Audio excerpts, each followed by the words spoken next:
يا سلام.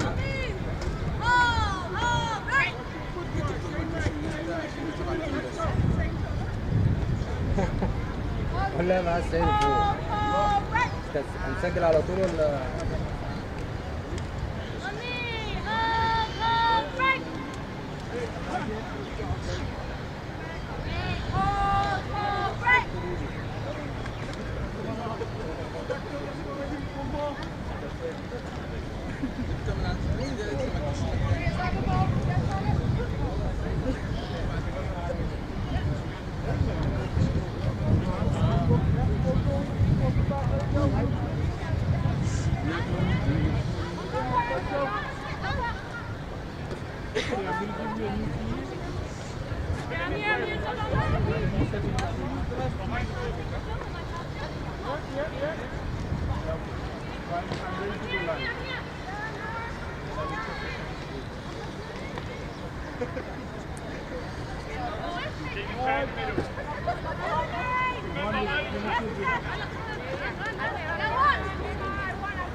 بطاريات اطلع للشط.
Here we go.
عزيز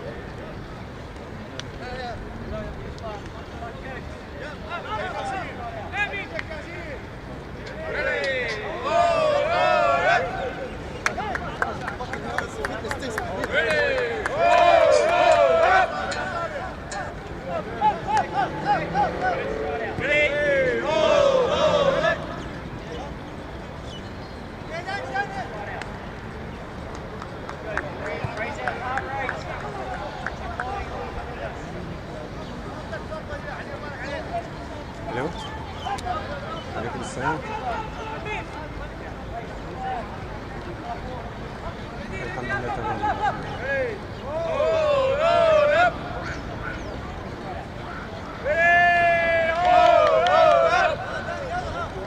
نعم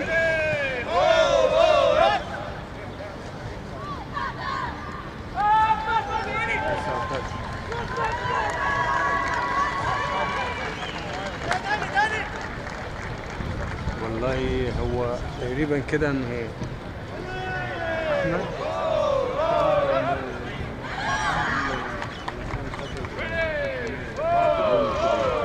بس هو حاليا دلوقتي حصل له ظروف اضطر انه يسافر. انا صح والله على حسب ظروفهم تخلص بيرجع. هو كان تقريبا مش عارف هو حاطط رقم هو حاطط الرقم عشان خاطر عشان كده هو عشان الرقم بتاعه.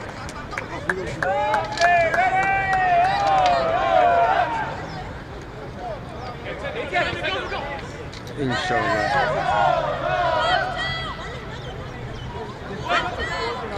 طب معلش حاليا دلوقتي بس انا في شغلي يعني.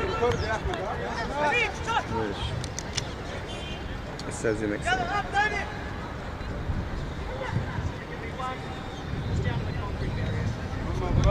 شو يا سامع؟ سامع؟ ايه يعني احنا ما جاهزين.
غير من عندك يا ابراهيم. غير اللاين من عندك.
ركبت من ورا.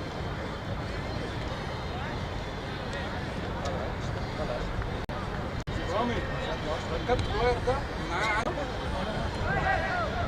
مشكلة. عندك فيه مشكلة.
Let's go up for the project.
خلص here.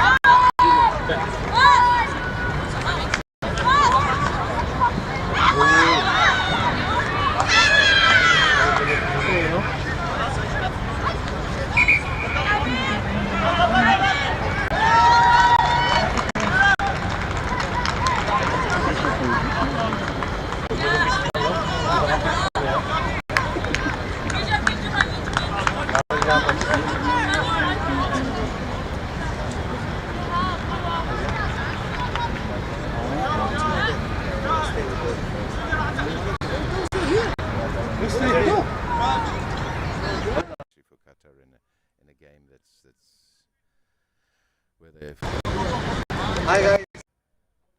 take a bit of armor. Number one, good running, good defense there from Iraq. That's Zina, great defense, good tackle there on Marwa. Ball lost forward, and it's another.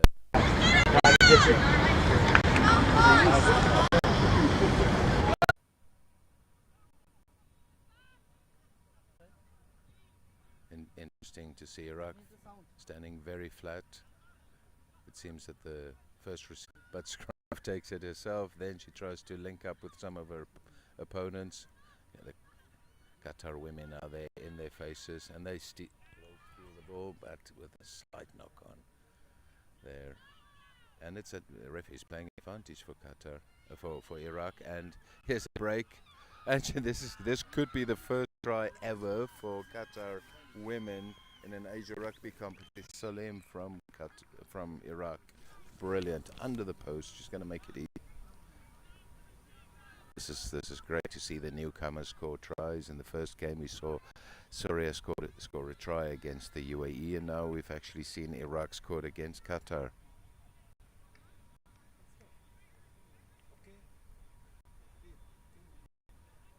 There's not much time left.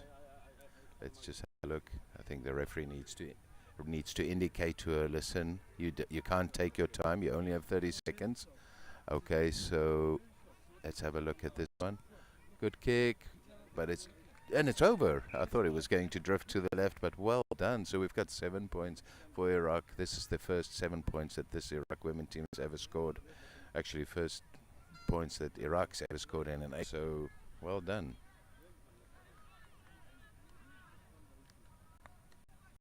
I'm sure they're going to celebrate this try tonight. It's Zina Salim that scored that try.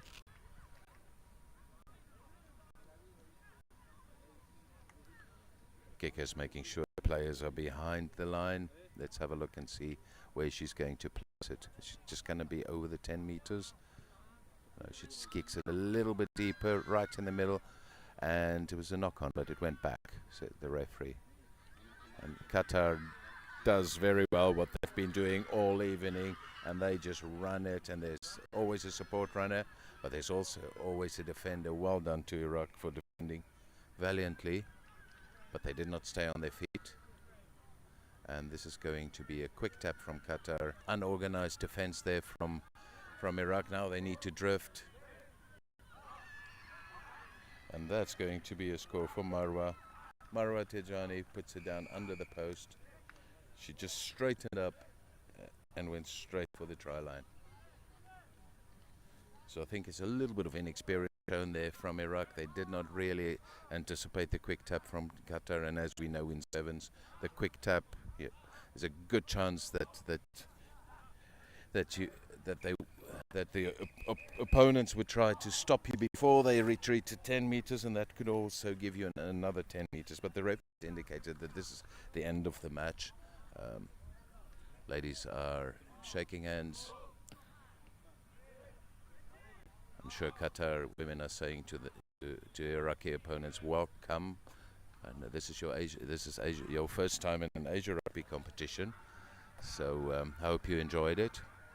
Now we're going to switch over to the men's competition. This is our first game in the men's section. We would have 2 women's games, 2 men's games, and we'll go on till around 8:40 tonight.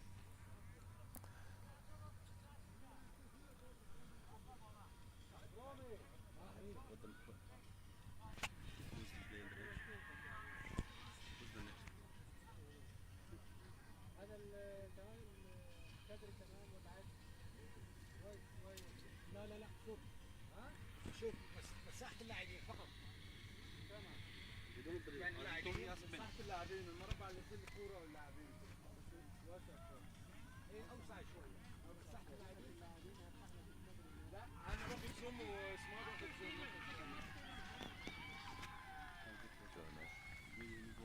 اشتغل يلا يلا يلا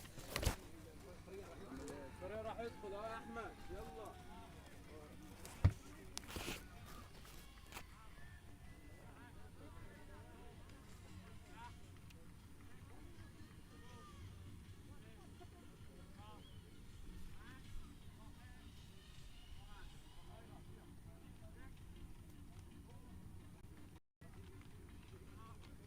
اثبت يا سامح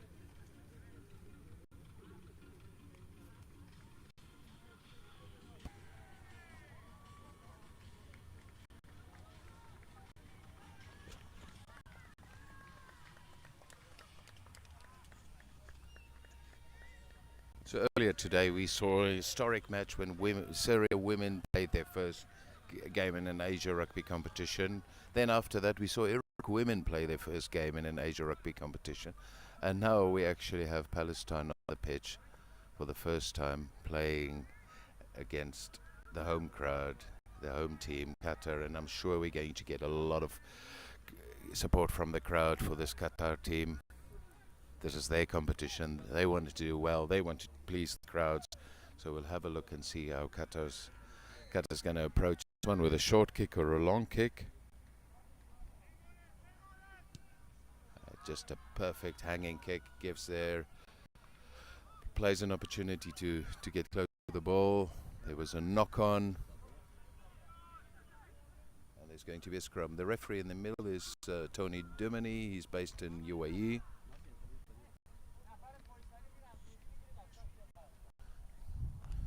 First scrum of the match. It's Palestine's first throw in as well. Let's just have a look at their back line. Got the winger very, very far away, so we expect them to run in at the ball. Good running from Palestine, attacking the line. It was a little bit of a Sunny Bill pass there, putting pressure, but they still have the ball and they're still trying to make ground and it's trying to play it inside. Good pressure from Qatar, good organized defense despite the chaos, despite the change of direction from Palestine. Now this time the scrum feed's going to be from Qatar's side.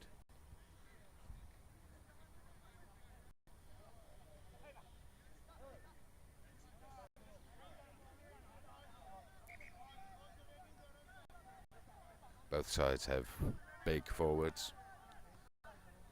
We see number 13, Mohammed Malek from Qatar.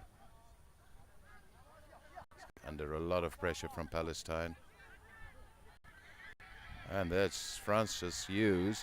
He says, I want to be the first one to score a try for this in this tournament, West Asia tournament. And he slides down in the corner. No mercy for his kicker. Very close to the corner line. The referee is asking the Palestinian players just to move away, not to interfere with the kick. Score is 5 points for Qatar. Palestine 0.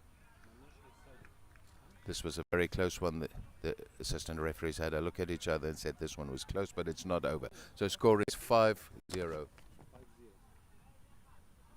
Score 5-0 for Qatar. And now we're going to see another kickoff.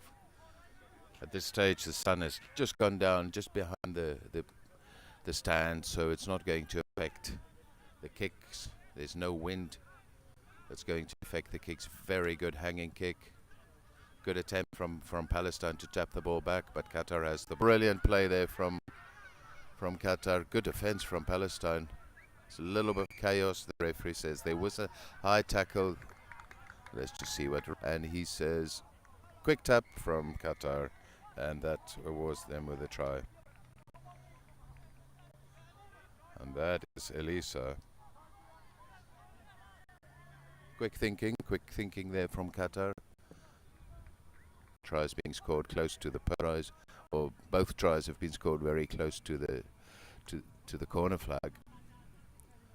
There's still some water carriers on the field, and we know that water carriers should be very careful nowadays in rugby. Not slow the game down. Great hanging kick. And it's just under the post. So score is 10 points for Qatar, 0 for Palestine.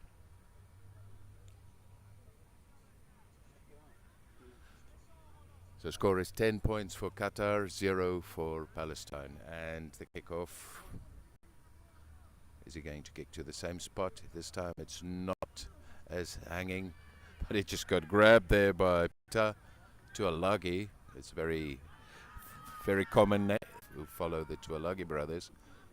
Good slow on there from Qatar, and they reset it, and there was a slight knock on. It seems that the Palestinians love their scrums. I expect them to give Qatar a good go at this scrum again. And the previous one, we see Qatar had to work very hard to get their ball out. So let's see. This time it's a feed from Palestine. Palestinian backline is quite flat. So I'm expecting... Oh, the ball comes up. I think there was a foot up there before the ball went in. There was already a foot up for Qatar side.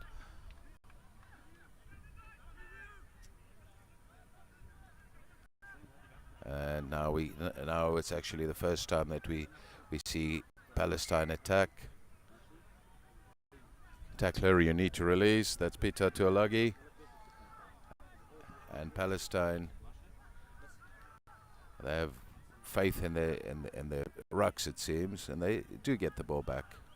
A little bit flat. Let's see if they can do something here. There's a wrap around.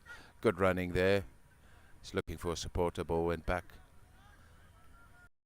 That one may be forward. The referee showing advantage to Qatar. Qatar flicks it out. And here we go. Let's have a look and see what Abdulaziz Alak can do. And he's going to score a try under the post, make it easy for the kicker. And that takes the score to 15 points to 0 for... Let's have a look at this kick.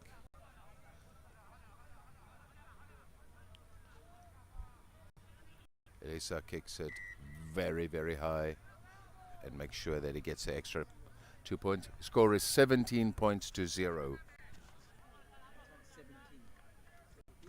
17 points to 0 to Qatar.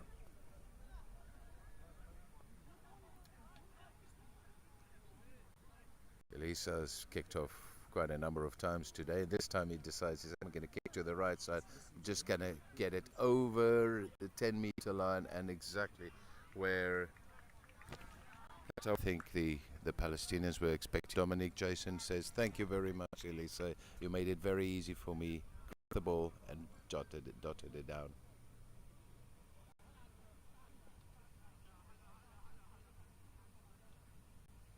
Elisa's getting ready for the kick. That's not over, and the score is now 22 for Qatar, 0 for Palestine, and that's half-time. So we've seen most of the plays being Qatar with possession. Palestine had 1 or 2 good runs, but they ran straight into the opponents.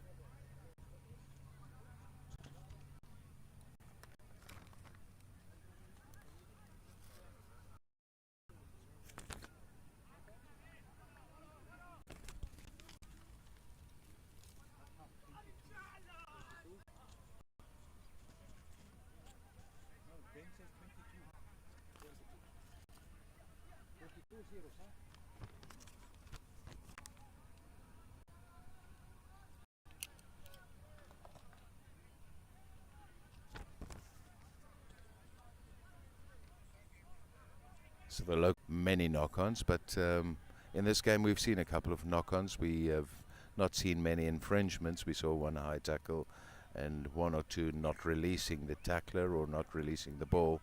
So all in all, the game's been going well. well managed by our referees team. So currently we have 5 officials adjudicating this one, 2 in the in-goal areas, and 2 assistant referees on the side, and Tony Domini, the referee, right in the middle. Of course, Tony is very experienced in terms of officiating international games. Originally from South Africa, we learned his trade. I think he's counting numbers, because that's something that a ref needs to do. Sometimes there can be a mistake, you know, mistakes happen. You can end up with 8 against 7. So Palestinian coaching staff, water boys, everybody's off. Referee's looking for the captain for Qatar, saying, "Are you ready? Here we go." Palestine kicks it right in the middle, hoping for a little knock on. And then Qatar slows it down. I think there would be a change of direction. Yes, that's what they do. They want to run, just break the line and then feed it off. And here's our Francis Hughes, the man who scored the first try of this men's competition, and he just puts his foot down. He looks over his shoulder. There's no need for him to look for a support runner, because he's already over the line by the time he just showed his heels to the Palestinians. So he scored 2 tries in this game so far. Some good running. I get the impression that you give him half a gap and he will take it. I saw him earlier today before the match, and he looked very happy. I said to him, "It seems that you can't wait for this." And he said, yes, I can't wait for this. I think all of us have been waiting for very long for this. We know that, as you know, with COVID, we didn't have matches for a year and 10 months. So this is Asia Rugby's second competition this year. 2 weeks ago there was a competition in Tashkent, the girls under 18, and this one is the West Asia men's and women's competition. Ball went just over 10 meters. Makes it very difficult for the Palestinians to control. There's a kick through, and the ball went over the dead ball line, says the in-goal ref. The in-goal touch judge says no, ball went over the... Okay, now let's see what Mr. Tony says. He said the ball went over. The ball was kicked. So, let's see what his decision is. He's saying we're going to have a goal line kick in. So the best way to do this is just to get the ball as far as possible from the opponents. But the ball is in the hands of Qatar. They set it up. They're starting to get those support runners running off the shoulder of the ball carrier. But they still want to attack. And this is going to be a relatively easy try there. No tries are easy, but Abdulaziz Alak says, "Thank you very much. There was a gap. I'm just going to go straight through." And we can see the full bench are coming on. Qatar's job's done.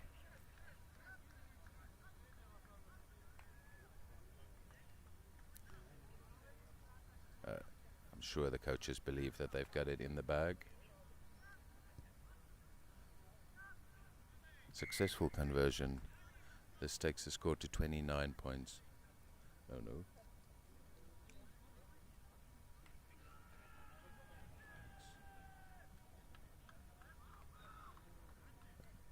I have the score as 36 points now. 36 points to 0.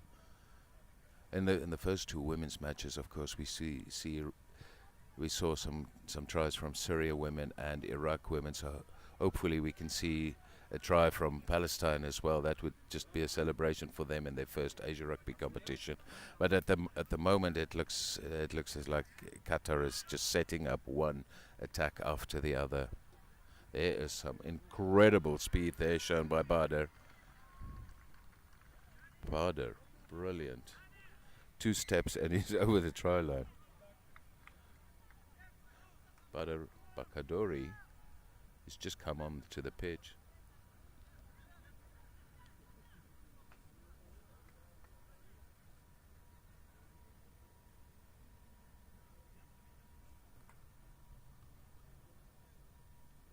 Another kickoff. This time Dominic Jason's going to take the kickoff. Let's see where he kicks it. Putting some pressure on Palestine. We saw earlier in the first half the Palestinians, they do love the contact. They want to run straight into the defenders and try to commit 2 defenders and then get the ball out. But we haven't seen them run from depth. Some good hand-to-hand passing, but they're not really making ground because the Qataris are right in their face and they just playing backwards and backwards until they make a mistake, and there's going to be a scrum for Qatar. We see a player down.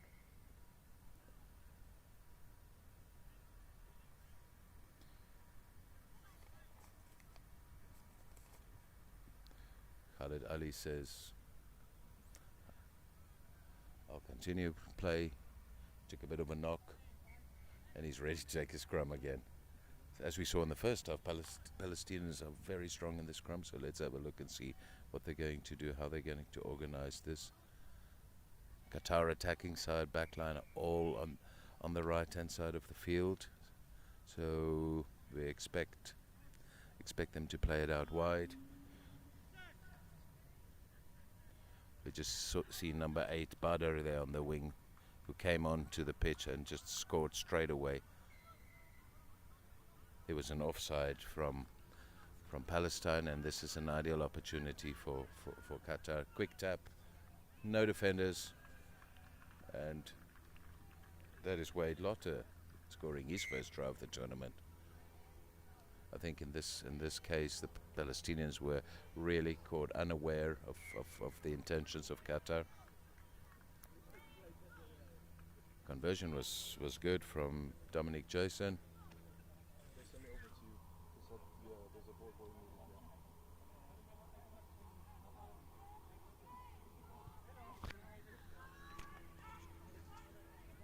Good take there from Palestine. Qatar's driving leg drives. We see there's a little bit of a chance to break through the Qatar line from Palestine. The ball's not going to come up. That ball was just too slow. The referee says there's something wrong here. The ball's not coming out. Palestine could have capitalized on that, but they were not back 10 meters, so the referee moves the mark 10 meters closer to Palestinian try line, and here they go, ball through the hands, and Dominic, the kicker, is going to jot it down.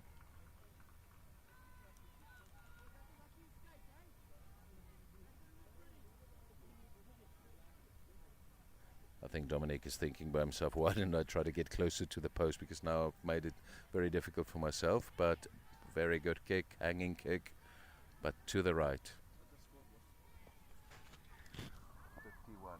I can't do this and that. Somebody needs to do it. So don't go like this.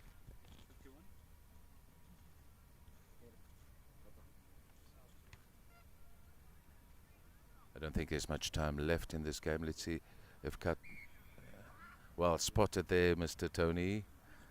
There's somebody in front of the kicker, indicating to Palestine, you have a free kick right in the middle, so you can set up your attack. You can set up a nice V-shape attack here. Let's see what they do. Are they going to go the way with their big forwards running into contact, set up a good ruck? Yes, well predicted there, but the Qatar are ready to steal, and there he goes again. That's the man who came on, Badr, and he, his incredible speed. He can step to the left and to the right. It's great to see tries like this. I am predicting we're going to see more tries from him this weekend. Badr, Bakadori, and I think to save time, Badr said, I'll take my own conversion. I just want to put my tally up to 12 points. And that was a very successful outing for Qatar men's team. Palestinians, this is your first game in an Asia Rugby competition. Welcome, and you know this is going to be a tough journey for you, but as a new union, Asia Rugby is behind you. We're going to make sure that you get an opportunity to play more competitions. So the next match is also has been highly anticipated by Qatar's neighbours, the UAE. They're getting ready to get onto the pitch. They are going to play against Iran. Iran's going to play in red. We have seen Iran play in white before, but I think UAE is playing in white, so Iran's opted for their red shirts.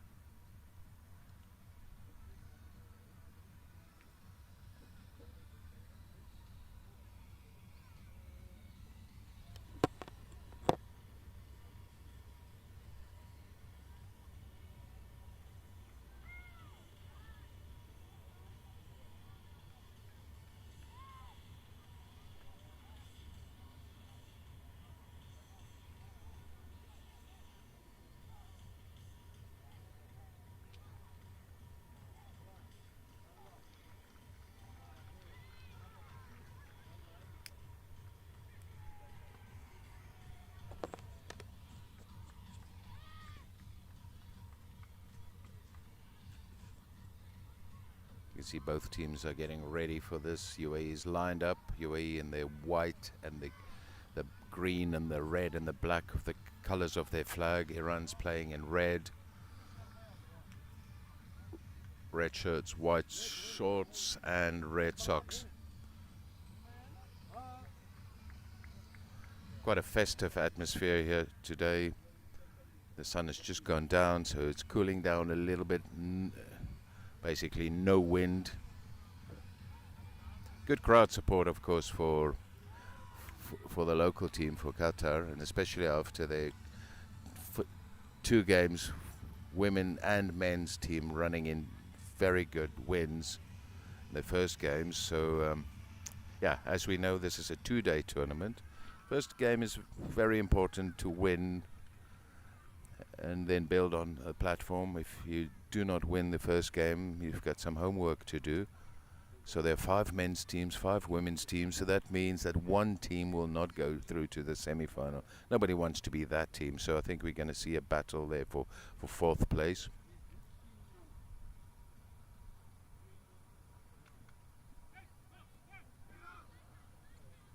So we see the neighbors, Iran and the UAE, getting ready. In terms of size and athletic abilities, I think both teams are very equal. We can see Iran has some height, so I expect them to do quite well in their lineouts. We haven't seen many lineouts in this game today. In the men's games, in the women's games, there were a couple of lineouts. But very important is the contest for the ball in the air. So UAE, they decided to go very deep and then get a defensive line going.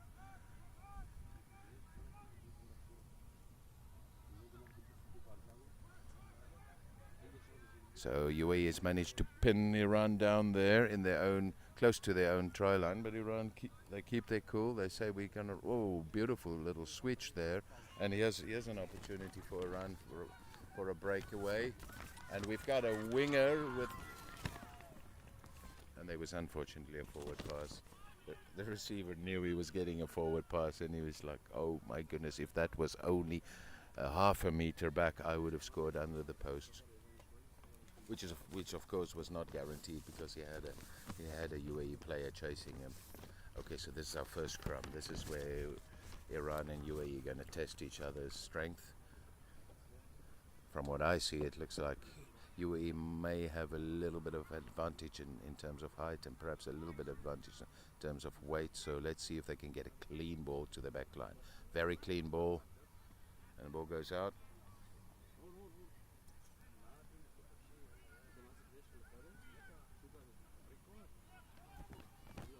Very patient play there from the UAE. A little bit of change of direction there by Ethan Matthews, and a good little pop there to Isikaya.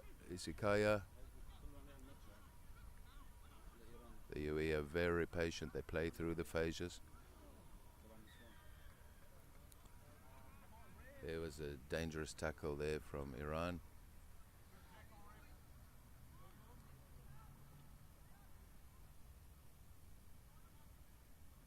What are the UAE going to do? Referee indicates that it's actually a penalty for Iran.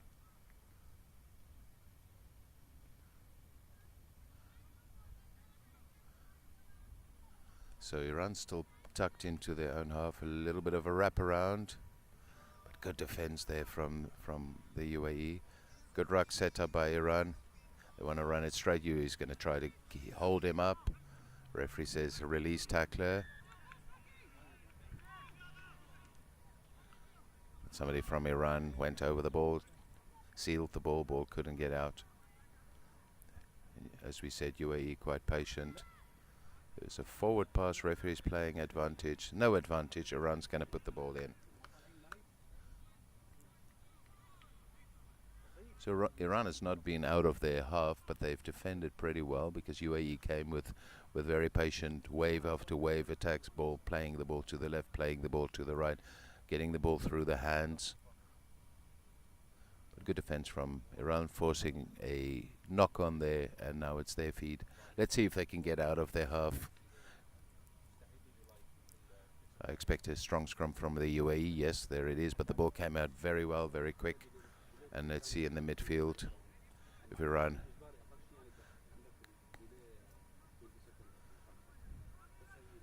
Okay, a lot of pressure there, and in their own try area, and that's the only way. I think I would have done exactly the same. Just kick it out and go and play in UAE half. Okay, so let's see UAE if they can organize an attacking line. They patiently waiting.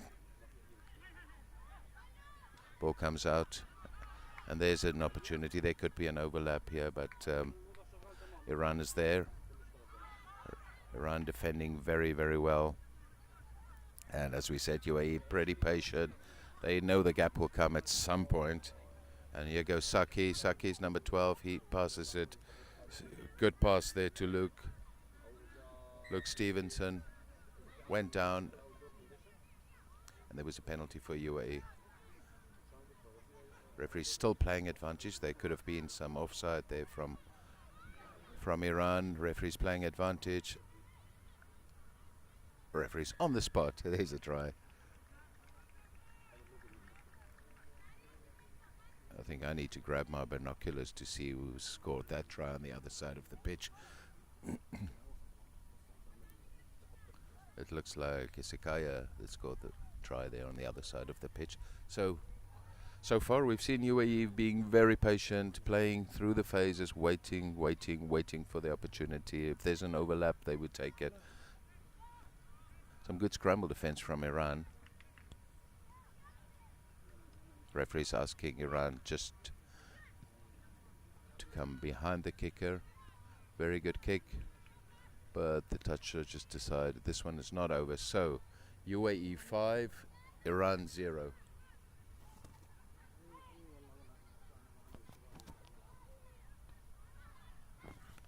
So score is UAE 5, Iran 0, and UAE going to kick off. Let's see if this is going to be, again, it's quite a deep kick. Some good running of the ball. We see a kick here. And so one of the rules of sevens for coaches is say if you kick, you need to score from there, because you're basically giving the ball away. But if your defense is as fast as Iran, you can actually put a lot of pressure on them. But UAE still has the ball, doing what they do so well, get the ball through the hands. And there was a little breakaway. One defender to beat. Backwards says the ref.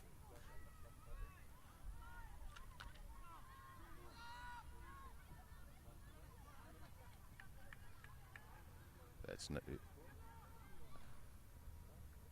There's a little bit of excitement, but that was a forward pass. The ref's bringing them back. No, referee says there was an offside by Iran. I'm going to award it a penalty to UAE. UAE's going to set it up here, get their runners, and straight away. It's the beauty of sevens. You just want to play straight away.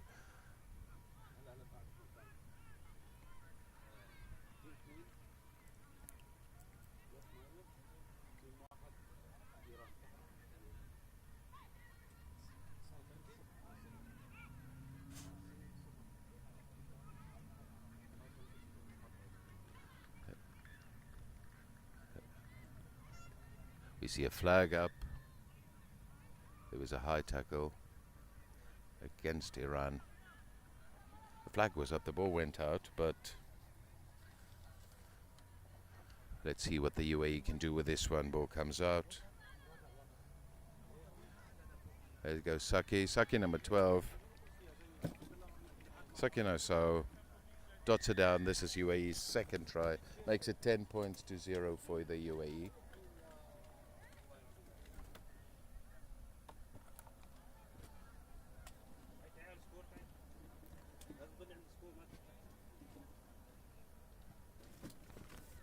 I think we're close to half time. Score is 12 points for UAE, 0 for Iran.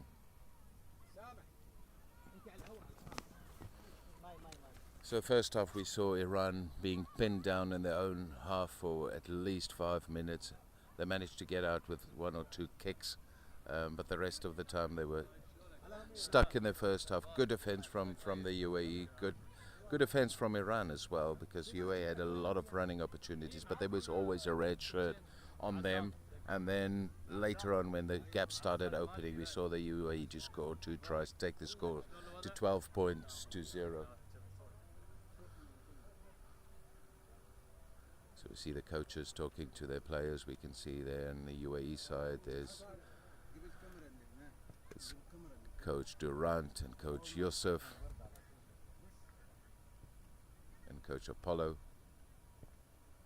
trying to, I think the message to them would be, boys, do what we do well, that's it, play through the phases, the gaps will open, don't work too hard, don't try to force passes, don't pass those 50-50 passes. From Iran's side, I would just say they need to get the ball and get out of their own half, because we have seen some good running, we've seen some good change of direction from their side, but they just need to they need to break that line, the UAE's defensive line that's been so solid. As the saying goes, attack may win games for you, but your defense will win the tournament, and that's we've seen on the HSB circuit as well. The teams who defend the best have the best chance in the end to get those turnover balls, and that's where tries are scored from. Also statistically, a lot of tries are scored from the kickoffs, so the contest in the air is very important. So let's see how Iran can try to retrieve this ball. As we've seen, they have quite tall players. The ball didn't go 10. That's an unfortunate mistake from Iran's side. It's a good hanging ball, but 9 meters, not 10 meters, says the ref. And please go back onto the 10-meter line, and it's a free kick. UAE quite flat. They've got a diamond shape. They're going towards the right, and then of course that change of direction. Somebody trying to go right through the middle. Try to engage as many defenders as possible. Good timing, brilliant timing there, and the ball gets jotted down by Luke Stevenson. Good running there off the ball of Andrew Martin. Simple.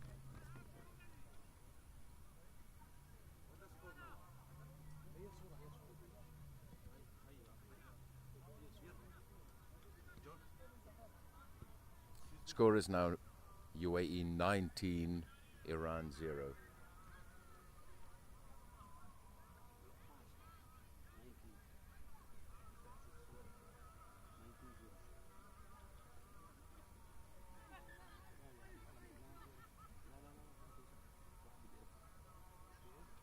Iran has made some substitutions. Here they come on, fresh legs for those last 5 minutes of this game.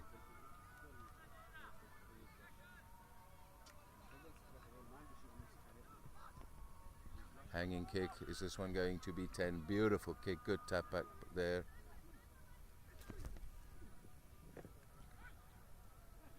And there goes Sisakaya. He's also called the Iceman. Good little flick. That behind the back pass was unfortunately was forward. He's looking at the ref saying, sir, I think that one didn't go forward. He's just smiling, but anyway, that's quite an entertaining little flick.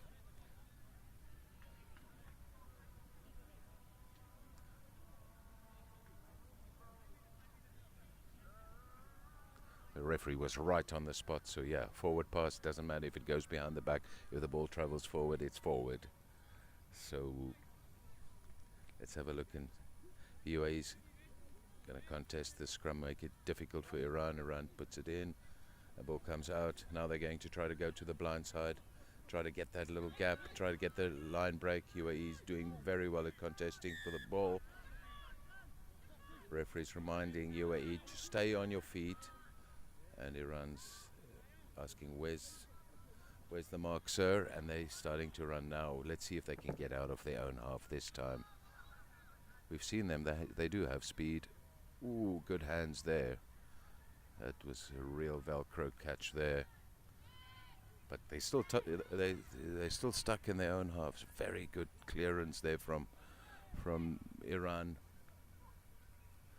But they're getting closer to their try line. They need to get that line break. They need to get out of their own half. And there it is. Perhaps it is. Good pick and drive there, but Iran's doing pretty well at retaining their own ball, but they're still stuck in their own half. We can hear the Iranian women's team supporting their countrymen. Unfortunately, a pass goes out, and this is going to be a line-out for UAE. UAE is bringing on their subs. I think the whole bench has had a chance now.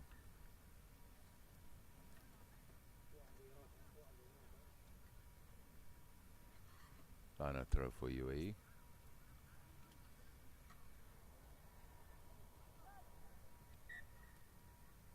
There was a knock-on by the UAE, so Iran's going to feed the scrum. Don't think there's much time left in this match.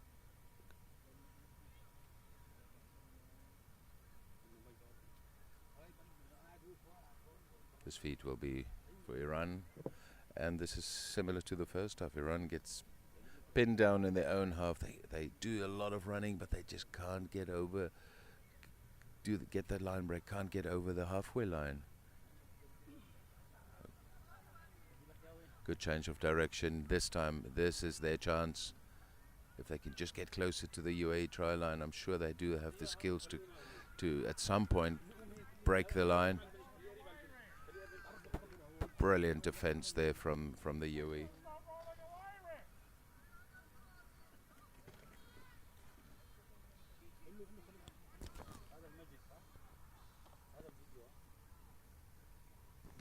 UAE with a good attacking platform. Let's see, they most probably try to engage a couple of defenders and then set up a good ruck. They have options left or right. They've decided to go right. Good pass, and now it's just a one-on-one. But Iran's been defending well in this in the close contact situations. UAE is still holding on to the ball. Now UAE is doing what Iran's doing so well, running straight and taking on contact, setting up a good platform. And now they're looking for that line break. They're looking for that runner, and that is brilliant play there. It's a good little show, and that's Robert Sprout.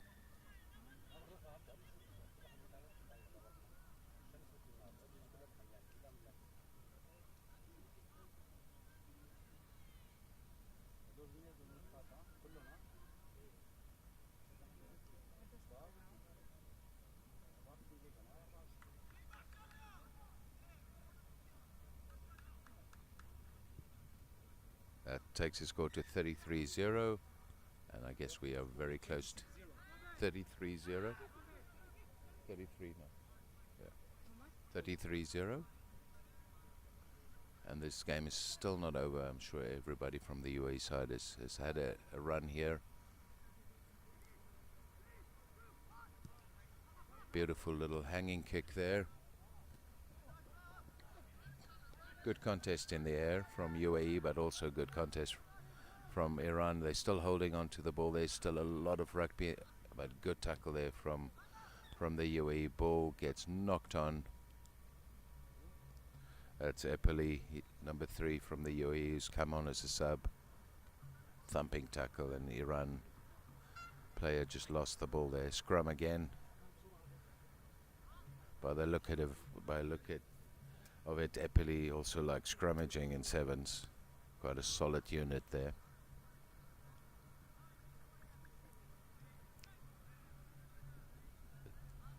UAE's decided to go left. I think that little run there from Thomas actually got his whole back line on the wrong side. They didn't know where he was going, but okay, so they're still holding on to the ball. Oh, a little kick through, and this is a foot race. 2 against 1. Iran they need to get out of trouble here. He's running from within his own try area, but again, very good defense from the UAE. And this time the UAE did not release and roll away. Iran still pinned in their own half. There's a player down, that slows it down. No quick tap here. Ready, referee's calling for some medics. The player's getting up. He's saying, "I'm fine." Referee's saying, "Just make sure. Let's just make sure that the medics just check you."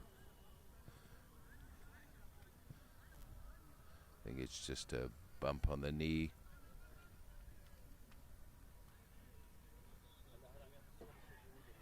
So the magic ice has done its job, and he's ready to play. It would be great to see Iran score a try, because they've actually worked very hard. But the touch flags up.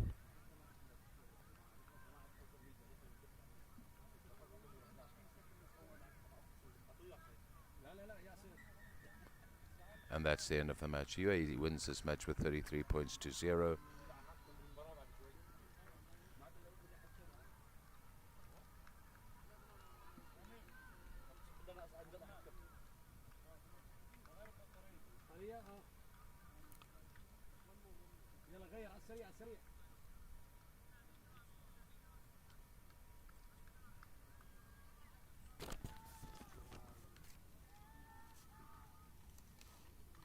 So we've seen a very, very good display here from UAE, both in attack and defense. The fact that they never allowed Iran to break that line, that means it's well organized defense.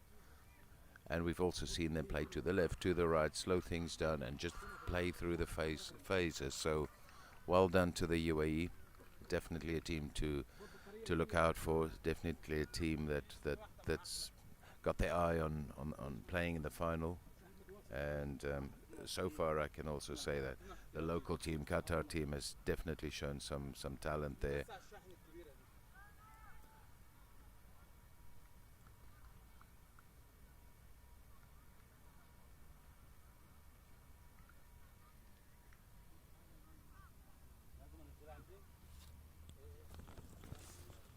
So in our next match we see Syria women taking on Iran. This is Iran women's team's first match of this tournament. We haven't seen them so far in this tournament, so they've been very patient in waiting for their opportunity to play. They've just cheered on the men, so let's have a look and see what the women can do, and I hope the men would cheer for them as well. So Iran women against Syria. Syria is actually Syria women's second match already. We saw them earlier today score 1 try, and that was their first match ever in an Asia Rugby competition. So let's have a look and see how these two teams match up.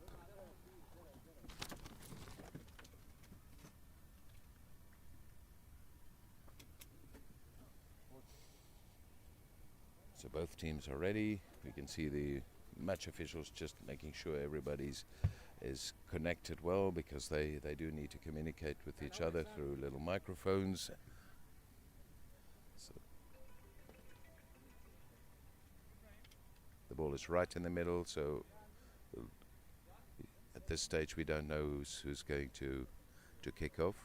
So we see on the right hand side we see Syria in red, and in the grey and orange, I hope I'm not colorblind, it does look grey and orange to me, is Iran women's team.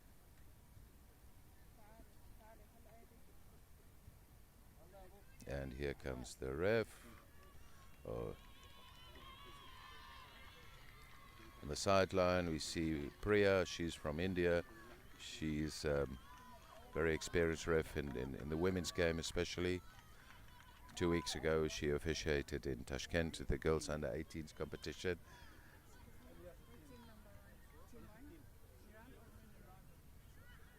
So Iran is on the left, Syria on the right, and the referee says, Syria, it's your kickoff.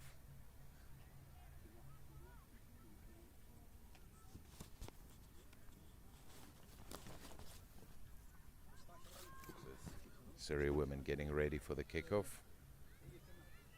Iran just organizing. The referee saying, ready, let's go. Make sure you're not in front of the ball as a chaser. Syria, good kickoff, very good kickoff. Putting a lot of pressure on Iran. They need to get out of their own half. Some good passing there.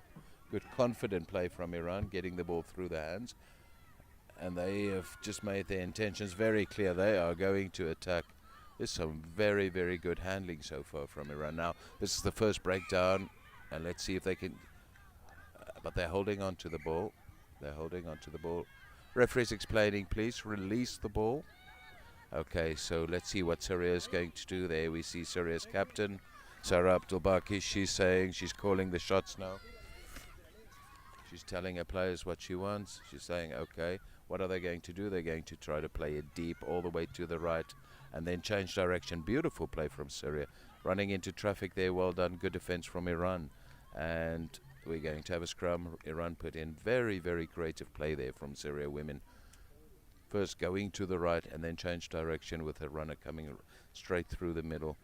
To be honest with you, I've actually seen them practice this in the warm-up. So it's definitely going to work for them, because the defense drifted off to the right, and then they had the surprise change of direction. Iran is attacking. We've seen some very good hands from Iran so far. There's always somebody, it seems, but Syria, there's also always somebody defending. There was a high tackle from Syria. The Syrian girls are organizing their defense. There's a good communication from their side, making sure they're 10 meters away to give Iran an opportunity. They're looking at the sideline, looking at the assistant referee. Very good disciplined play from Syria in this match. And this is the chance for Iran with a wraparound, but that went to ground, and there's advantage. Ref is waiting for advantage from Syria. He's saying, Syria, I don't think you'll get any advantage from this. And I actually saw a knock-on from Syria's side. I'm going to award a scrum to Iran. So this is our first. Let's see this solid scrum. The Iranian numbers are quite colorful, those orange numbers, not to be missed. Okay, let's see if we can get a steady scrum, no pushing before the ball goes in. Good scrum, good pressure, good change of direction from Iran.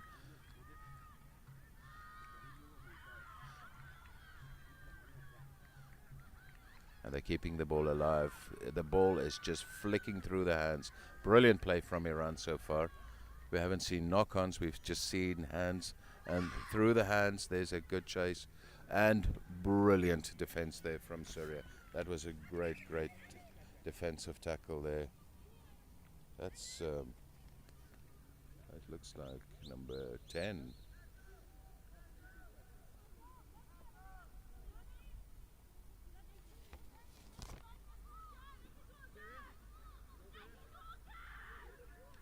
Okay, so we see Syria number 16, Sarah Abdulbaki. She's going to do the line-out throw.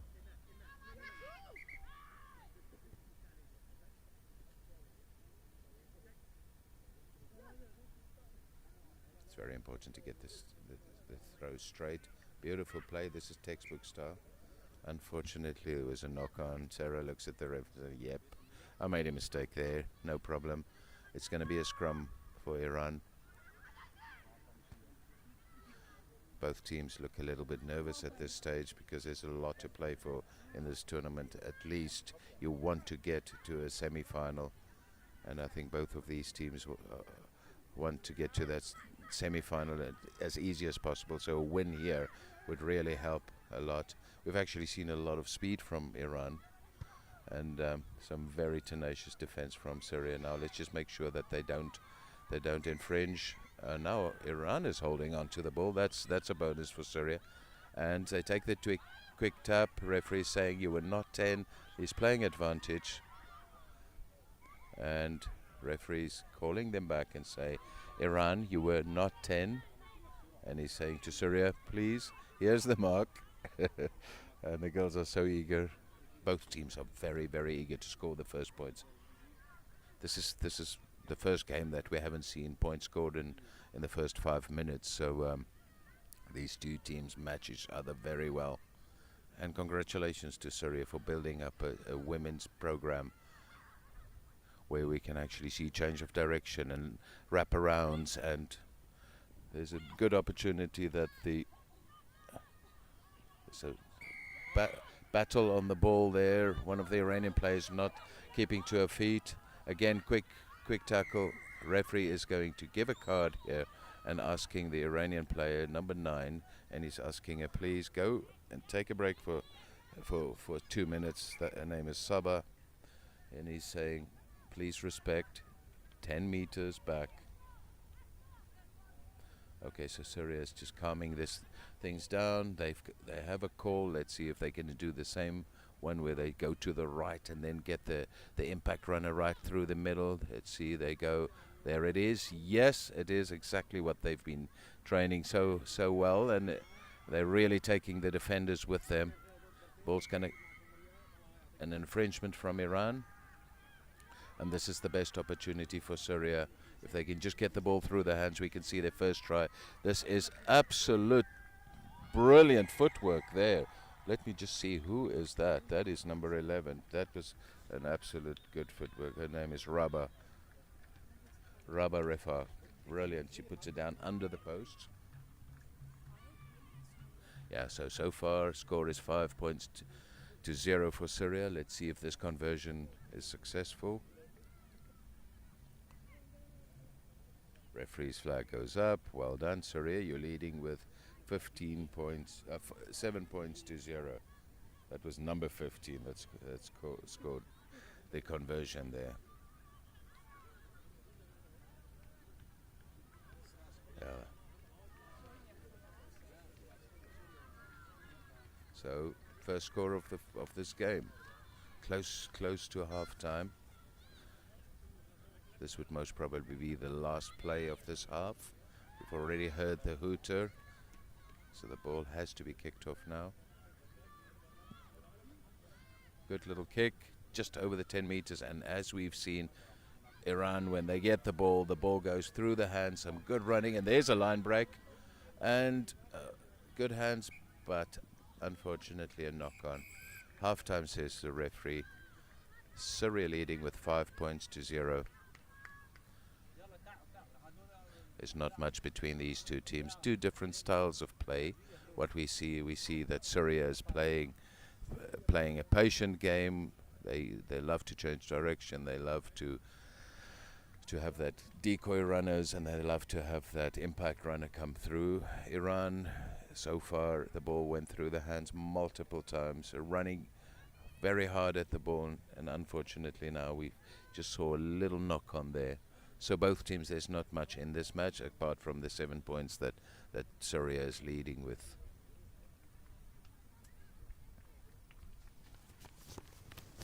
As I said earlier today, that this is Syria's first official Asia Rugby game, Syria women's first official Asia Rugby game. So it's a great moment for them in this beautiful stadium here at Aspire in Doha, Qatar. So quite a festive atmosphere here. Both teams showed that they're really playing with passion. I think sometimes we've just seen from Iran's side, we've just seen a little bit overzealous at the breakdowns, not keeping their body weight, sealing the ball or not releasing the ball. So if they can just work on that and get the ball out, I'm sure they have some speedsters there, because of the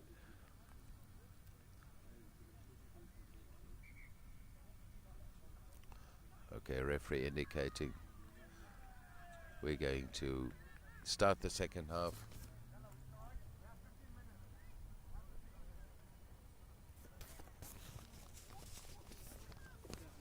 So Iran's going to kick off now, so the Syrians are just organizing their positions, who's going to cover what area. If it's a short kick, who's going to cover just just over the 10-meter line, and who's going to cover the deep one. Well organized, it seems. Iran's going to go deep, and there's a name on the ball. Ball went backwards, and let's see if Syria can get out of trouble here, because the Iranians are right there. And unfortunately, there was a little forward pass, and now the momentum swings in the favor of Iran. They're close to the Syrian try line. If they can get a clean ball out here, the way that they've been putting the ball through their hands, there's a good chance that they will get the ball to the winger. But we've also seen some brilliant speed from Syria's side. So let's have a look and see what's going to happen here. Ball comes out. This is not a quality ball for them. Good defense in the midfield from Iran, or from Syria. And unfortunately, somebody's just gone over the ball. And now Syria needs to get out of their own half. Let's see how they can organize this.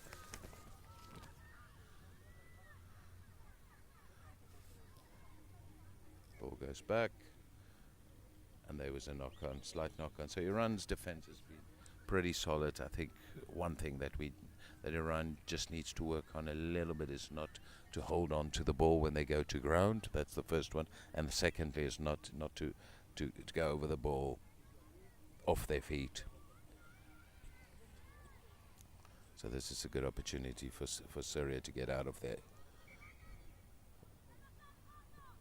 For Iran to have an attacking.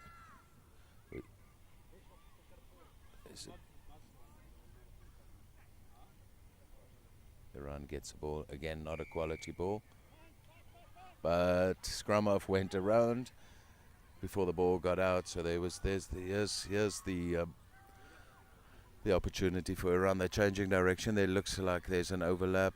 There's 2 versus 3, and there's Iran's first try. They need to stop her, and that's Iran's first try. Well done. So Iran scored their first try in this tournament. You see the water girls are coming on, celebrating. That's good. Momentum is shifting in Iran's favor with this one.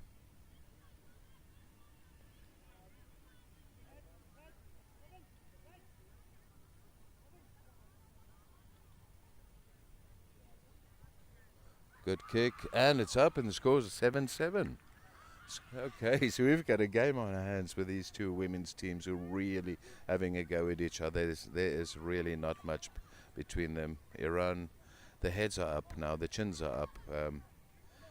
We've seen them, their heads hanging a little bit in the first half after Syria scored the try, and we saw with Syria that their heads were up, but now it seems that the momentum has shifted towards Iran. Deep kick. The first time they tried the deep kick, it actually worked. It pinned down, and here is that fast and elusive runners from Syria. Good change of direction. Let's see how they set it up. Beautiful ruck set up, and now they need to get out of their own half. Do they have the speed? Oh, there's a line break. And good hands there from Syria. Now this is where the ref has to manage the breakdown. Well done, Iran, for not infringing this time. Ball comes out. Syria needs to try to break the line again, change a bit of direction, engage 2 or 3 defenders. Good technique, placing the ball and recycling the ball. Just be patient. That would be my advice to them. The gaps will come. Ball went backwards. They're putting pressure on themselves. But as we know, in broken play, anything can happen in sevens. There was a thumping tackle, and the referee is going to speak to his assistant referee. He is going to look for a number and and ask number 11, Iran, please. 2 minutes off. Sit on the chair, and number is taken. Okay, so Syria is setting up an attacking platform, but it's in their own half. So let's see if they can be a little bit more patient in this one. They're doing that wraparound again, which has worked quite well for them. They're gaining ground. They're setting up a good ruck, and they seem to be successful with this. Not in the fact that they're breaking the line, but in the fact that Iran infringes every time they do it. So yeah, now the ball is, for the first time in a few minutes, the ball is actually in Iran's half. And I think the touchline is going to win this race. Yes, and it does. Good defense from Iran. Okay, so now it's an Iran throw at the line out. There's things go on like this, we could have our first draw of the tournament. Score 7-7. Okay, let's see if there's going to be a contest. Of course, in 7, sometimes we see that teams do not contest. They do not lift their jumper if it's not their ball, and they just wait patiently until the ball is passed or the jumper has gone back onto the floor. Good little pass there from Syria. Unfortunately, there was a knock on, and now the momentum's starting to swing towards Syria. They're going to get the scrum here.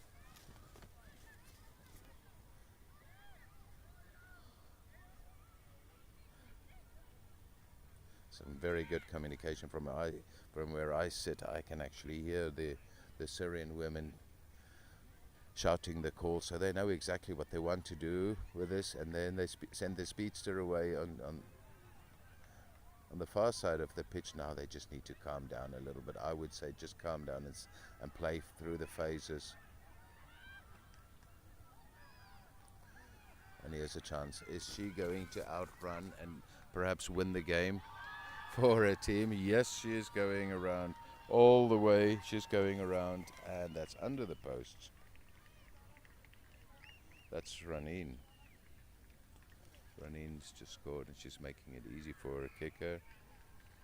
And the score is, at the moment, 12 points. Let's have a look and see if there's going to be a conversion.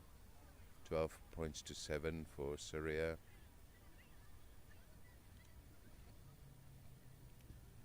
And they make it 14-7 for Syria.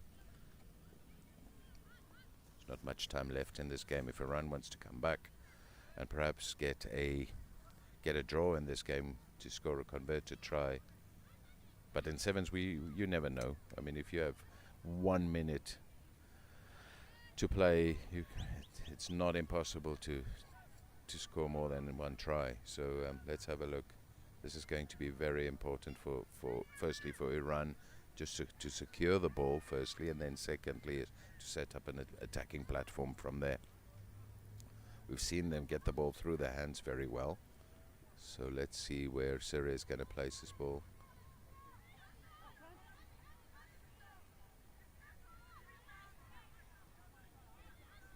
Referee saying, Syria, you've been taking too long. I'm going to award a free kick to Iran. Iran ready, and they want to play.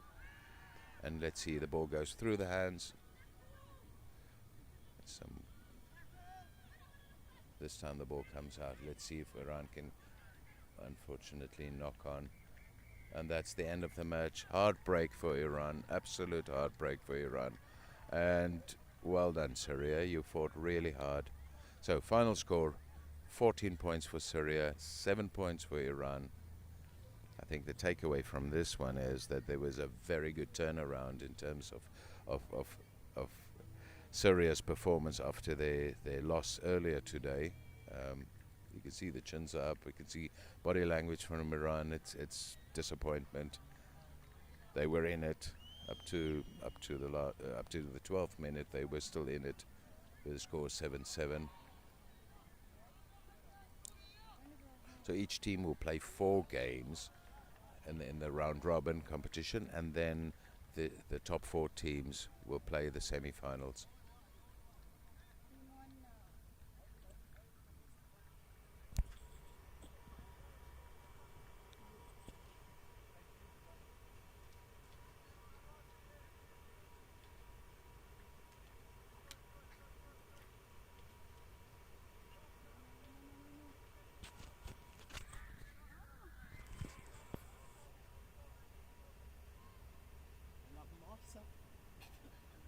الفريق اللي لاعب الحين شنو؟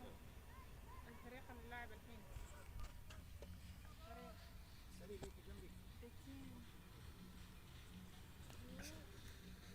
So in the next game we're going to see UAE play against Iraq.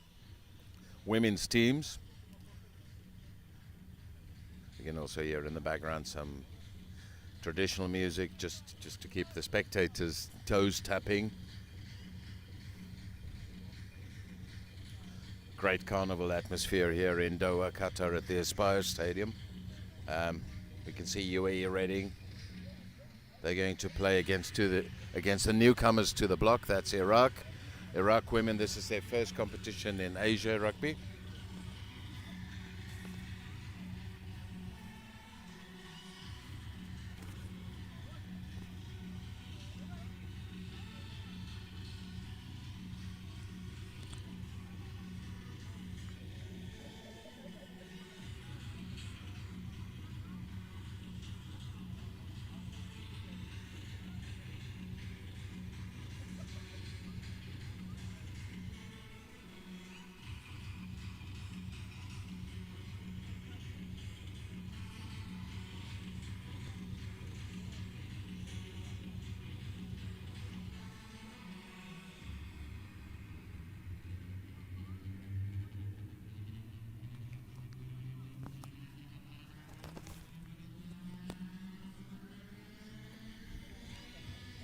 So we saw a very convincing victory today for the UAE in their first game. Iraq was on the receiving end of a loss.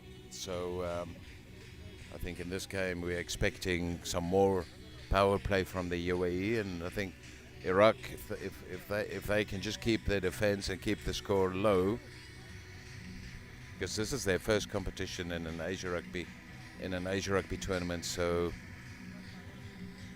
let's see how it goes. The teams are coming on. So UAE playing from left to right.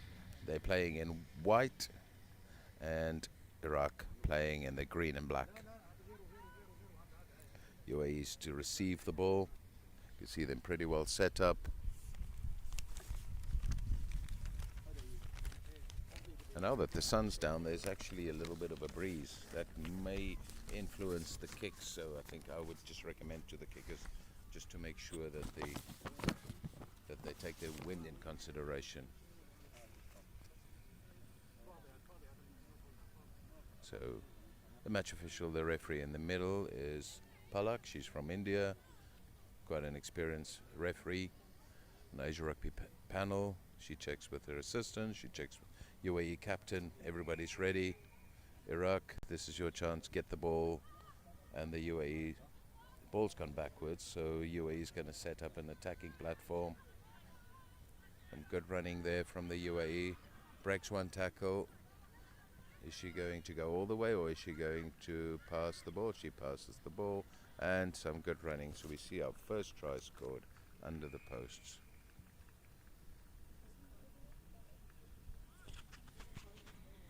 One try.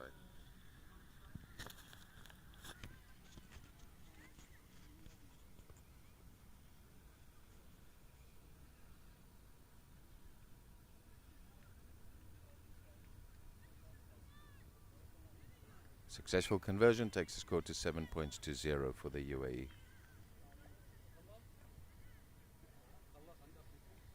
UAE ready to kick off again.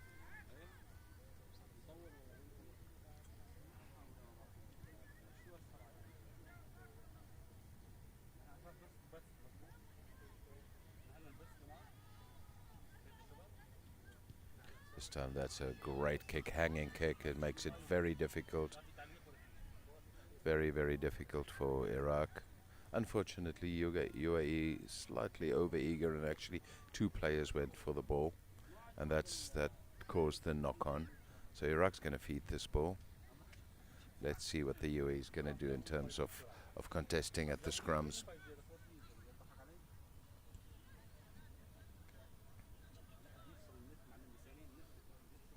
So UAE defenders moving in, getting ready, marking their players. Strong scrum from the U, and they actually stole the ball from this one. Beautiful running there from UAE. The referee said, I'm playing advantage. There was a high tackle. UAE, let's see what they can do here. They were going to set up, and attacking platform.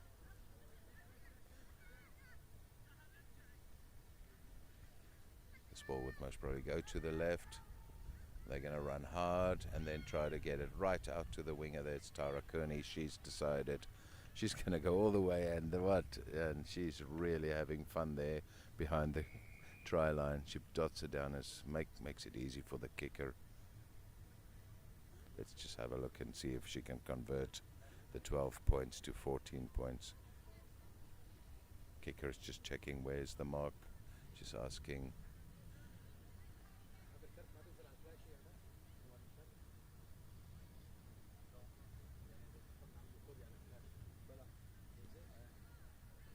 This kick is unsuccessful, so score stays 12 points to UAE, 0 to Iraq.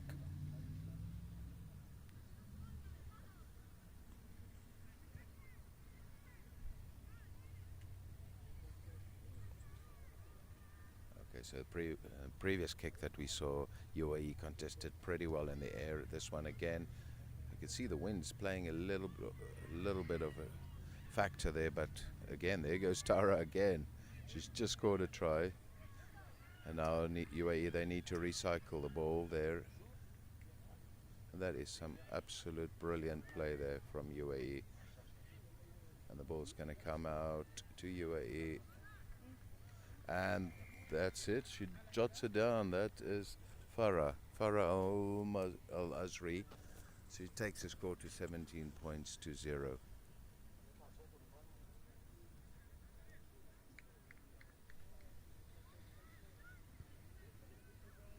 Good straight running there from Farah.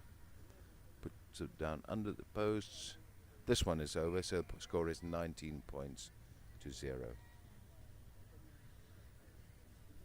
We've seen one-way traffic in this match so far. UAE kick-off, pin Iraq down in their own half, and then just wait for them to make a mistake and capitalize on that. So we'll most probably see a good hanging kick again. This one goes a little bit towards the middle, so this is an opportunity for Iraq to attack, but thumping tackle there. UAE is contesting the ball, and there was a knock on, so this is scrum for Iraq. We haven't seen Iraq get out of their own half yet, so let's see if they can get out of their own half. The UAE girls have been right there in their face to say, here we are, we're not going to give you an inch. Okay, so let's see if Iraq can set up a platform on this side.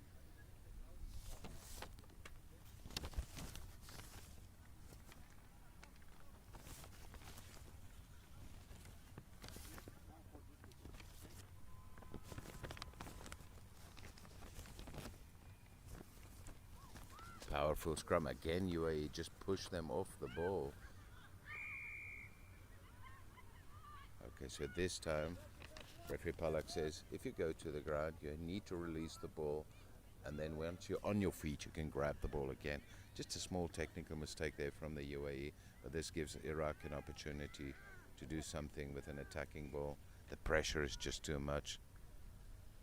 Player just looking up at the defender, not looking at the ball. Knock on. UAE scrum. So UAE has options here. First receiver standing right behind the scrum. She can go either left or right. I think she's going to go left. There was an infringement at the scrum. UAE takes a quick one. There's a good chance of an overlap here. Ball goes through the hands. So still a little bit of work there for UAE, but beautiful play there. And the ball goes down under the posts. So just wait for the conversion now. That takes the score to 24 points to 0. 24 points for the UAE.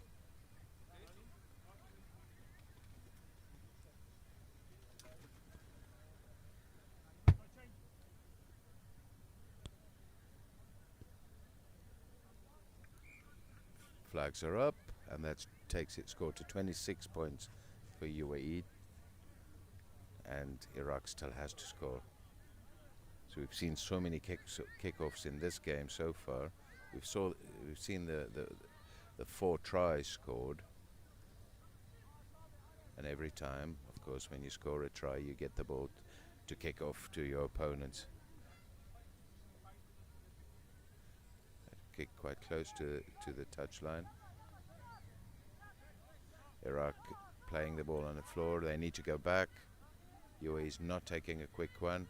They're just setting it. They're going to get it through the hands. A little bit of a wild pass there, but they have time and change direction.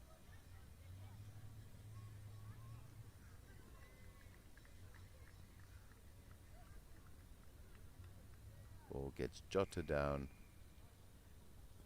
Score is 31 points to 0 now, with a conversion kick to go.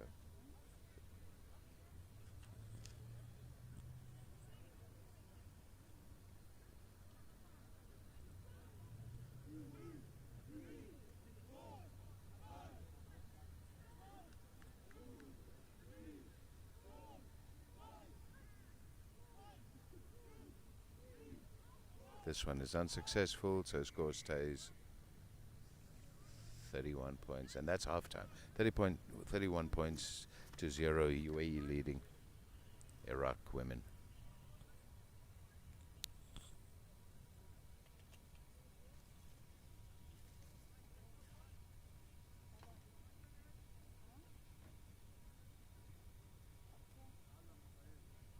المشكلة الماسك السكور بتاع اللعبة لازم ندينا خلفه. تعالوا ليه انتي مسافر بعد هناك؟ تعالي عشان اعلمك وانا بعد شوية اوريك وبعد لا انا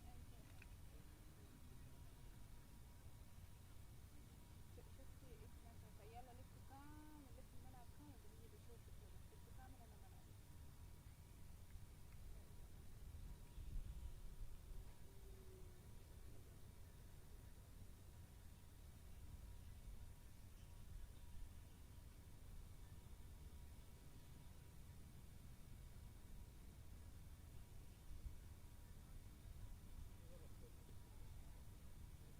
You know what? Score lady. 31. Yeah. No, but they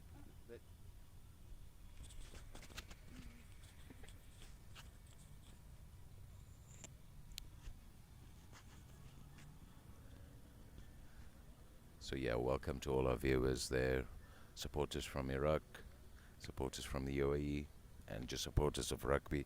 This is Asia Rugby's West Asia tournament, sub-regional tournament. So we have 6 countries taking part in this competition. We have teams, women's teams from UAE, from Qatar, from Syria, Iraq, and Iran.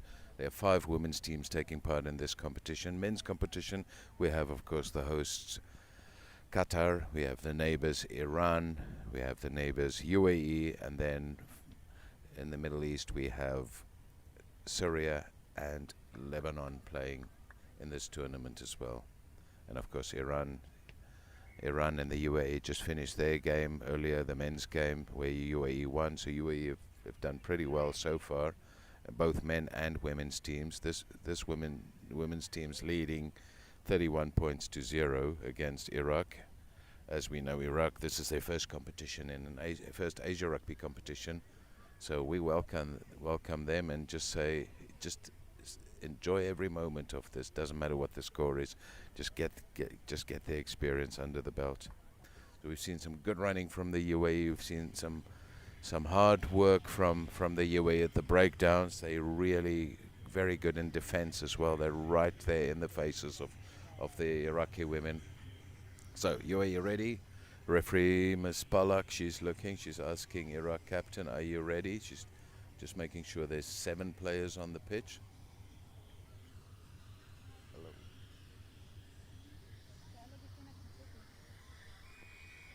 And here comes the kickoff. UAE, this one goes to the left. It's just brilliant play there from Tarakuni, and the ball goes through the hands. Unfortunately, it goes through the hands and all the way to the touchline. So this is a line out for Iraq to throw in. Let's see how they do. They definitely do not have the height in terms of the line out jumpers, but let's see if they can contest. So the UAE has Tara Cooney there.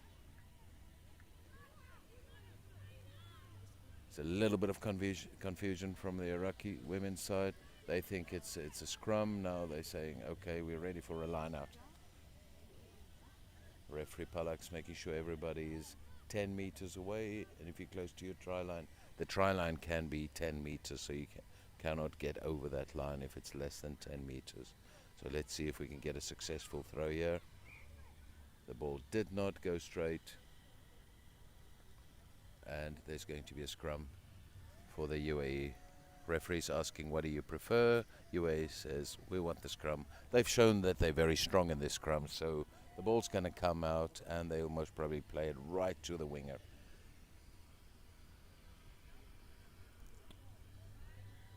We've seen them scrum very well, so let's see if they can get a quick ball. Yes, scrum off decides, I'm going to go myself, then set it up, get the overlap, and get the ball through the hands and jot it down.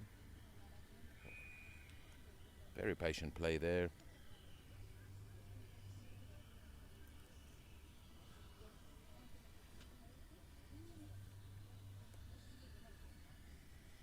Score 36 points. 36 points to the UAE. Unsuccessful, so it stays 36 points to the UAE.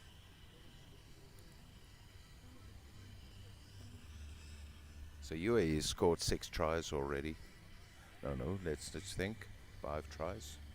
Correction. UAE scored 5 tries, converted 3 of those. Is this one going to be deep? Yes, it is. And there's some good chasers. Let's see where the ball goes. If it's going to go just before and there's Iraq's in trouble here. There's a forward pass, and there's going to be a 5-meter scrum for the UAE to put in. Let's see if the UAE is going to do the same as the scrum of just going to draw the defenders and then get it out. And perhaps we'll see one of the centers or perhaps the winger to score it. So what we've seen is the UAE do get some good, clean, quick balls from their scrums. Balls in, balls out. And this time they're going to play it through the hands with an angle runner, beautifully timed. And that makes it very easy for her to put the ball down under the posts.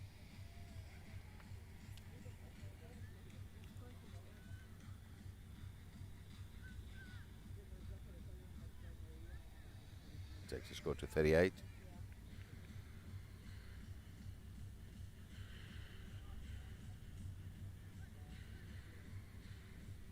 Score now 45 points with that converted try. 38 converted.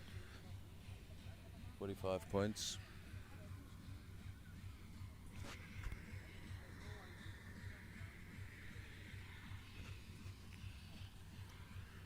Okay, and again we're going to see a kickoff here.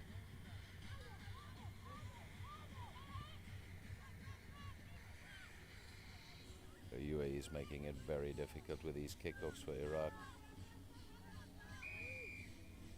UAE just want to grab the ball. Iraq lady holding on to the ball. Iraq lady not going back 10 meters. Referee Ms. Palak says, excuse me, you need to be back 10 meters. I'm going to give 10 meters extra to the UAE. UAE, you can't take another quick one.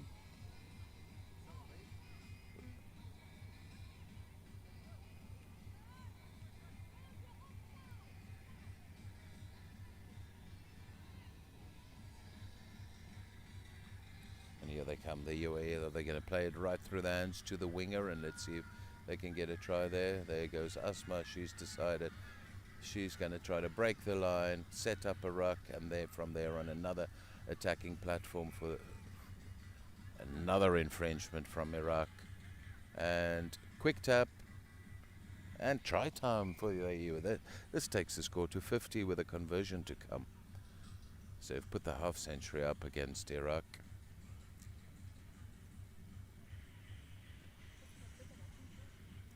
And that takes the score to 52, and there's still some play left. 52 to the UAE, 0 to Iraq. Things are going UAE's way. Seen them, and their scrums very good at the breakdowns. Stay on their feet, over the ball, try to contest, and that's where they get the penalties from, and that's where they get the quick taps from, and that's where they get the tries from. This ball is not going to go 10 meters, and this is an opportunity for Iraq. Let's see what they can do. Right in the center spot, they will get a free kick. Ms. Palak's just reminding them we need to take it from the center spot. Ms. Palak's also just saying make sure that you tap the ball with your foot. And there we go. A lot of pressure from the UAE at this breakdown. Let's see if Iraq can clear this ball without infringing. Unfortunately, another infringement from Iraq's side. I think that's some homework that the coach has to do tonight, is just to make sure the girls interpret the laws correctly. Referee Ms. Palak patiently explaining to Iraq what went wrong here. Assistant referees are showing them where the 10-meter line is.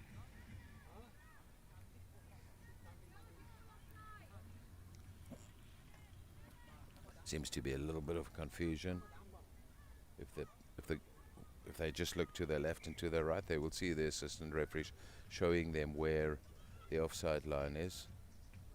There's some thumping runs there from the UAE. They've decided to go direct on this one, set up a platform. Again an infringement from Iraq. Again a quick tap from the UAE. Again Iraq not back 10 meters. Ms. Palak's calling time off. There she is. Takes the score to 12 points. 12 points to Lebanon, 0 to Palestine.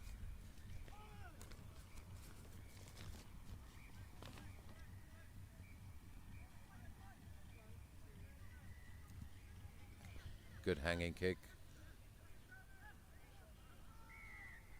And now it's Lebanon doing the high tackle. So I think the referee would have to speak to the guys if it continues like this. A good contest there from Lebanon. Advantage to Lebanon. There goes that man Wahil again, the one who scored the try. Okay, Lebanon they need to be patient here and get the ball through their hands. But no need, there's another try. This try scored in the corner. Good defense from Palestine. Keep on fighting right till the end. Don't give them an inch. Don't make it easy for them to get the ball down close to the posts. So there's 12 points and now 17 points. And he's still waiting for the conversion.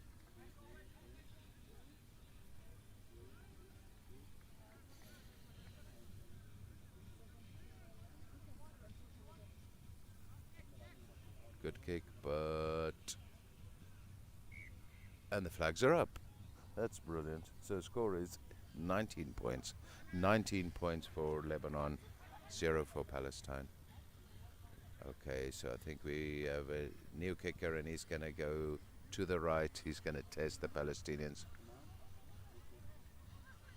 Let's have a look at Palestine can set up an attacking platform here. They're getting the ball out, and there's a kick and chase. Now it's a foot race. It's 1 versus 3, and we know in rugby the way that the ball bounces, anybody can get the ball. Tackler, you need to release, says Mr. Yako, and also, gentlemen, referees, it's time off. It's time off. Let's see. Mr. Yako's got his hand in his pocket. I'm sure he's going to take out a yellow card and saying, if I ask you to retreat 10 meters, do retreat. Apologies there from the Palestinian player saying, sorry sir, I think I was just overzealous there. And I'm going to pay the price. I'm going to be on the bench for 2 minutes out of the game. Lebanon's doing what they've been doing so well, get the ball through the hands. And this, okay, so I think this try just shows that Lebanon actually wants to put up high score as possible. This is Lawrence Zaloum that just scored. Successful conversion. That takes the score to 26 points to 0. 26 points to 0, and this is still the first half. So if things do go on like this, I predict a big score again in this match.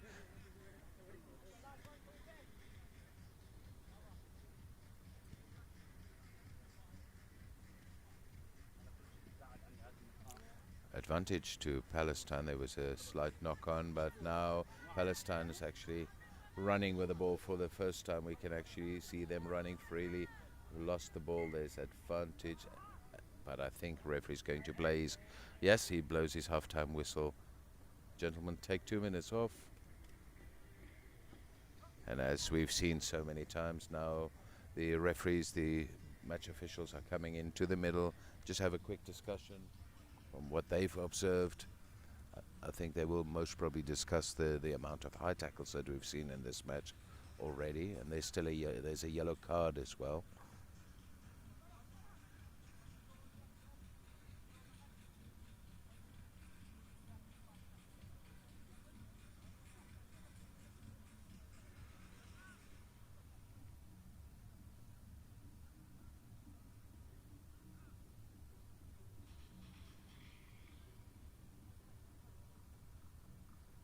The Palestinians are making their intentions very clear. It seems that they're already on the pitch, they're ready to play. They've had a sip of water.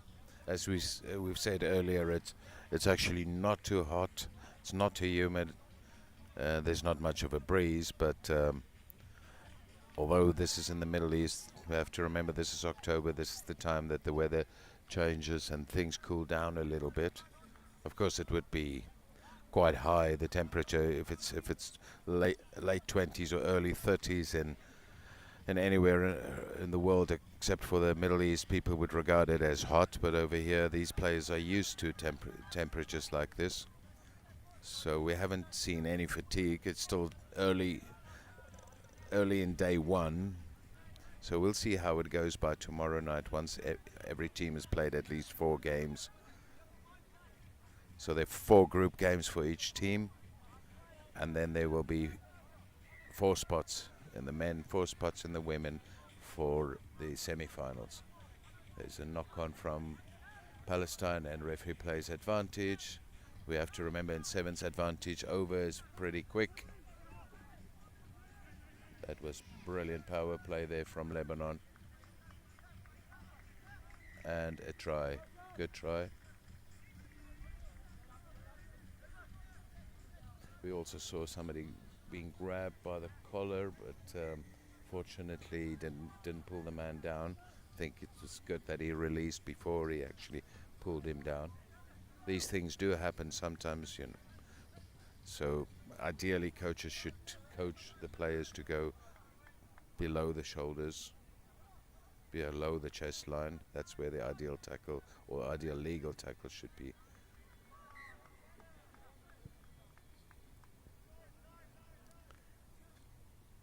So the players are thinking, does this referee have eyes behind his head? Because we saw on the left side there was somebody that went in front of the ball and the referee was facing the right hand side. But we have to remember that the referees are in communication with the assistant referees on the sideline, who would actually give them the call if they do see somebody in front of the ball or they see somebody offsides. There's another yellow card against Palestine. 2 minutes off. We've seen the player talk to the referee, calling the captain, is just asking him, please, let's keep the values of the game, let's have respect. And time's back on. There is some brilliant running there from Lebanon. A little bit of show just to confuse the defenders. There was some speed running there from number 11. That's Lawrence Zaloum. It's not his first try that he scored in his life, I can assure you that. And it seems that Lebanon, they are putting pressure on themselves to score as many points as possible. The kicker took 10 seconds and kicked over a relatively difficult one. Okay, so they're talking to each other. Some good communication. I can hear from the sideline how they communicate. Now they've decided to go straight and then There's still a little bit of a battle there. They need to get over this line. Good hands by Lebanon. Well done. They're running in another try. So they've just crossed the 40 points and they've just scored another try.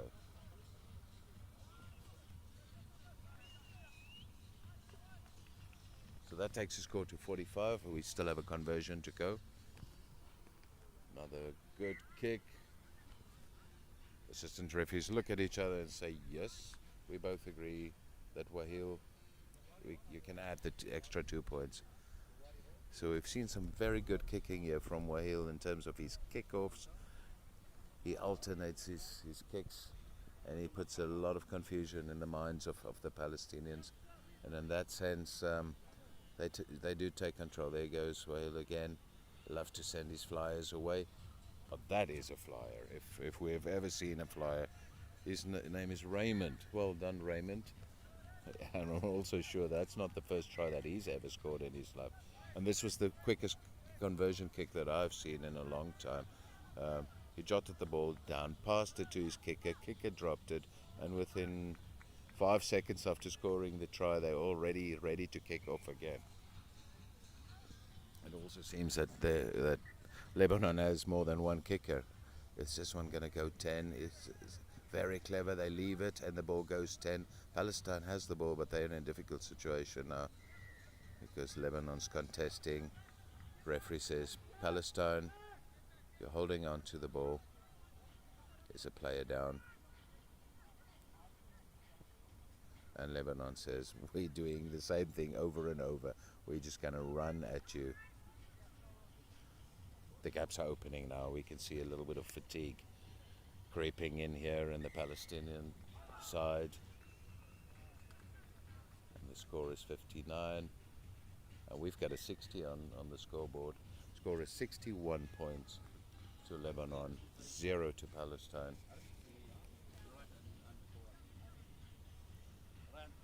I have to tell you, I know the players are going to be tired after this match, but I also think the ball boys are going to be tired because these young men have been very, very busy today because after every try, somebody had to run on and make sure that there's a ball on the middle spot for the kicker to restart the game. So, scrum for Lebanon. You can see their playmaker coming into the scrum. That's interesting. So Wahil is now in the scrum. He's not the standoff anymore. But I think in terms of what we have in Raymond, their standoff, let's see what he does. There's only 2 of them now on that side, so they do need to change direction, and that's exactly what they do. Now the gaps are opening, as I said, and good hands.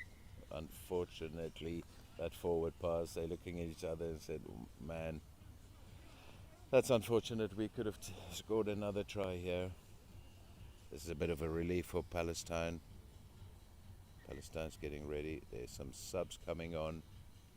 One more from Palestine. One sub coming on. Let's see who's going off. Referees in communication with the sideline. They will give him the number of who's going to go off. Okay, so they got the man who's going off. That's number 14.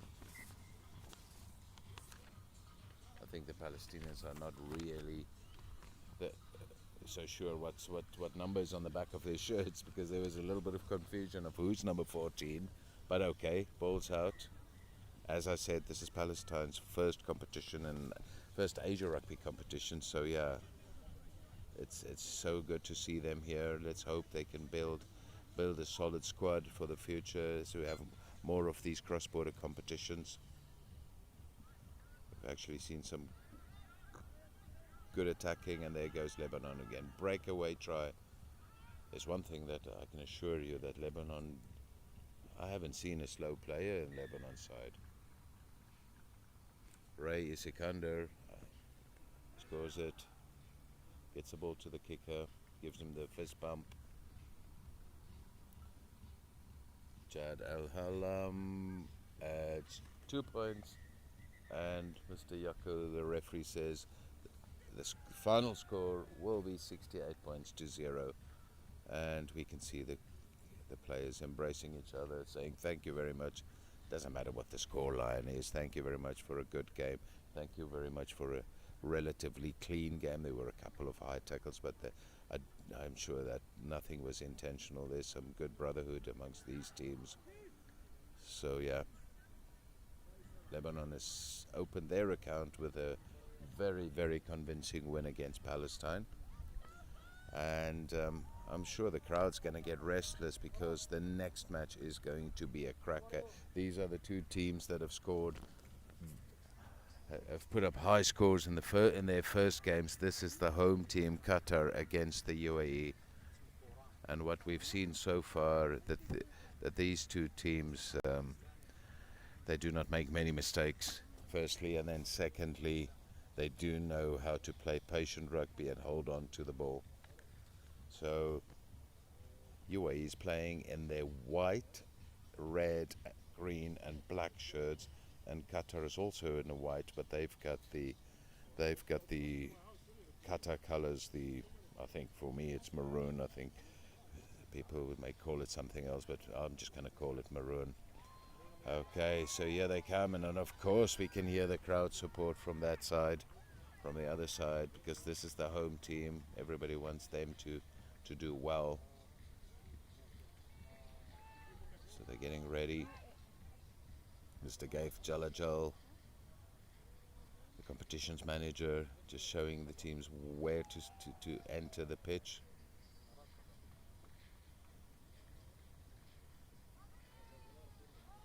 So first half, UAE is going to play from left to right, and Qatar is going to play. Let's see who's going to receive the kick.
And here they come, Qatar, crowd favourites, home team,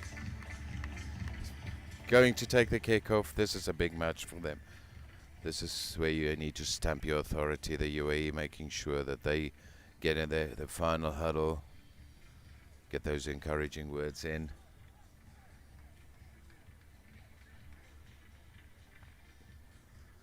Both of these teams, we've seen them playing the process very well, being patient, securing their own balls at rucks, and then get it out, play it through the hands, changing direction, playing from left to right, from right to left, and just being patient. So let's have a look and see what's going to happen here. Similar styles, perhaps Qatar a little bit more flamboyant in the offloads. So let's have a look and see how these two teams are going to do. Very well contested there. So Qatar setting up a platform. Referee's making sure there's no offside. Yeah, and the ball comes through the hands. They just need to be patient. And here they come. They're going to test the UAE on the outside. And they're testing the UAE on the outside. And there's a handoff. And there's a runaway. And we're going to see our first try. And that's going to be the local team that puts it down under the posts, of course, to the ecstatic enjoyment of the Qatari supporters. It was a good little handoff there from Peter to Olagi, and he said, well, give me half a chance and I'll take it. Okay, so in these games, conversions are very important, and it takes a score to to 7 points to 0. That is Elias. He is. He's also no stranger to the try line. We saw him in his first match scoring a couple of tries. Of course, a very good kicker. So let's see where he's going to place the kickoff for his runners to compete in the air. Okay, UAE, they've got their names on. Good tap back. It may seem as risky play, but once you can just hold on to the ball and recycle the ball, you can get out of trouble there. Pressure from Qatar, ball comes out. UAE, they need to be calm, and a long ball, and it's a foot race here. Oh, good tackle there, Mr. Tuolagi. I would say that was great. That's a try-saving tackle. And he does what he does so well. He does the handoff.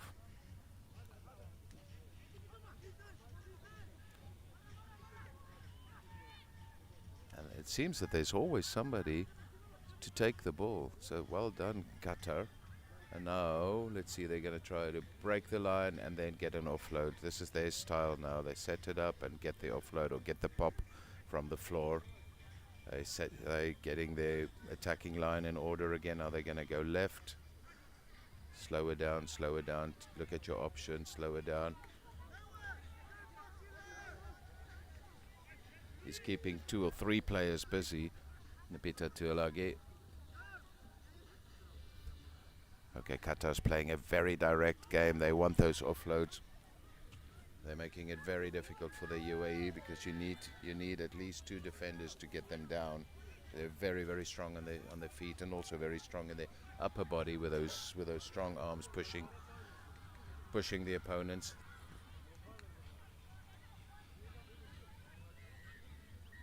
There's a penalty, and the referee's got his hand in his pocket. Something's coming up here, and the UAE is being punished there. That's Ice Isikaya. He's being sent off for 2 minutes now. 6 against 7. The chances of scoring when you are 6 against 7 are pretty good. And who's that man that goes in the corner? Yeah, and that is Francis Hughes. We've seen him score in the first minute of Qatar's first game, and he seems to be a very good finisher in the corner. So I think he's one of those people that can just run a centimeter in close to the try line and just dot it down. I think he's most probably a winger in the 15th game as well. And I think he's one of those guys that can slide over the try line for 2 or 3 meters on a wet pitch. Very strong running. When he gets the ball, he only knows one way, and that's corner flag. His kick is going to be unsuccessful. So Qatar's leading with 12 points to 0. And just remember that UAE is playing with only 6 people at the moment. So so they need to set up and try to play through the phases just to get the clock ticking, to get their 7th player back on.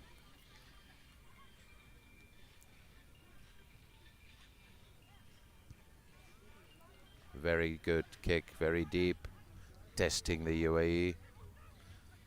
And there they go again. Qatar setting it up. Very good platform at the ruck. And we've seen they've got a lot of speed. Here goes Peter again. Peter's... Oh, that is definitely the try of the tournament so far. We don't know how Peter got that ball around his back while he had defenders clinging on to him. He just flicked it around. That's the try of the tournament so far. And from where I sit, I can see Peter's actually lost a shoe in the process, but that's not a problem because he was just amazing there with a little flick behind his back. I guess people would say, with a surname like Tuolagi, of course you were born to score tries. So it's a very good score now.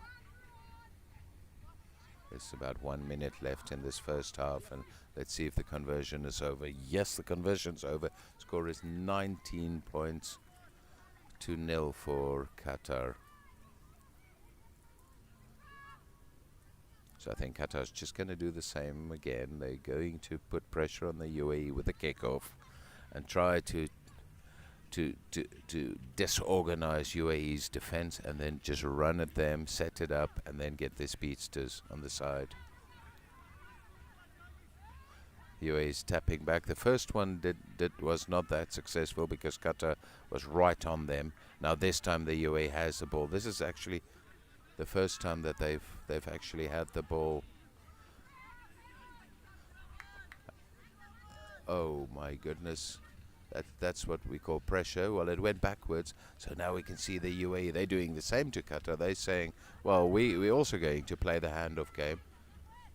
Brilliant play from the UAE, and now they're going to set up a ruck. There is some good counter rucking from the UAE. This is the chance for the UAE.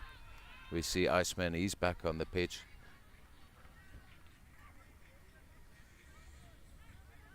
The UAE is trying to run at Qatar, holding up. Referee says holding up, but your hand was over his shoulder. So yeah, that's a penalty for the UAE. Qatar's waiting, flat defense line. They're waiting for the UAE, trying to be patient, very well organized in terms of their defense, making sure that there's space, making it very difficult for the UAE to get the ball, and of course they're just playing on. Those two are feeding off each other. That is Ilyasa again. There's some very good synergy between Peter and Ilyasa. Good communication. And Ilyasa goes down, puts the ball down, and says, "I'll take another 5 points." Thank you, sir. And that's a relatively easy kick. No kicks are easy, but he's taking his time. He's getting his breath back. Ilyasa kicks it very high, and that's half-time. Half-time, very convincing display from Qatar men. 26 points to 0. The UAE trailing.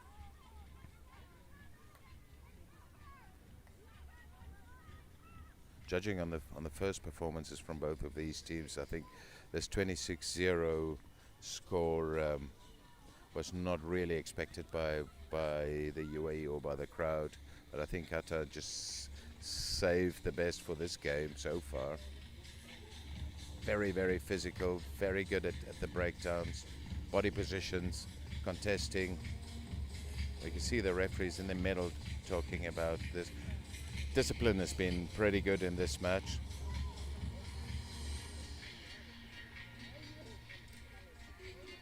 So yeah, so we do not know what will the UAE come with in the second half. They did not have quality ball at all. So we'd actually love to see them getting a little bit of quality ball, but we've also seen Qatar in terms of their defense very well organized. They're not playing rush defense. They come up as a unit, but when there's contact made, they do come in and they contest very well. So I think that's something that UAE needs to try to avoid. It seems that Qatar, once the ball comes out to the Qatar backs, that they do contest the ball like forwards do. While in modern day sevens, everybody needs to be able to contest the ball like an international flanker.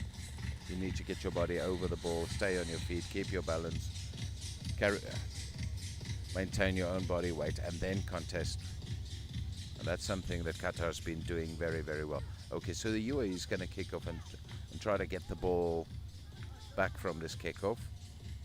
Or let's see what they do. Will they try to keep it deep and try to pin Qatar down to their own half?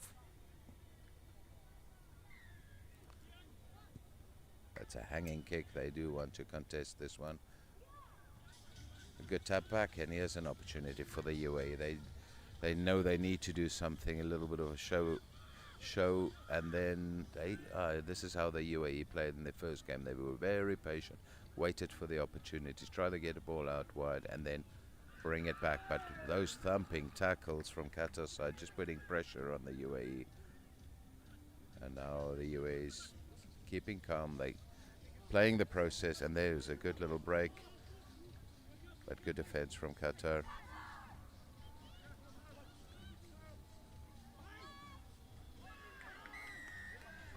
And again, we've seen this. We've seen the breakdowns. We've seen Qatar contesting the breakdowns. We see Wade Lotter there. He's the one that actually, and he's decided, I'm going to go straight. I'm going to run into them and make sure that they know I'm on the pitch here, because he just won the turnover. And good defense from the UAE. Good scramble defense. Ball is out. Ball's gone out to Qatar side. There was a slight knock on. The referee's saying, UAE, you need to keep your balance when you go over the ball. Don't kill the ball. He's asking UAE to go back 10. Qatar's slowing it down. They're deciding they're gonna. What are they going to do? Are they going to go for a kick and chase? UAE doesn't have a sweeper at the moment. Yes, Qatar's going for the sideline, and they will get the throw in because it was a penalty for their side. So. They want to set up an attacking platform on the other side of the pitch, from where they can run the ball all the way to their wingers. So we just have to remember that the players not part of the line out will have to be 10 meters back. So assistant referees are just making sure both sides are adhering to that. Good communication here from referee Tony on this side, making sure that UAE are safe with 10 meters, and that's against a run of play. The UAE got the ball here. And here comes that man, the one that we've seen, Peter Tuolag. He's not afraid to take on, and that's his partner Elisa. They got the ball out. And of course Francis, the try scorer.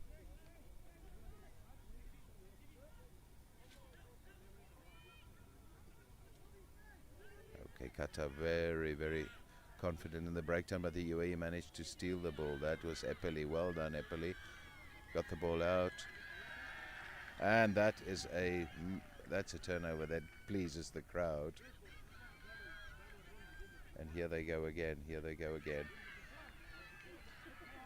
We've got a foot race on. It seems that the UAE player is a little bit faster, but now he needs to get himself out of trouble. He needs to make sure. Okay, and let's see. Here goes Epeli. He wants to get to the try line on his own. Unfortunately, he slips, but he gets somebody to pass the ball to. UAE playing the patient game that they've been playing. It's not paid off in this game so far. And that was a steal from Qatar. I think it's quite difficult when both teams are in white. Oh, there's somebody down, and the referee is indicating that they're first going to attend to the injured player.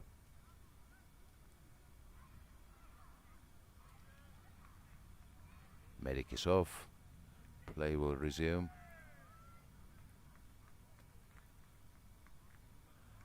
Qatar's playing the same option again. They're going to try to set up an attacking line out. The ball went all the way over the dead ball line and did not cross the line. So the referee says this is a 22-meter kickoff for the UAE. UAE is asking the question, where did he kick from? The ball went over the dead ball line, and so we all agree that we'll go back from where he kicked. So this is UAE's opportunity to get a platform. Qatar's rolling on their subs. They know they've got the game in the bag, with a score of 26 points to 0. Crowd's really enjoying this, clapping them off. So what are the UAE going to do with this one? They're going to have an attacking scrum, but they're still in their own half. They need to get out of the half. Okay, so Qatar's got all their subs on now.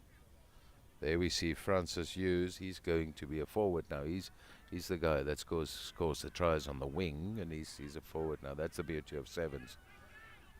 That's right. Especially if you have his size. Good little play there from the UAE. Ball through the hands. They're being patient. Okay. And this could be UAE's first try, but there's brilliant defense. 2 defenders and a knock on, and the referee's going to call them back for a knock on, and Qatar's managed to save this try. More subs are coming on.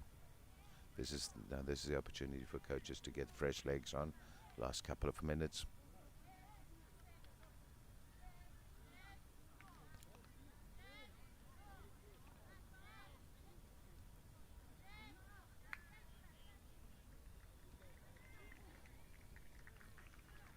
Let's see if Qatar will run from within their own 22, or will they kick and chase? No, they've decided to run it.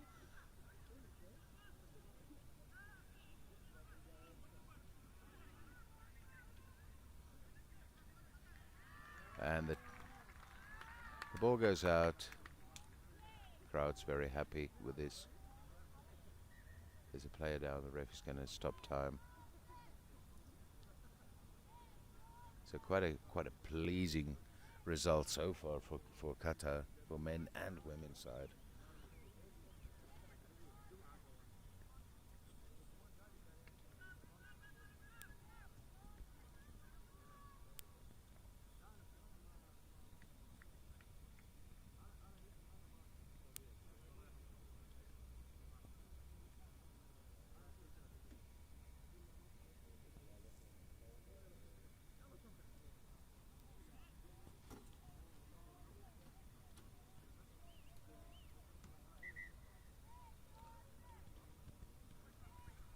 Referees ask the medics to come on, so there will be a break here, at least 2-3 minutes, because it seems that the player is down, and safety first. So nobody wants to take a chance here if it's a possible spinal injury, just to make sure. Just take him off, get him assessed, and then we go on from there. So we've seen 4 tries from Qatar, 4 very, very good tries, and I'm sure the last try that we saw with a little flick back where Elisa scored the try, Peter flicked the ball behind his back. That's so far for me. That's a try of the tournament so far. This is something that our social media guys can show over and over. Hopefully it will trend on YouTube.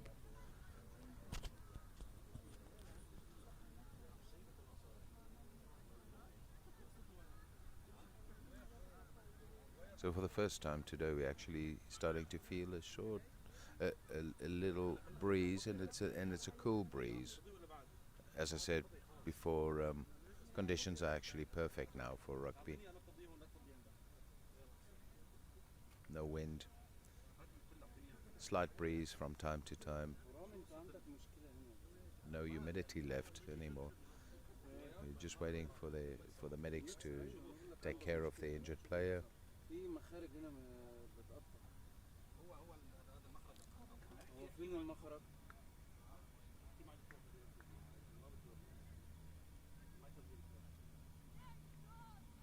احمد ابعد عن العربية خالص يا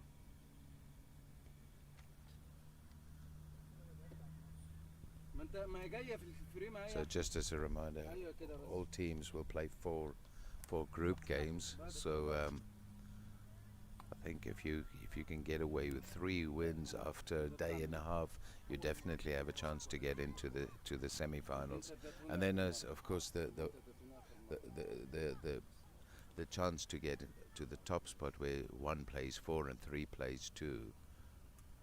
So there's definitely an incentive to play to get to the top spot. And I think at this moment, Qatar is definitely put their hands up and said, we want to finish after the group rounds. We want to finish on top.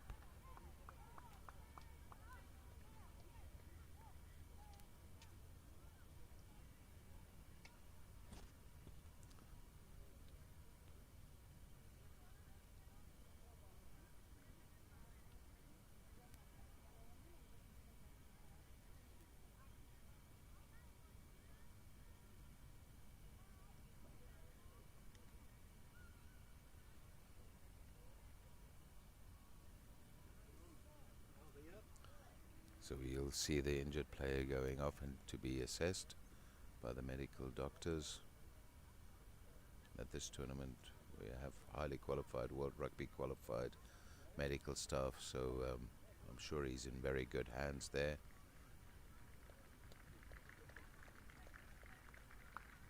Crowds appreciating the good care he's getting from the medical staff, and they all wish him well.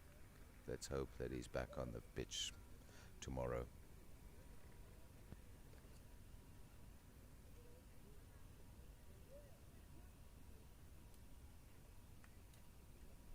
So play will resume.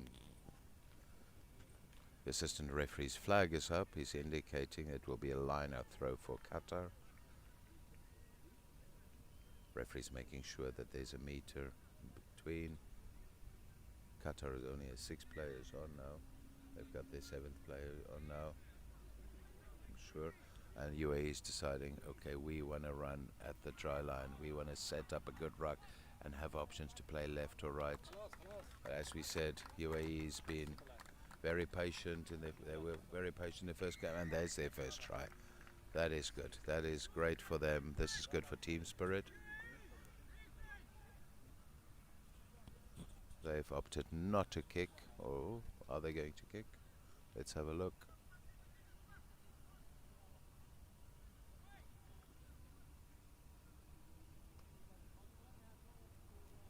Sometimes we do find, if it's a very, very difficult kick, that the teams opt not to kick, and that's the end of the match. That takes us UAE to 5 points. Score is 26 points to 5.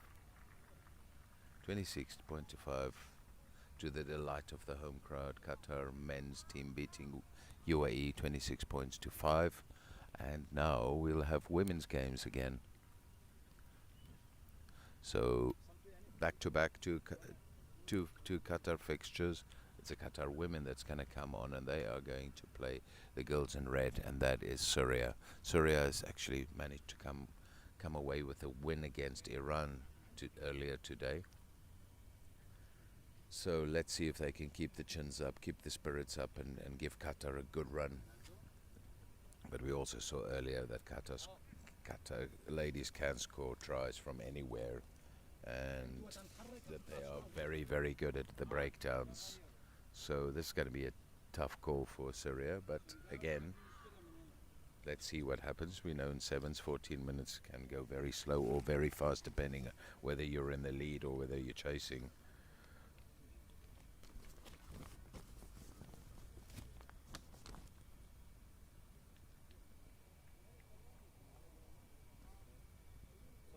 Match officials are getting ready for the next one.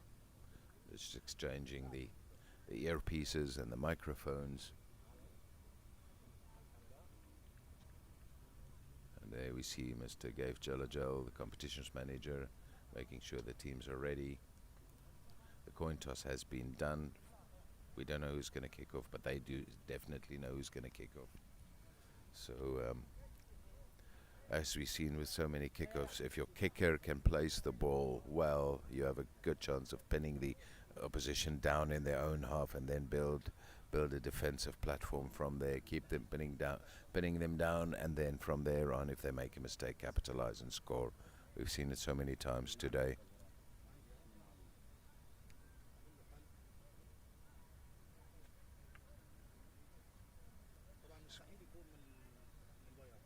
Great to see the referees. Very colourful, very distinctive colour. No team plays in that kind of shirt in this competition, so they do stand out. The beautiful Asia Rugby and World Flair shirts that they have, World Flair kit that they have, they're definitely very visible.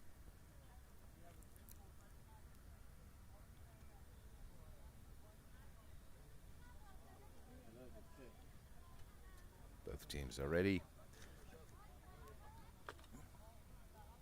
And I can assure you, once the Qatar women scores the first try, the crowd is going to be ecstatic like they were with the men playing against the UAE.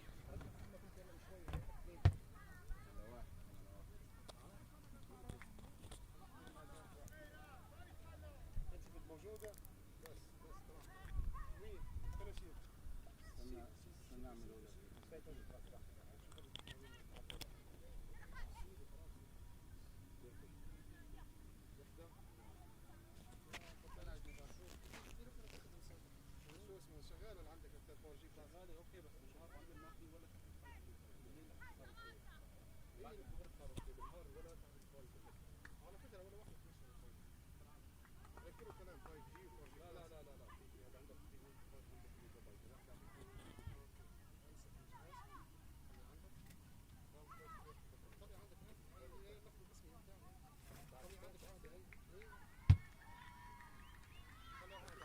And here they come, as predicted. Local crowd supporting the women's team. High expectations. And let's have a look. Qatar's going to kick off. We've seen them kick off very well. We've seen them contest very well. So Syria, well organized, trying to cover all spots. Let's see how this goes. Great little kick. Good. Syria's got a name on it. It went backwards, and here it's going to be a tough day at the office for Syria, because as we've seen, the Qatar women, they really contest well at the breakdowns, but Syria's decided we're going to run at them. Good play there, brilliant play there from Syria. Good play. They keep the ball alive. And very inspirational. There's somebody down. Somebody's down from Qatar. Medics are on the pitch. The referee's asking time off.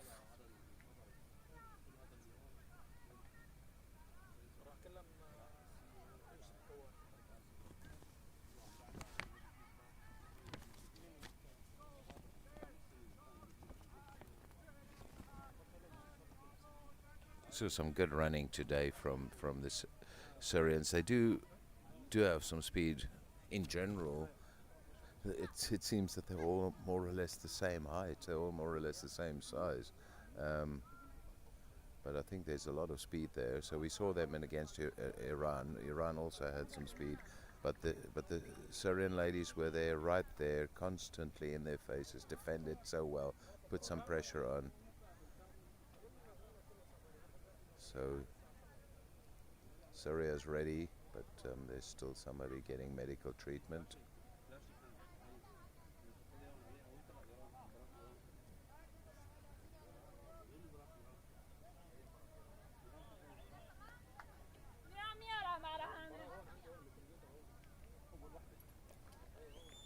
There's an interruption in play because we do need a medical team onto the pitch,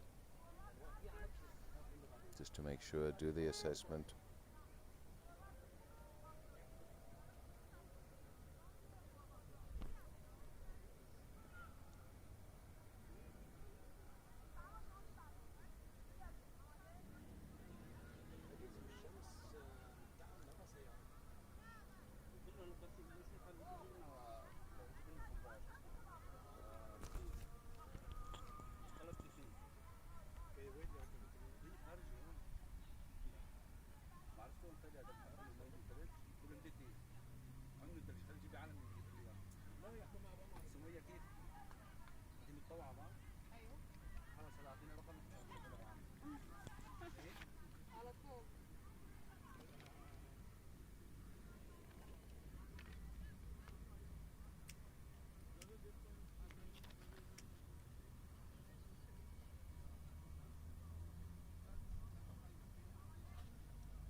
Kuram, how can we mute this just for a minute? Please, please.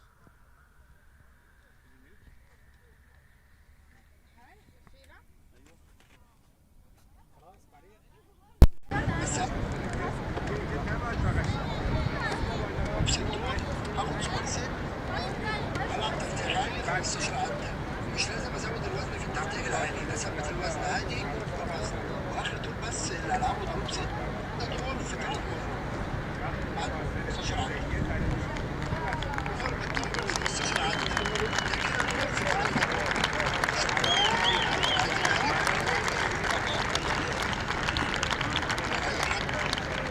اللي محتاج يسأل على حاجة يجي يسأل، ما تنسوش تعملوا لايك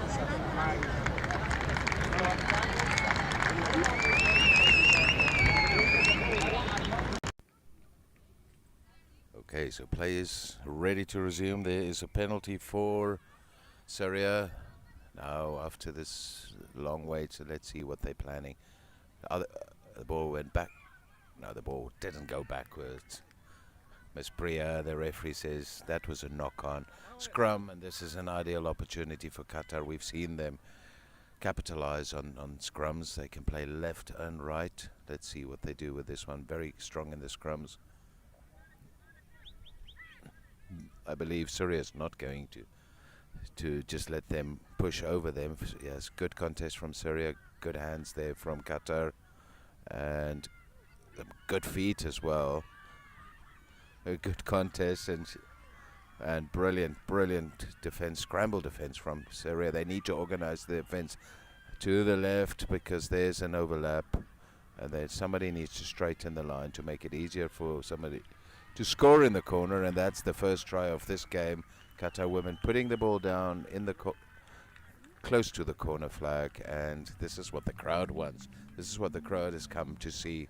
They've come to see Qatar men, Qatar women do very well. So well done, Qatar, coming back from a good attacking scrum position.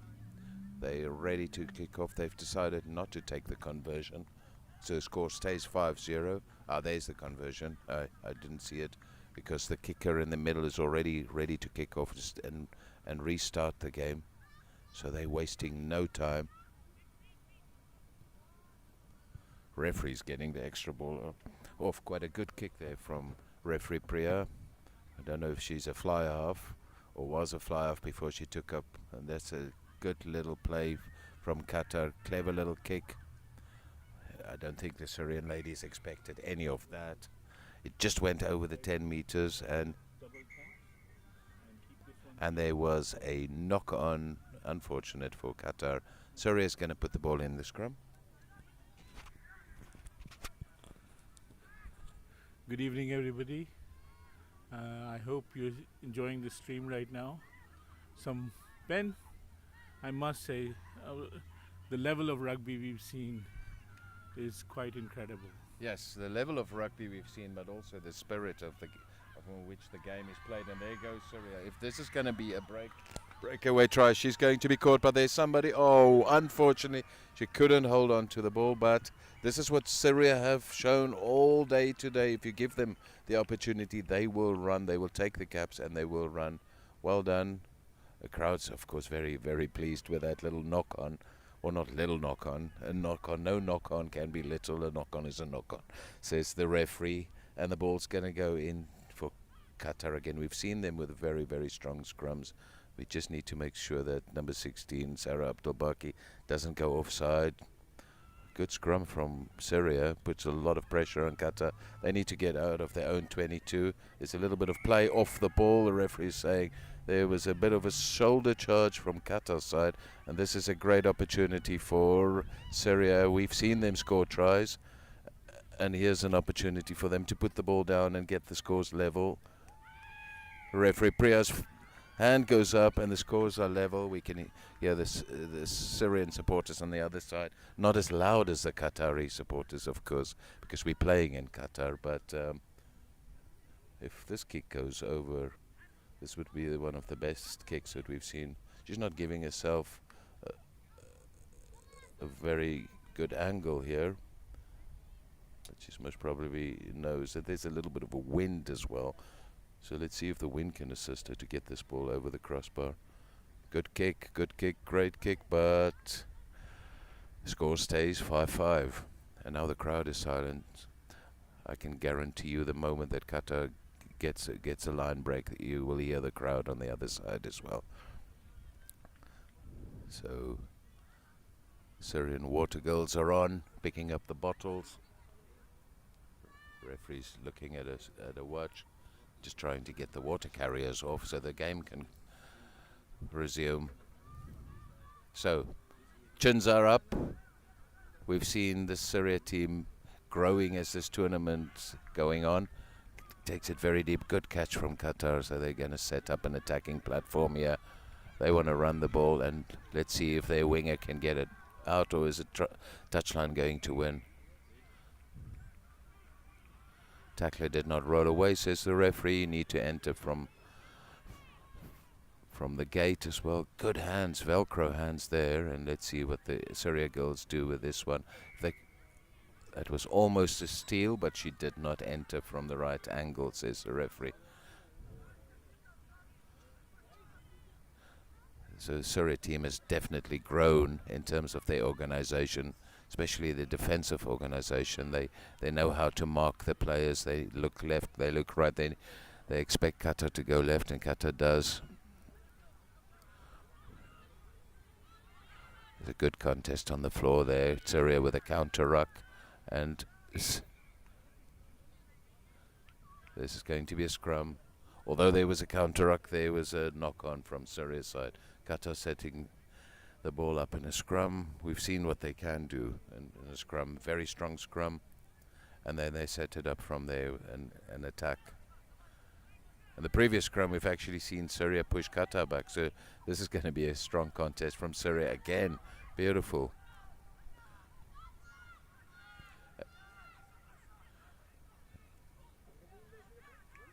Seeing some good defense from Syria. Play on back, says the ref.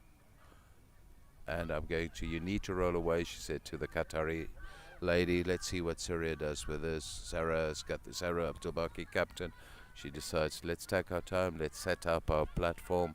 Are they going to do that crash ball runner again? Let's see, here she comes. No, they're not using that one again. Okay, so they're very good at placing the ball, giving a quality ball to their scrum half. The ball goes out.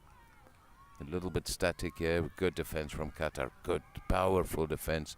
But I think that was a high tackle. Let's see what the referee says. Yes, she said a high tackle. She takes out a card, and Qatar's playing with 6. Referee Priya showing this was a high tackle. That's why I'm sending you off for 2 minutes. Let's see what Syria can do with this. Ball went backwards. I don't think that player expected the ball. As we've seen, Syria, very good technique.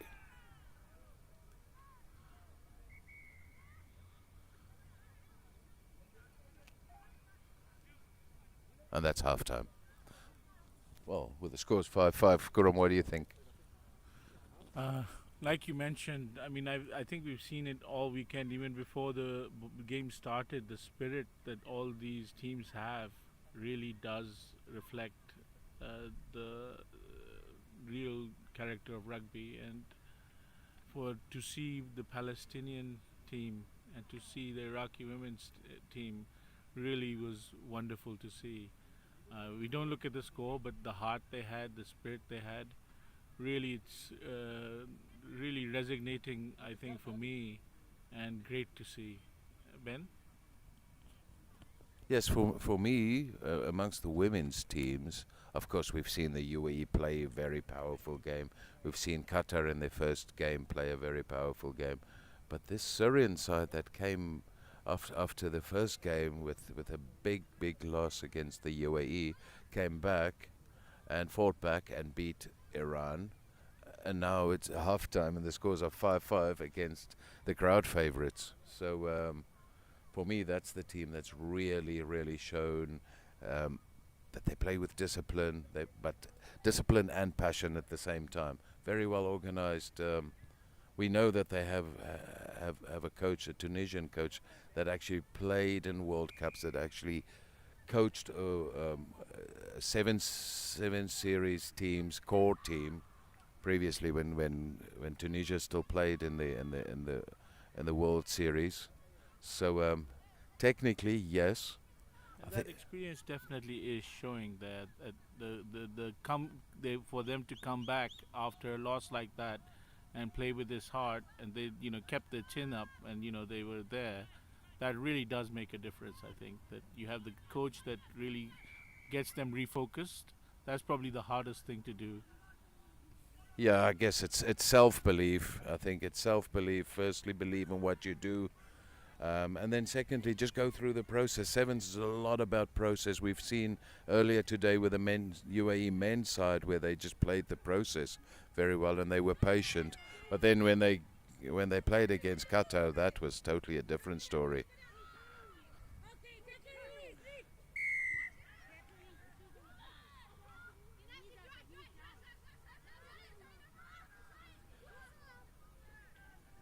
So referees awarded a penalty to Qatar. So as I've said before, Syria women very well organized in their defense. They're not going to give an inch to Qatar. Crowd favorites Qatar. Let's see what they can set up. They're going to do something in the middle. There's going to be a switch or a crash ball or something like that. And let's see, in terms of speed, Syria's matching them pretty well in terms of speed. But at the breakdowns, I think the slight weight advantage that the Qatar women have at the breakdowns, it's starting to show. Syrians are not rolling away quick enough. But this does look like a completely different Syrian team than we saw against UAE. I think that's definitely clear to see. They've come with a different purpose. Oh yes, it's like you say, self-belief. You can actually see it. They do believe that they can actually win this one and upset the crowd. Yeah, excellent. I must mention, Ben, how Qatar Rugby Federation has really gone out of the way in terms of preparation and in terms of looking after the players. So just wanted to mention a big thank you to Qatar Rugby Federation on their efforts and the work they've done so far. Well, Kuram, I think not many of the teams have ever played on a pitch like this. When I first walked onto the pitch, I thought it was a putting green at a golf course. The grass, I thought it was artificial. I thought it was a carpet. I didn't think it was grass. So yeah, this Aspire is absolutely a brilliant facility. And as you say, for Qatar Rugby to organize this at such a beautiful event. Yeah, so thank you very much, Qatar.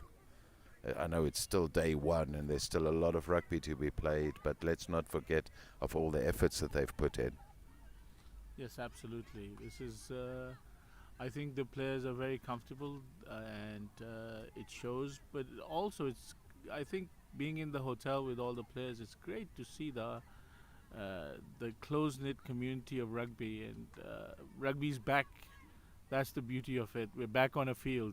We could have had any field, but it's lovely to be back and playing rugby again. And I think it just that's why we're here. Asia Rugby is about rugby, and finally, after some stoppage of rugby, we're back, and we've got a lot of rugby still to play this year, Ben. Yes. Of course, we're going to cram a lot of rugby in the last couple of months. Yes, we waited almost 2 years for this. So yeah, so this is our first adults competition. 2 weeks ago, Asia Rugby rolled out the under-18 girls competition. So it's good to see 5 men and 5 women's teams playing here. There's a player going off needing a little bit of medical attention. I guess that's something that an ice pack will sort out. I think there's also a lot of changes in player safety that World Rugby is introduced. So sometimes the player might not be, completely injured, but if they're showing signs, it's very important to player safety. So this is great to see that this being implemented here. Yes, yes, yes. Recognize and remove straight away if the referees, if a referee and the medics believe that there is a slight chance. That is a brilliant break there. So from the Syria women, good counter rucking from Qatar, but she couldn't keep her weight, couldn't keep her body weight, and yeah, Syria is doing what they've been doing very well in this game. They, thumping tackle again. Qatar is making thumping tackles here, contesting very well. As I've said before, Syria's very clinical at their breakdowns. They're keeping the ball now. Let's see if they can get a speedster away. And we've seen some good speed from the Syria team, the women's team. Oh, now this time the penalty goes the Qatar way, holding on to the ball. So this is just indicative of the way that these teams are contesting the breakdowns. So Qatar's still pinned in their own half. So unless there's a line break, they're going to be here for some time, because those Syria women are really defending so well. But your first tackles need to stick. That's a beautiful little flick. And now let's see, is it going to be a foot race? Somebody's going to have to take the ball, and unfortunately that went forward, says Referee Priya, and she's calling a scrum, and this is Syria's put in. So we've seen Syria had to make a substitute there. So let's see how this is going to influence their attacking strategy. They're bringing on another substitute. Yeah, you do need fresh legs. So scrum half Sarah, she wants to get the ball out to standoff, and we've seen the speed on the wing. So let's see if they can get a breakaway. And there's a little loop around, and just that little bit of hesitation. Well done, Qatar. Well done. That was textbook style. I don't think Syria went back 10 meters, and referee Priya saying, I'm going to give you the mark here. Please, Syria, go back. We know these are desperate times, but don't take the law into your own hands. Of course, as we know, the crowd wants that try from the Qatar women. And they've got the ball out wide. Now it's going to be a foot race. Let's see who's going to win this one.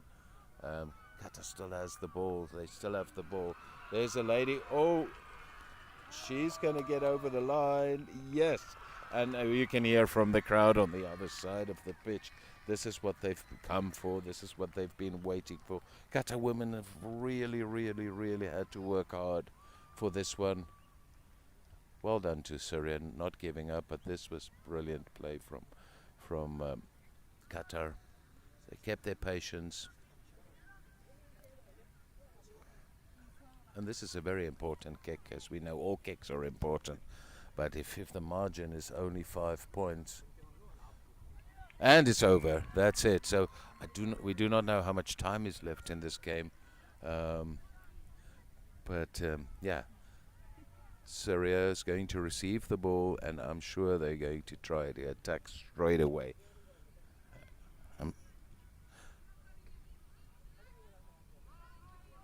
I think I would just recommend for Syria just to play through the phases and try not to rush things. Firstly try to contest for the ball. First get the ball. That's it. That's the secret.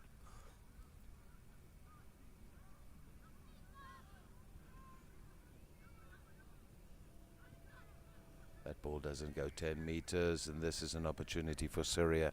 This is an opportunity. Let's see who they've got their thinking caps on. What are they going to do? They have options left or right.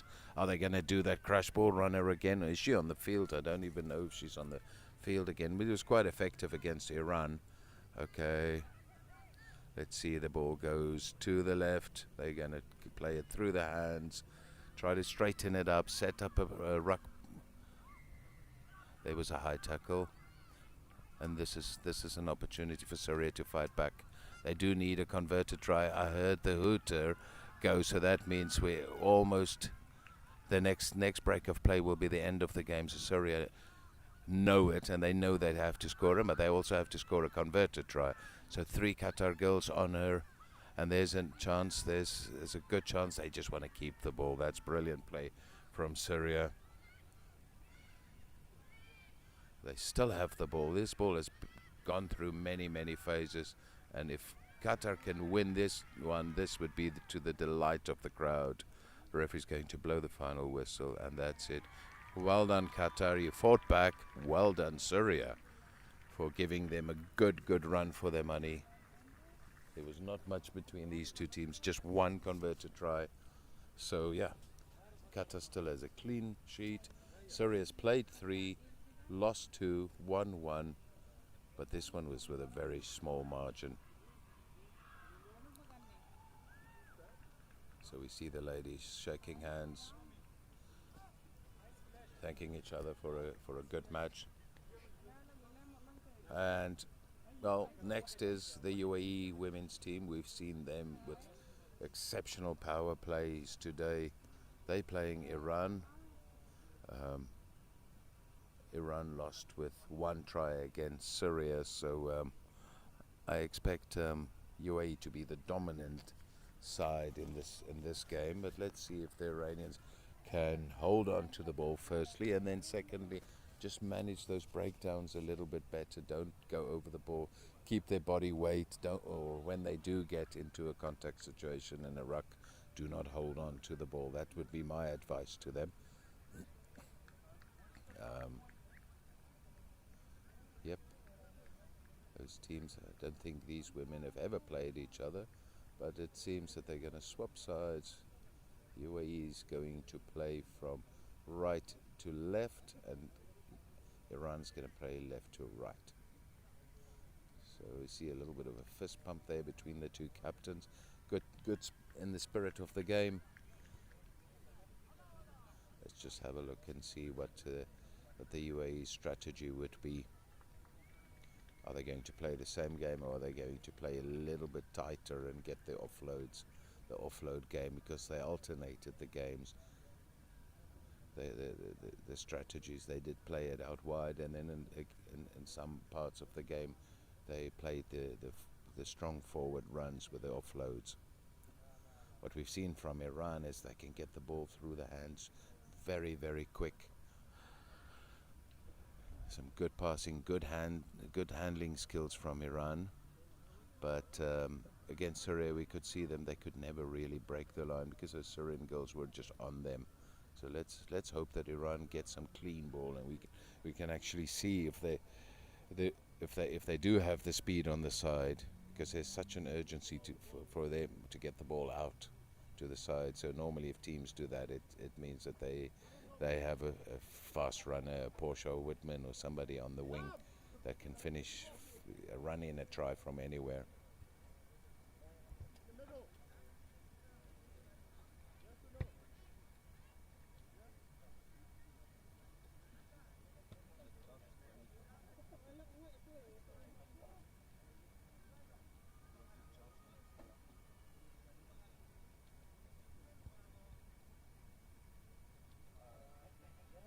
Good catch there by the ball boy. So as I said, the ball boys were pretty busy during this tournament so far, because there were a lot of tries scored. There were some games where we saw the score go over 50 or over 60. So if you just take on an average of 5 or 7, that means that we had, in some games we had 10 tries. So those ball boys had to do a lot of running to make sure that there's always a ball in the middle for the restart. And here they come, UAE playing in the white and the black shorts, white shirts, black shorts, and Iran playing in the grey and orange with a very bright numbers on their backs. Yeah. So I think Iran, perhaps they need a sponsor where they would have all orange shoes as well. That would look very good if you're looking for a fashion statement. So here it is. Iran's going to kick off. Let's see where they're going to place this ball. Are they going to go deep? Okay, so they want to put pressure on the UAE. They're coming up. I can see good defense from Iran. And here it goes. Good defense from Iran. They do have the speed on the side, so I think that would be a message to the UAE. So if you see in a couple of times that you can't get the ball, you can't get somebody on the wing, try to play the power game, which they're playing now. That's very good power play. Now they need to set it up. Iran, please don't infringe this time. And here comes good defense from Iran. Those ladies are fighting it out. Let's have it. This is a referee says this is a ruck. The ball comes out. Well played from Iran. Very disciplined so far. And now the UAE is going to run at them. And let's see if they can do something here. Okay, so it seems that Iran's definitely matching them in speed, and I expect the UAE to change their game plan a little bit and run a little bit harder and straight, which they do. Go for the middle option. Good defense there from Iran. Again, UAE is trying to go out through the middle again, yes, and set it up again. Very good discipline this time from Iran. They haven't conceded a penalty yet at the breakdowns, because we saw them struggle in the first game against Syria, but this time very patient and very, very good defense there from Iran. They just need to roll away. The referee saying everything is fine. UAE, this is your one. And UAE is definitely going direct. They decided they're going to use their advantage in the midfield with strong runners, and we've got a little bit of a wrap around and then contact. Good defense from Iran. Brilliant play. Let's see, they just keeping the UAE. Brilliant defense from Iran, and referee says, unfortunately, tackler, when you went over the ball, you didn't carry your own body weight. You sealed the ball. UAE couldn't get the ball out. So yes, very well. It's very spirited from Iran. There's some good communication. We can see what they want to do. They want to mark their players. UAE is playing a little bit of mind games with them. But pressure from Iran. There's an opportunity here for Iran to actually capitalize on this. Referee's still playing advantage. Iran, do something. No, the referee's saying, come back. Well, this was a very, very well-deserved scrum. No. Somebody, there's an injury. The Iranian girls want to run. They think, okay, this is our opportunity. They just need to get in. There's going to be a scrum. It's not a penalty. I think there was a little bit of confusion there. Okay, so this is a good attacking platform for Iran. Let's see what they're planning here. They have options left or right. It seems that they're going to try to go right. First receiver is standing to the right of the scrum. Somebody from the UAE just getting a little bit of attention. It could be an ankle, perhaps somebody stepped on a calf or an ankle. So she's getting a little bit of treatment there. The medic doing the assessment. She's being helped up, and I think the best is if she's staying on. She's saying, I'm ready to play. The medic is saying, please, let's go off and assess, and she says, no, it's fine. That's brilliant, yeah. Sometimes you just need to keep moving, and then the body sorts itself out again. Okay, so let's have a look. I expect a very strong scrum here from the UAE. I think Iran actually managed to get the ball. They're going to change to the other side. It's a one-on-one. If there's going to be a wraparound, unfortunately there was a knock-on.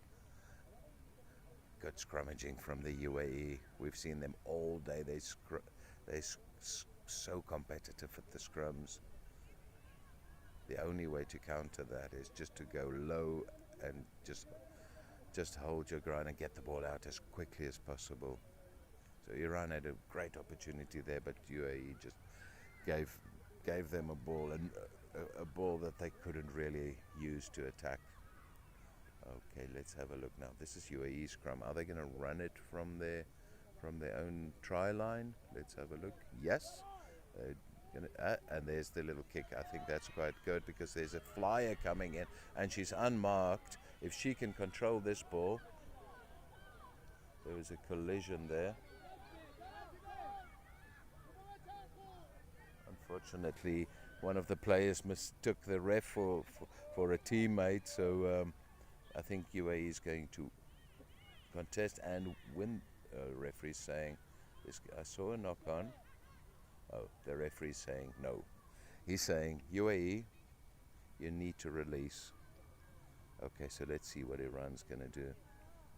If you do have a good kicker, you can actually try to build on the line out. But I think at this level of play, I would do what Iran's doing. They are just attacking. And this is a maul. This is still a maul. It's still moving. The moment that it becomes stationary, it will be a scrum to UAE advantage, scrum advantage. So as a coach, the advantage, the advice that a coach could give their players is, if you get into a maul situation and you are the ball carrier, you need to go down. Try to get a knee on the floor. Once a knee is on the floor, the referee will call tackle, and then whoever holds onto you has to release you and enter through the gate. So it sounds quite technical, but bottom line is, if there's a maul and you have the ball, try to set it up, try to go down, set up an attacking ruck.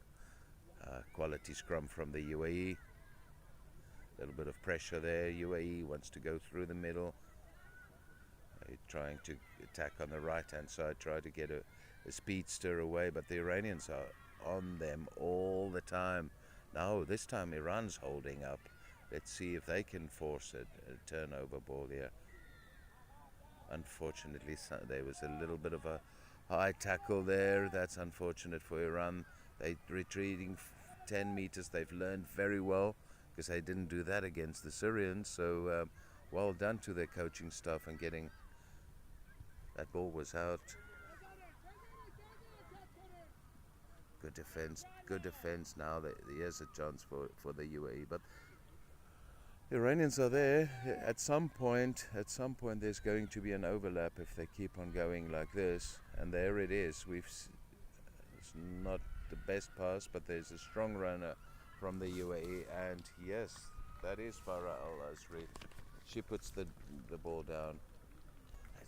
UAE has had to work very, very hard to get this try.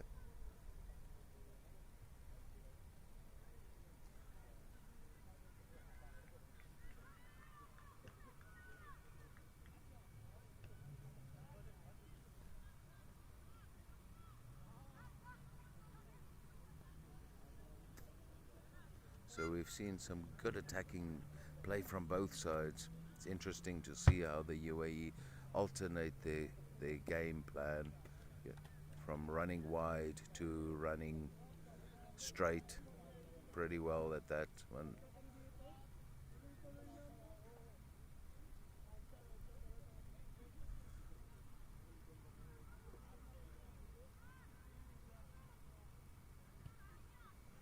Kick is unsuccessful, so score stays UAE 5, Iran 0.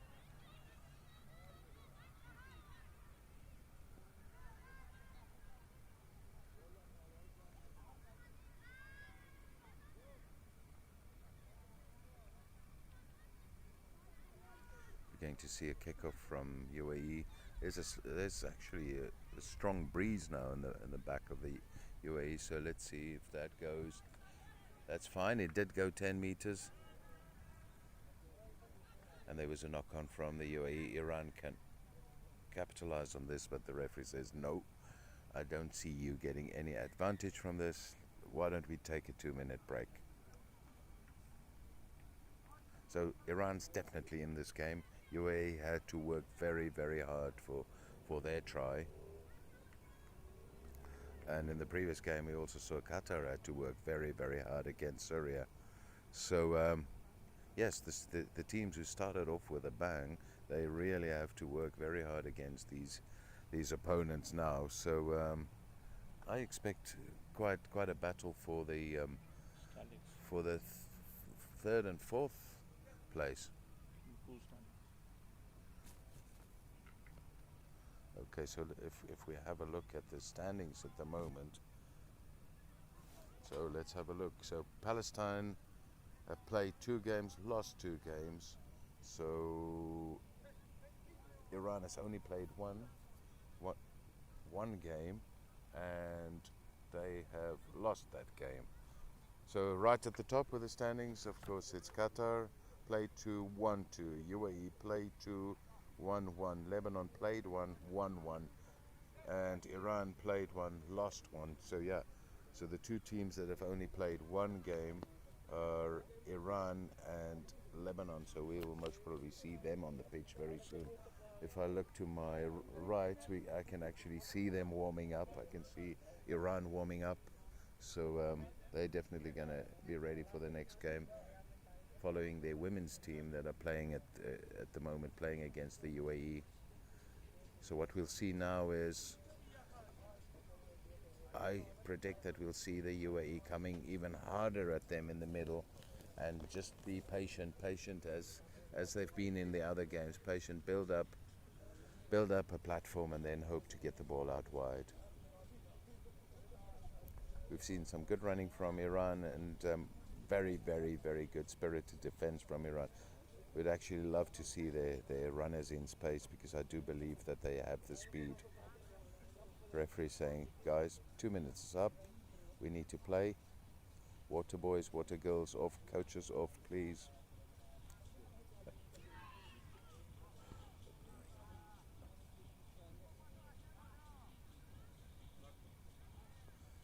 UAE is going to kick off.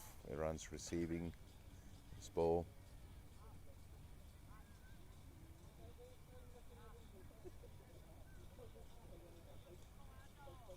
I do not know if these floodlights do make a difference in terms of the visibility, if you can actually get the ball somewhere in line with a floodlight, where it actually for a moment blinds the player. I haven't seen that. So let's have a look where the UAE is going to put this ball. Are they going to go deep? No, they are going for just over 10 meters. Good play there from Iran, but it's no more now. The referee says now it's a ruck. Tackle's been made. Unfortunately, there's been a knock on, and the UAE capitalizing on this. There was a little bit of hesitation from Iran. The secret of sevens is, even if you do knock the ball on, don't let the others capitalize on that. Try to regain the ball. So there's going to be a scrum with the UAE put in. It seems that they're all going to play to the right. They've got all their players on the right. Iranians are matching them.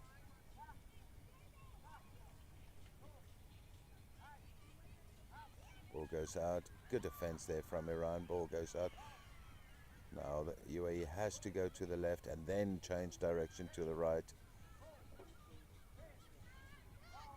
Okay, now this is where the UAE is dangerous. They're playing a very patient game. I'm sure the coaches must have said to them, play a patient game. Good tackle, good defense from Iran. They actually chased them in, got the ball, and then managed to force them to infringe. And the referee says, here's the mark, please, ladies. UAE, make sure, look to your left, look to your right, make sure that you're in line with the assistant referee, and let's see if Iran can get out of their own half. There's some good running. If we get one line break, this is it, and this is exactly what I've been thinking. I'm sure they had the speed, and now they're showing it. Well, they're just running away, and a beautiful try to ecstatic subs bench. Let me just see. It's quite difficult with these orange numbers. I just want to see who scored that try. I think it's going to be our. It's not. I thought she was going to kick. I have a suspicion that's a Sudobacker that scored that try. She showed some good speed.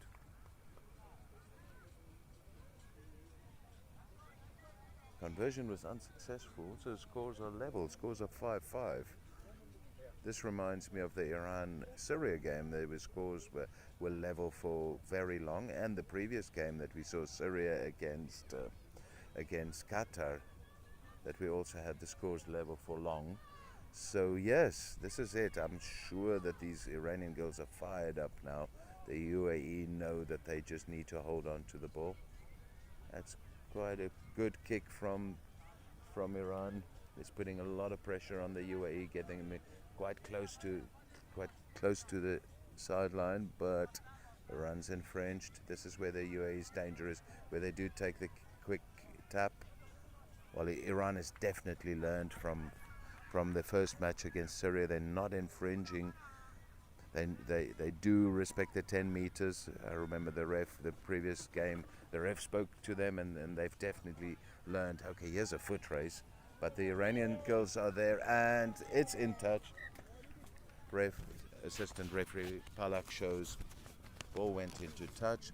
It was a white player that took the ball into touch, so grey throw in. I think there's a bit of cheekiness there from one of the UAE players saying that we need to throw the ball in. Referee saying, I want three in the line out, please, in the box. Okay, so let's have a look and see what Iran can do with this one. We can see Asma, thrower, beautiful, she comes around. Okay, now she needs to set it up, brilliant. There's a UAE player over the ball. I don't think there was any ill intent there. I think she was just trapped there. They need to get back 10. Good hands, brilliant hands from Iran. If they can hold on to this and get one of their speedsters away. We've seen some speedsters, but that was a thumping tackle, and she gets up. It's amazing. These girls are showing some spirit here. Okay, now there's a good counter ruck from the UAE, and they get it out. Good Velcro hands there, Iran. Well done. Ball went backwards, says the ref. Strong rush defense from the UAE. They just don't need to infringe here. Take your time, young lady. Unfortunately, the tiniest of little knock-ons. Okay, so there's definitely, I can see the players are starting to walk to the scrums. There's a little bit of fatigue stepping in here, and we have to remember this is the first international tournament that we've seen in women's rugby for the last 2 years. So yes, some good play there from the UAE. Let's see if they can send a speedster away. We know these Iranian girls have the speed. There's a little bit of miscommunication from the UAE. Thumping tackle in Iran. They actually got the ball back.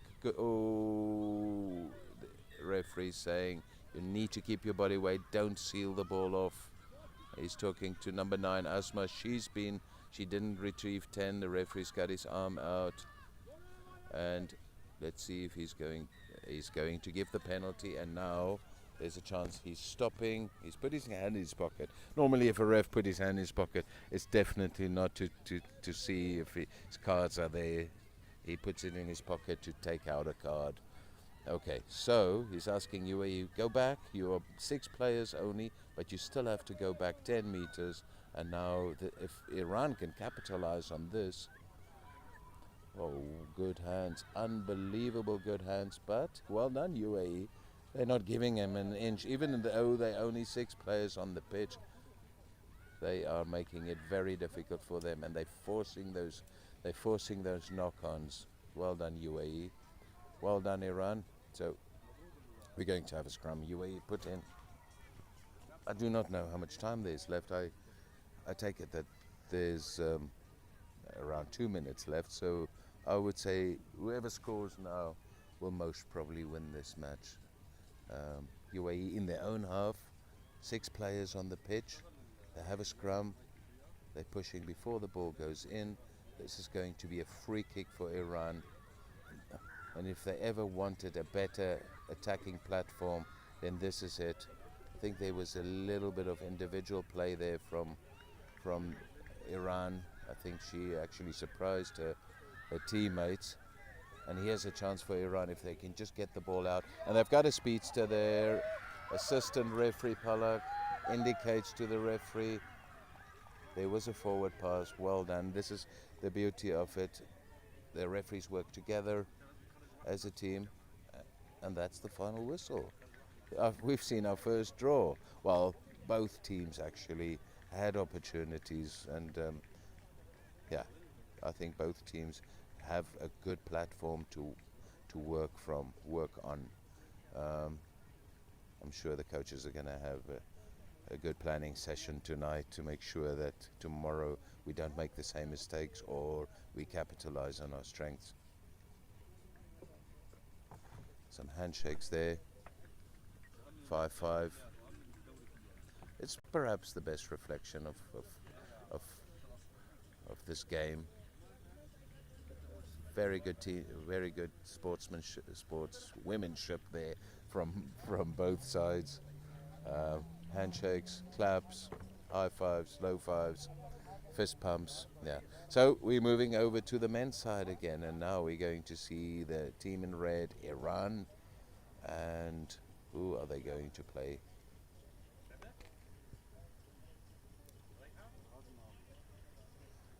If we look at the log, it's Lebanon has only played one game, so I take it that it will be Iran versus Lebanon.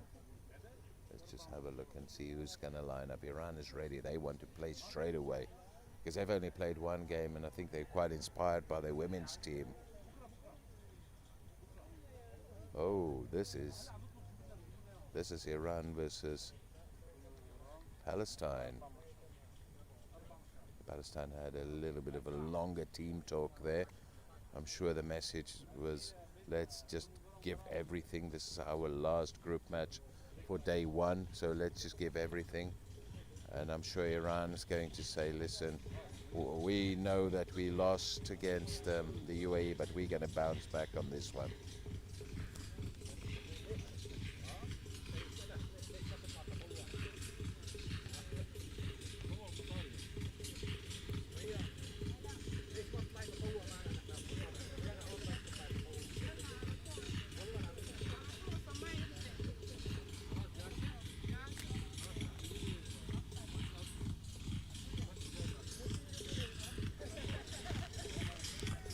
The teams are taking the field. Iran in red, Palestine in their funky black shirts, black shorts, black socks. Don't know if this is all black inspired, but the design on the shirt is definitely Middle East design. One of the coolest shirts that I've seen in a long time. So they're ready. Palestine playing in their black. They're going to kick off.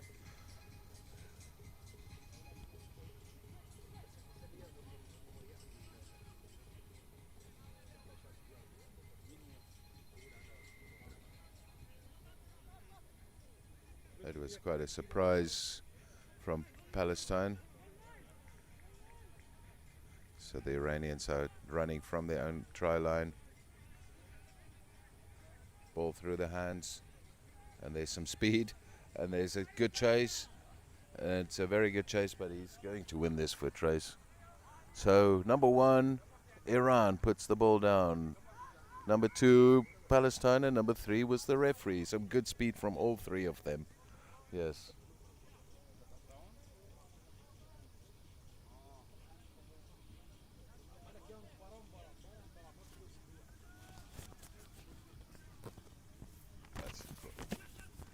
So score 7 points to 0 for Iran.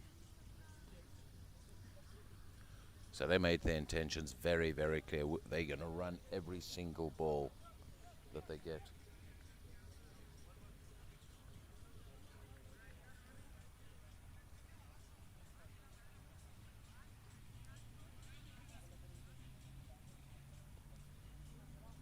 So there we have the kickoff from Iran.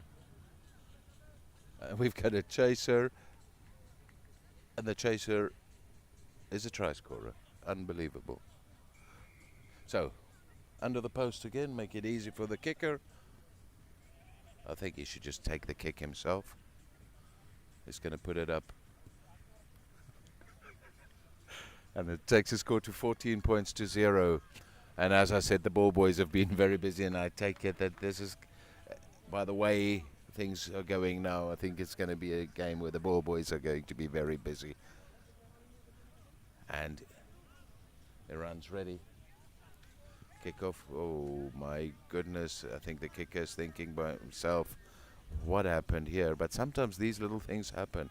So yeah, Palestine's got the opportunity, an attacking opportunity right in the middle of the field. They're going to go left. We've seen them, they do love their contact. They do like to charge, and there's a little pop. Well, the referee said, Iran, you were offside here, and here's another opportunity for Palestine. I'm sure this man's going to run straight into them, try to set up a platform. Brilliant platform, a little bit scrambled there, but they need to just straighten it up. Try to break the line. Great defense from Iran. Now tackler release. Tackler did not release, or he released a second too late, but that's still not releasing. So good. They love to go straight. Referee saying you need to be on your feet, come through the gate. So what are they going to do? Palestine, they're going to run straight again. Yes, they do.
Is it on now? Yeah. On.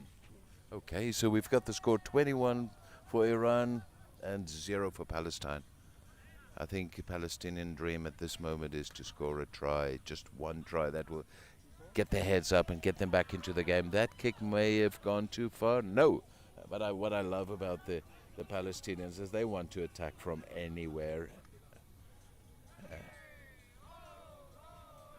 It's a little bit of a scramble here and there, and it's a knock-on, and this is an ideal opportunity for Iran to attack. So they've got the options right in the middle, right in front of the post. It gives them an option to go left or right. We see there one of the Palestinian players is having a little bit of a limp. Somebody's going off. Player number 2 is going off. That's George. George Suri is going off. I'm sure he's going to say to the coach, "Oh, I'm not tired yet. Please keep me on." But I guess the coach knows better, and it's a strategic move. Let's have a look. The ball's coming out. Is the ball out?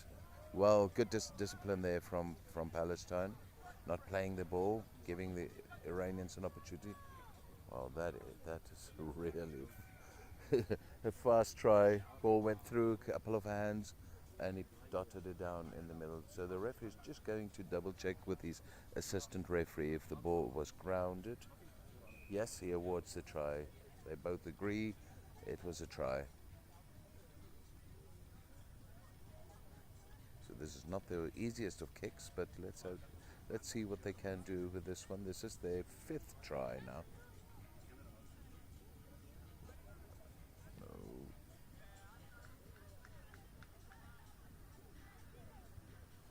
Good little kick, but it's unsuccessful.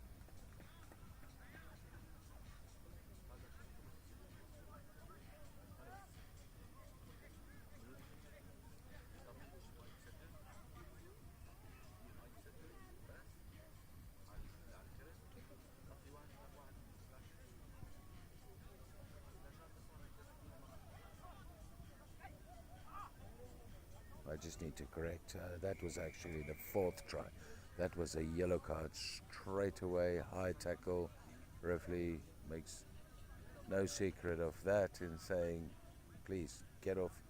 2 minutes. Assistant referees will usher him off, show him where the chair is, where he'll spend his next 2 minutes. Palestinians love their straight drives, set it up from there.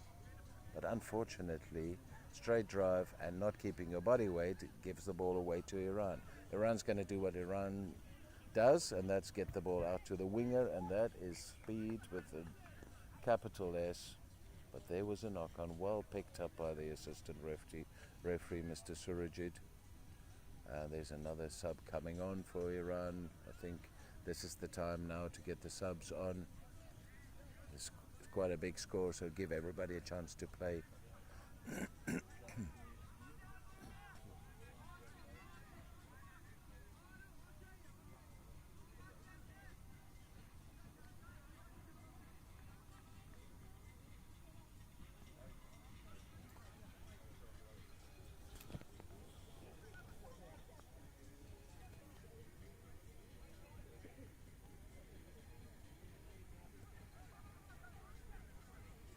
So Iran wants to get out of their half.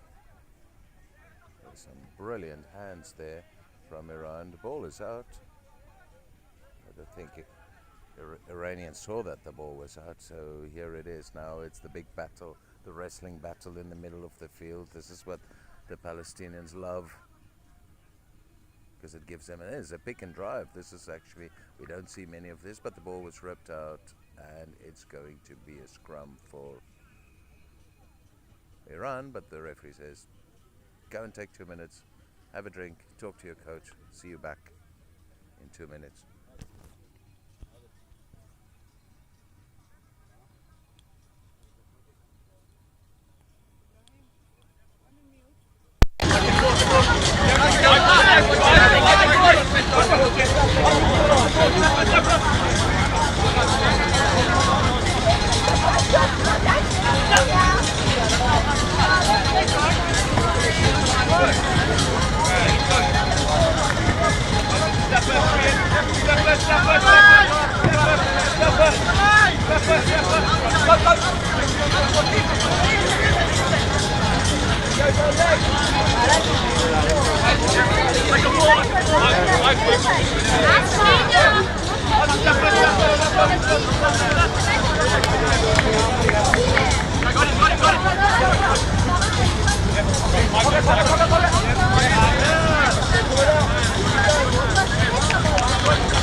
Good little kickoff there from Iran. It traveled 10 meters, ball went backwards, but then there was an infringement from Palestine. So unfortunately, one of the Iranian players, he missed the spot, and the referee's calling him back. There's some Palestinian player chatting to the ref. I don't know what he thought it was a scrum, I think. And the ball's going through their hands from Iran. There's some serious speed here. We've seen number 12. To be honest with you, I think he's one of the fastest guys in this tournament. I would actually love to see a runoff if each team can enter one fast flyer, and to see who's got the fastest flyer over 50 or something like that.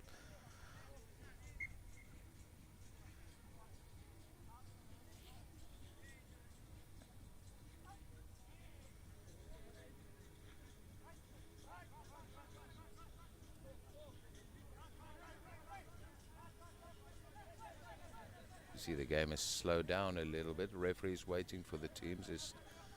Oh, it's because the kicker had to tie his laces. So he's fine. He's ready to proceed. Kickoff. Where's this ball going to land? They play these mind games with the Palestinians. They kick to the left, to the right. Sometimes it's a hanging one. Let's see what they're going to do with this one. They go for the 11-meter hanging one, which is the best. Good tap back, but the tap back went forward, so it's a tap forward. And that's what we don't want, because we're giving the ball away to the other team. So I'm sure the Iranians will practice that tomorrow when they get ready for the next round of games, because it was actually very well executed. He was in the air, he's got his hands on them, and then the ball just went a little bit forward, and unfortunately that's it. Ball goes to the other side. Strong scrum from Iran. And here they come. Here come the Palestinians. Let's see if they can break the line. He's got some serious speed contenders there to deal with. Interesting that they're not contesting straight away. They're playing a patient game. Iran, this is good, wise defense. And this is Palestinians' case. And it's a good chase, but there's only one player, and then he has to slow down because he's not supported. This is what the Iranians would capitalize on. They would love this. And he managed to dance out of that half tackle, and there is a support run, and now the Iranians are running in the tries. They're going to take it to... Oh, that's great. So if this kick is over, then they take a score to 40. So we'll see quite a high score here if they continue like this. Kicker thinks with himself. He says, "Oh, how could I miss that one?" I think he did not take the wind in consideration. There is definitely a little bit of a wind, and then sometimes people, when they kick, they do rush it a little bit in sevens because it looks like an easy kick, and you don't get the angle right, and then it drifts to the left. I think that we've seen that with inexperienced kickers, that they do not turn their bodies and counter that swing to get the angle right. Great little hanging kick again. Did it travel 10? No. That's a 9-meter kick. You need to get to 10 meters, but brilliant little kick. That's something that you can fix. That's something that you can practice tomorrow. So a little bit isolated there. Player number 4. He's run into a brick wall, a red brick wall. Iran slowing it down now with the defense, forcing the mistakes. And this is it, and there goes the fastest man on the Iranian team. And he's going to go to the corner and puts the ball down, and he's going to take the score over 40. Now the score is 43.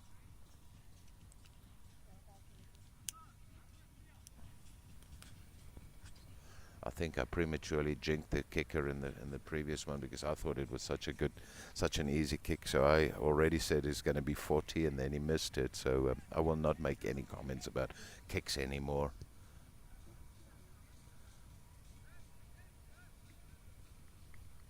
So that score is 43 for Iran, 0 for Palestine.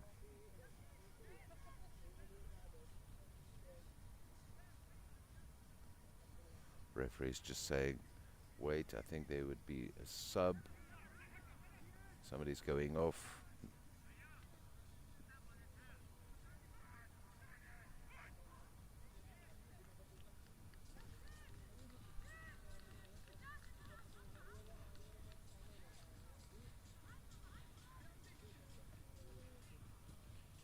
Let's see if they can get to the 10. Yes, this one is 10. Good tap back, but of course somebody pounced on the ball there from Iran. Somebody's running off the ball. So the speed, there's no substitute for speed, as they say in sevens.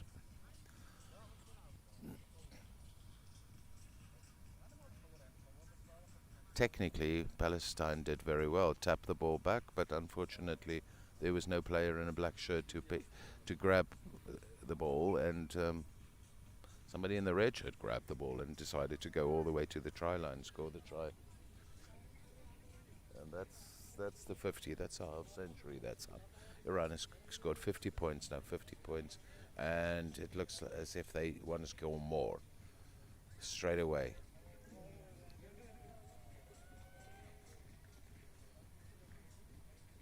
Just need to be patient here, Palestine. Just try to get the ball brilliant in the air. This is some very, very good play. It would be so good to see a Palestinian try here. Okay, so there was definitely, you need to release the tackler, says the referee. Go back 10 meters, and Palestine, they want that try. That try is going to make them so happy.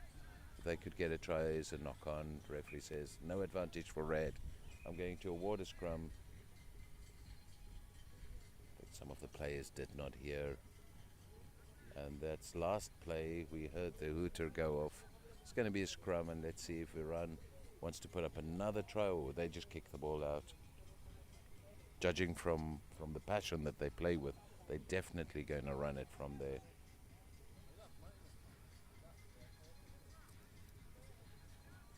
I think most teams would just take the ball and kick it out, but judging from the body language and the positions, they want to run it. They want to run in another try, and this is going to be an uncontested chase. There's somebody from Palestine running at full pace, and he's not giving up. That is brilliant, but I think it's a little bit of a waste of energy there from Palestinian. Perhaps that's a little bit of inexperience.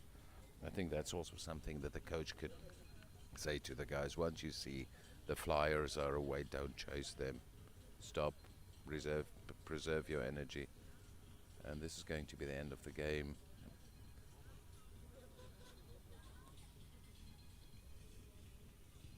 Within conversion, making it 57. Referee says thank you very much. This is the end of the game.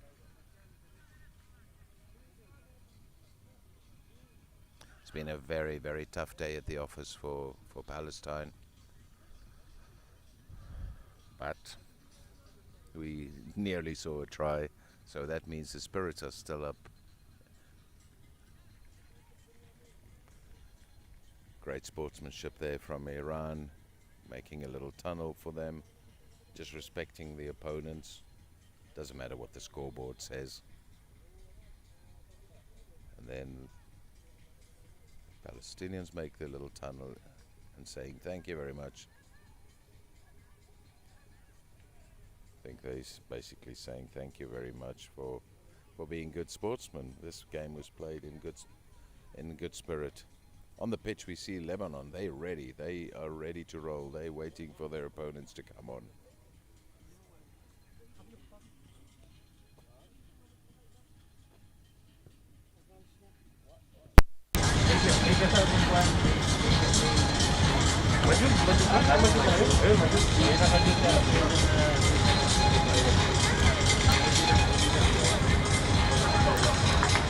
I expect the home crowd to be behind their team like they've been the whole day.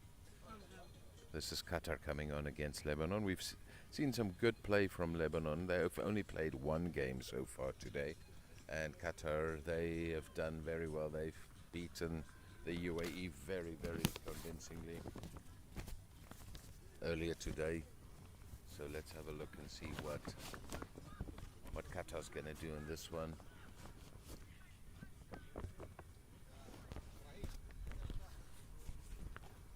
Let's see the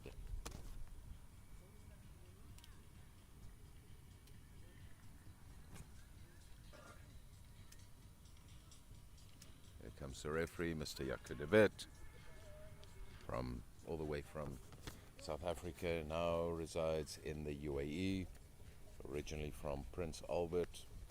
I think most people will have to Google that to find out where that is. Very small town in South Africa, but regardless, he is living his dreams. He is officiating an Asia Rugby international tournament.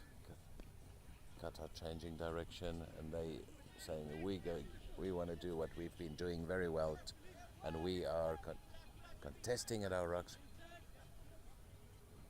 See, definitely there's a difference in game plan from Lebanon. They're not contesting those rucks, and there goes the danger man and danger men.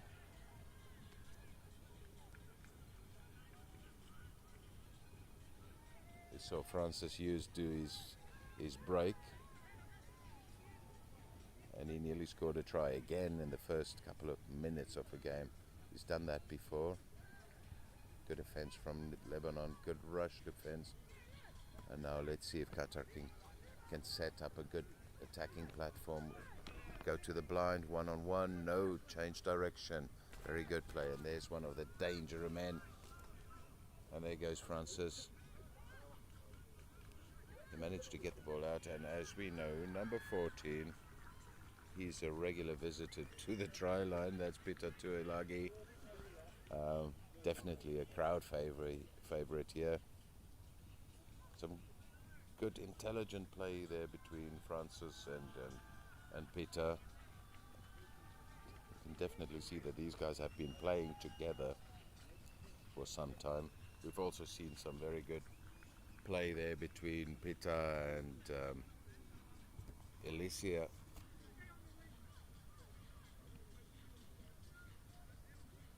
Learning from the experienced referees on the pitch there. There's, as we said, Yaku, experienced international referee. Monray as well from the UAE, also experienced international referee. And then there are two local refs that are getting the opportunity to be in goal and AR. So that's great. I do know that the young referee on the non-pavilion side of the pitch is only 19 years old, and this is something that we would like to see more in rugby communities, where they invest in getting young players, young referees, an opportunity to be part of such a great international event.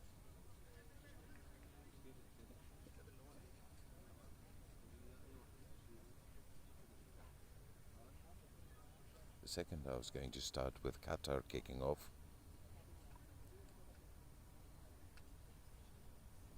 Lebanon ready for this one. I believe that this is just going to be a hanging kick and a good contest from Qatar, as we've seen so many times.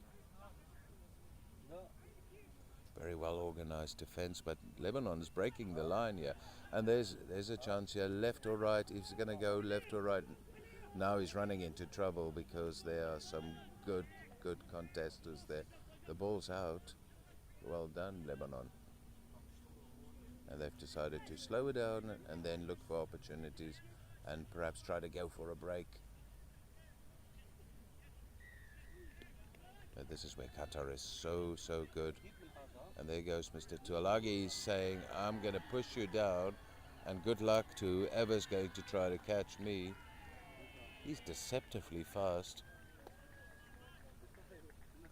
And he's just catching his breath. Somebody needs to go closer to him before he's going to put the ball down. and then two guys from Lebanon are saying, okay, please just put the ball down. We want to play rugby. Yeah. But that's also a good way just to catch your breath. Yeah. Or perhaps just even to give the referee a chance to breathe. Because the referee was right on his shoulder. And nowadays we actually see that our match officials are athletes. They're quite fit. It's not like in the old days when I played rugby, that the referees were not always as fit, and sometimes the game was dictated by the pace of the referee. So that's good to see young athletes as referees here. So score. Qatar, home team, leading 12 points to 5. Lebanon will not give up, I can guarantee you that. Lebanon will fight till the end. That's another very good kick by Qatar. It just pins the Lebanese down into their own half. Lebanese got the numbers here on the side, but the problem is they close to their try line, and there's some good defenders and good ruckers from Lebanon. Referee's saying, there was a high tackle, please don't do that again. And now let's see how Lebanon's going to get out of this. No, they've decided they're going to run every ball from here. I think other teams could have opted for a line out, but now it's a high tackle again against Lebanon, against Qatar. So Lebanon's capitalizing on this. That's actually one of the first missed tackles I've seen, and that was a clever little kick, and he's knocked the ball on. Unlucky for him. Qatari players looking at the ref saying, "Sir, you could have played advantage here," but would have been no advantage here. The player's down. I think he just needs a little bit of medical attention. There was a collision between 3 players there. And this is also a great opportunity for the water boys to come on and give the instructions from the coach. It could even be that one of them is a coach, because we have seen coaches act as water boys. So let's have a look and see what Qatar's going to do from here. They have a scrum. Referee's asking if there's more subs coming off. Unfortunately, it looks like Francis Hughes is limping. I hope he's fine. I hope we can see him again tomorrow with his tries in the corner. Doesn't look good from here. It looks as if he doesn't want to step on that right foot. So let's hope they can strap him up, put some ice on his foot tonight, and that he's fine tomorrow, because he's been a very, very entertaining player. At number 1 from Qatar, Francis Hughes.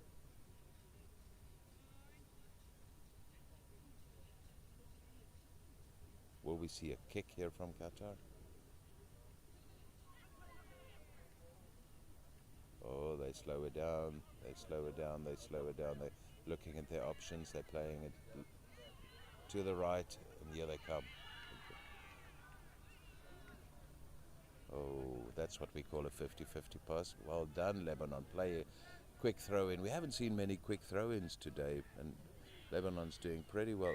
Oh, the referee's saying, when you go down on the floor, you need to release the ball. Then you can get on your feet and pick it up again. Now Qatar is just playing for time. They're waiting for Lebanon to come at them, and then they will try to break the line.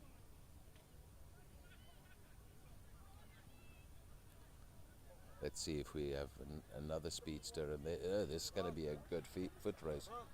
Well, it's definitely the Lebanese player has definitely gained some ground now, but now he's in trouble. It went backwards, says the referee. This is where sevens is so unpredictable, and that is classic forward pass. Let's see if Qatar can capitalize on this. The referee's playing advantage very well. He's saying advantage over by now. So now, Qatar, if you want to score, you need to hold on to this ball. Things are getting a little bit scrappier. I guess it's because the players are either tired or they're just pushing it. Yes, I think they're tired. This is Qatar's 3rd match of the day. This is a return to international play. International games are not the same as club games, I can assure you that. And there goes somebody who's very, very familiar with the try line, and that is Mr. Elisa. We've seen him score multiple tries today. Very sportsmanlike, helping his opponent up. So I think Qatar's got this game in the bag, and I think they're going to bring on the subs now and make sure that everybody gets a chance to play, and make sure that those who need a little bit of TLC from the medics, they can take a rest.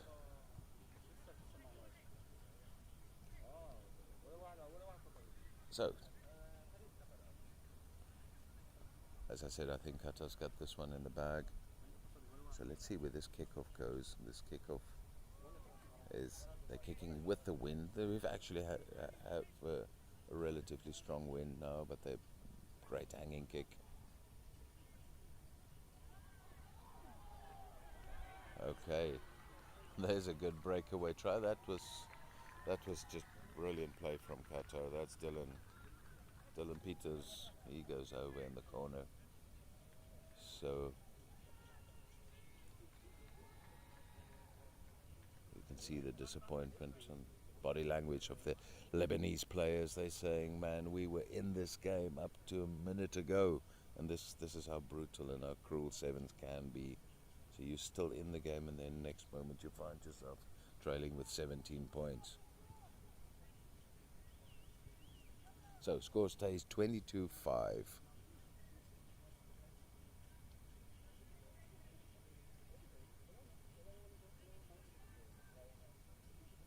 You can see that Qatar slowing it down a little bit. They're not as quick to take the kickoffs as they were in their first two matches. I'm sure these bodies are going to rest well tonight, so they're going to rehydrate and get those macros in. That's it. So this is the end of the game at the next break, because we heard the hooter go. Oh, and they still want to score another try, they say. Okay, setting the ball up. This is such a scramble. And the referee says, please, guys, shake hands. This is the end of the game. Well done, Qatar. So you're going to finish the day with 3 wins, 3 out of 3. Lebanon, no wins, but they play 2 very tough teams so far today. So we're going to have our next match. Let's just see who's going to line up for the next match. I think we're going to have a little break now, just to give some of the teams some rest time. Now we're going to have a little break, and then we'll come back with Qatar women playing their last group match of the day. So I think it's a good time now to get a coffee break.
هيبدأوا دلوقتي ولا شوية؟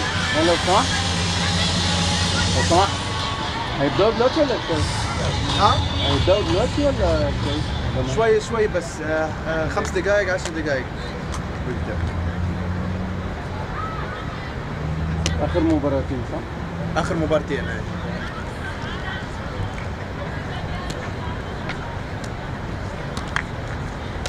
هو الساعة كم الحين؟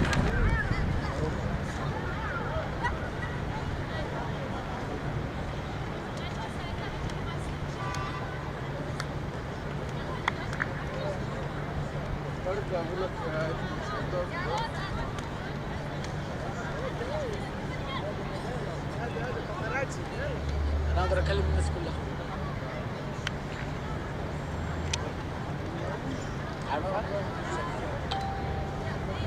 بص القمر الصغير ده النبي ممكن احلى شبه قوي شبه قوي. كانت حاجه عظيمه. خرجت المصريين حلوه والله العظيم القناطر خيريه. اولى جامعه او القاهره.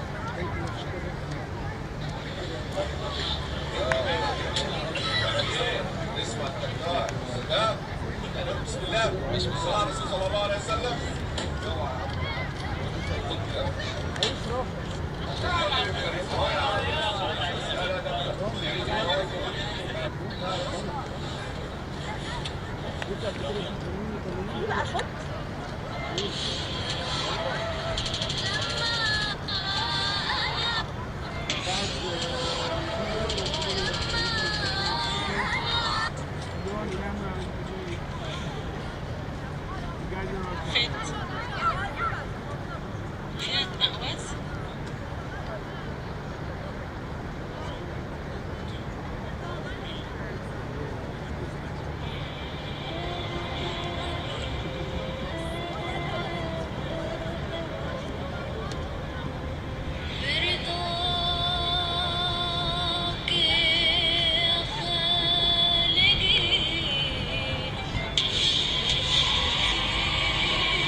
Let me ask the guy from Syria if he started.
صرفنا بينا على الشحنية، نجيب لك الشحنية. ها انا قلت لك كده. كده نجيب لك في وشك اهي. ما بقول لك الشقلة في وشك نجيب لك. هذا في العصر هو صممنا على طريق الشحنية.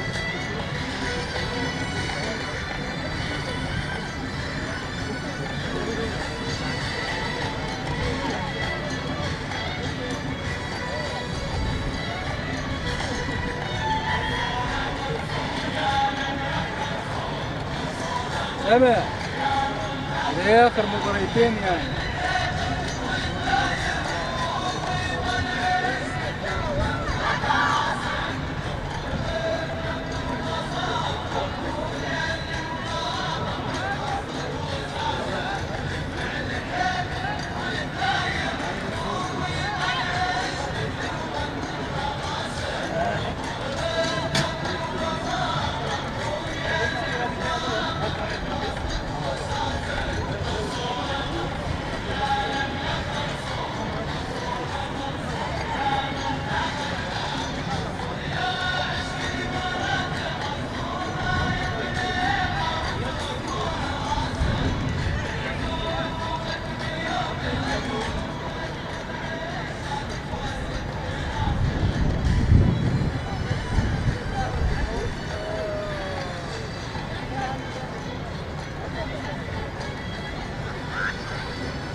يطلع ريقك عشان بس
عايز ايه؟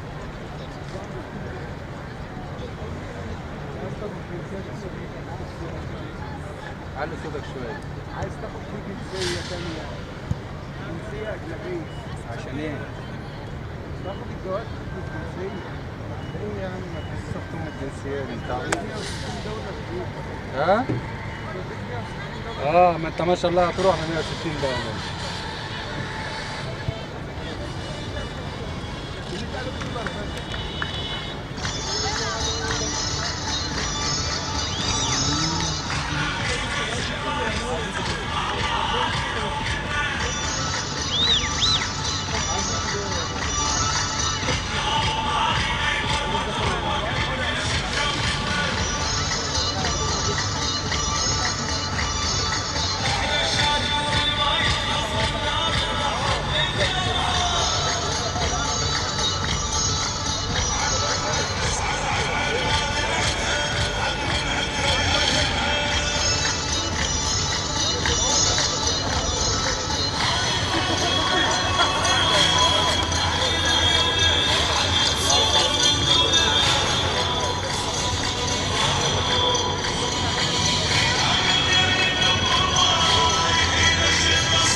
البطارية بتاعتك، اديني البطارية اللي معاك. البطارية اللي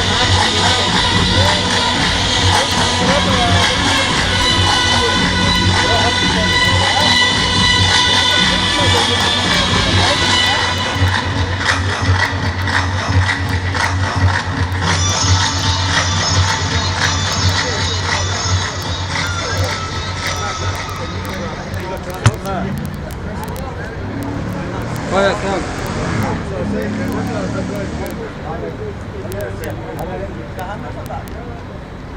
Ibrahim, can we switch the sound off? Got it.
That's right, to all our viewers out there, welcome. There are 2 games left for tonight, and this is day 1 of Asia Rugby's West Asia regional tournament. So this is Iran playing from right to left. Iran in their grey and orange. They're playing against the hosts. And that was a brilliant little kick there from Iran. I think she has the wind in her back, and she just managed to get it out 5 meters from Qatar's line. I think Qatar was caught napping there. Let's see if there can be a steal here from Iran, because that would upset this game. We've seen Qatar play very well so far today. Their women are very, very good at contesting rucks, technically very well. Also, it seems that their lineouts are pretty solid, and they're going to run the ball from their try line. But we've seen Iran contesting very well in the second game at the breakdowns. First game, they had a very tough time. They had 2 yellow cards for infringements at the breakdown, and now this time they've really started disciplining themselves. The referee says there's the pressure that's working from Iran. They're putting the pressure on Qatar, and this is a great opportunity attacking scrum. We've also seen some good scrummaging from Qatar, so I expect a serious scrum from Qatar, but we have to remember that both of these teams have played 2 games already, so there's definitely a bit of fatigue creeping in. I can see the way that the players approach the scrum. It's not as urgent as we've seen it before in the first game or so. So let's see what Iran can do with this. They've got a call there. I'm sure they're going to go right. Good defense from Qatar. And referee saying that pressure from Qatar means holding.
دست بیار لب خط استارت بزن. اون بخواه ازش باز شو ازش بخواه لبه خطرده برو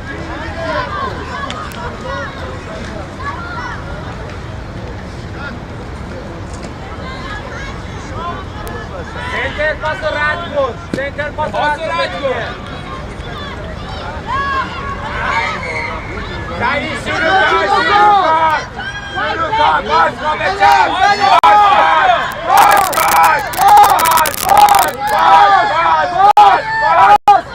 حالا بچن حمایت برگردون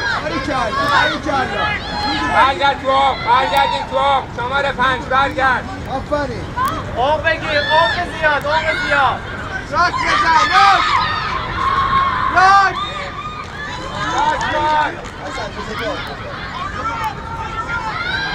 نشیدید پلیه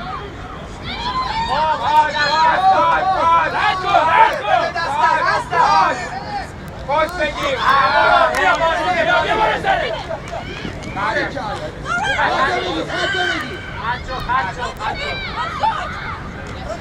Defense there from Iran, but they've got the speed on their side. We've seen them chase down. Referee's playing advantage. He's going to say, tackler, you need to roll away. I think this is some area that Iran needs to work on. In the first game, we saw 2 yellow cards and 7 penalties against them at the breakdown, and it would not be long before the referee starts to say, listen, I think you guys are committing professional fouls here. You are continuously killing the ball. Great defense from Iran. Qatar still has the ball. Ball's going to come out. Referee still playing advantage.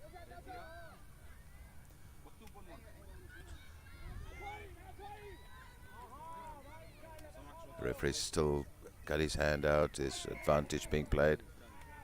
There was a high tackle. The referee spotted a high tackle, and this is a penalty for Iran, for Qatar.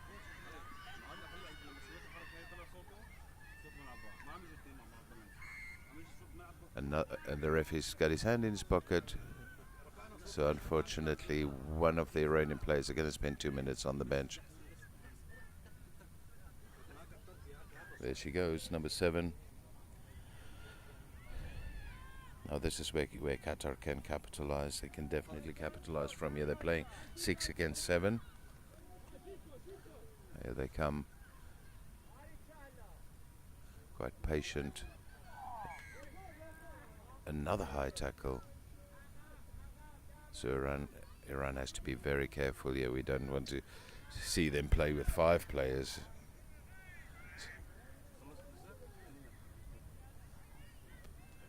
Brilliant defense. Again, referee said there was a knock-on. Great defense from Iran women. Really throwing their bodies at the Qatari attackers. Let's have a look and see. There's going to be a substitution here.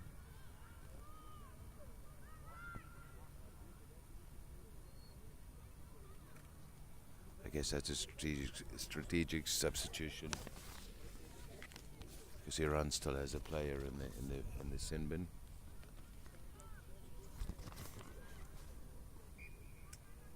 Time back on. Scrum feed to Iran. Expect a good scrum from Qatar. Okay, she did the right thing there. She would rather take a 5-meter scrum, but I think she was saved by the clock there, and the referee says it's half-time. The scores are 0-0. So we've seen a couple of low-scoring games today between Syria and Iran, between Qatar and Syria. So there's not much between these 3 teams at the moment. I think Qatar just has the edge. It seems that, well, it's their home ground, so it seems that they're a little bit more confident and they want to play their game. Iran, they can live off scraps and still score runaway tries, as we saw in the previous match. So let's see what they do. They just need to be disciplined at the breakdowns. That's, for me, that's the most important thing. So we've got the whole Qatar coaching team there. We coach Hassan talking to the girls. He's been working very hard to build a solid women's team here. This is definitely something that Qatar Rugby can be proud of, is their women's program.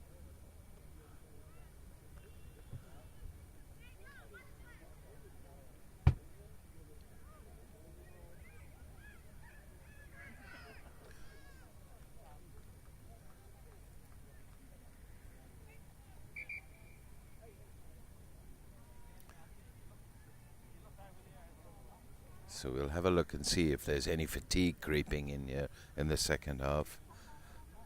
We saw during the warm-ups that the players still look pretty energetic. So, but as we know in any sevens tournament, that day two, that morning when you get up and you think, oh my goodness, I've got so many aches and pains and stiff muscles. Yeah, so I think tomorrow is going to be a factor.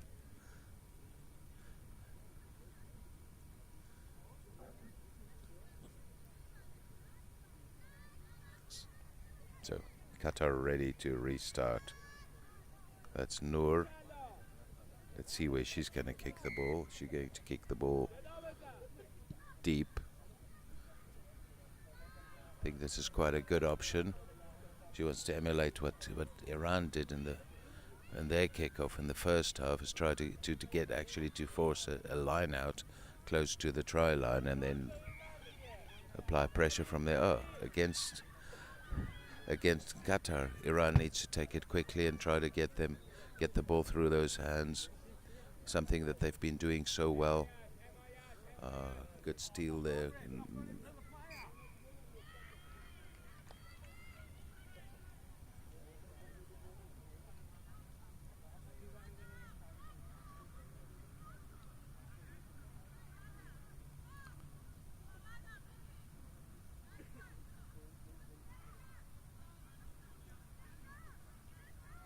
So yeah, Iran's back to seven players. Let's have a look and see if Qatar's just going to be the strong scrummers that they've been. Iran needs to go low if they want to counter those strong Qatar scrums. Good play, good play. It went backwards, and now the girls are chasing that line. There's some serious speed, and I think we're going to see our first try. Is that? It looks like Charlotte. Well done, Charlotte Finney. Yeah, she took the gap and she just said, I'm going all the way on this one. Okay, good defense from Iran, but this is now where they need to pick up, get their chins up. Conversion successful. Score is 7 to Qatar, 0 to Iran.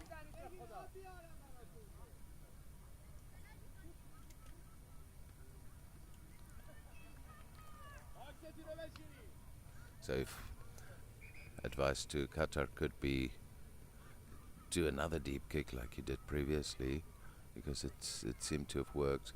Iran needs to cover that. There's another one. This is also a hanging kick, and that's where you get the knock on from. So scrum, Qatar. Expect a good scrum again from Qatar. They get good quality balls from the scrums.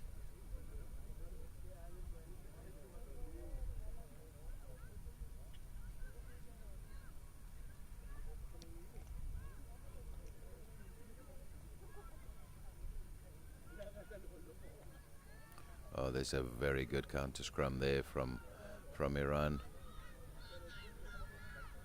A little bit of lateral running here from Qatar, and now somebody's going to try to straighten the line. Iran just needs to make sure there's a bit of an overlap there. There's one. She can't hold on to the ball. It went backwards.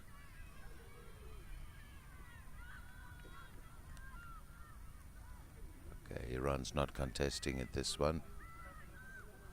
They're waiting for those strong runners. Put them down.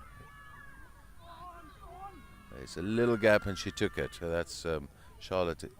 No, that's Safa that took that little gap. And nobody's going to stop this. There's a handout, so the referee's playing advantage again. And beautiful try. Well done to Safa.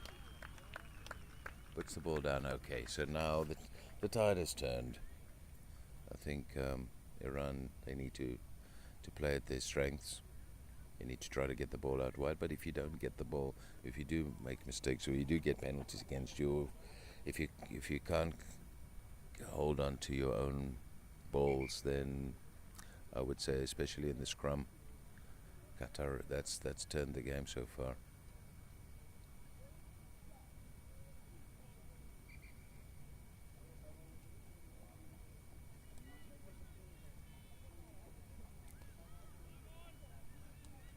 Referee Mr. Tony Domini says time back on.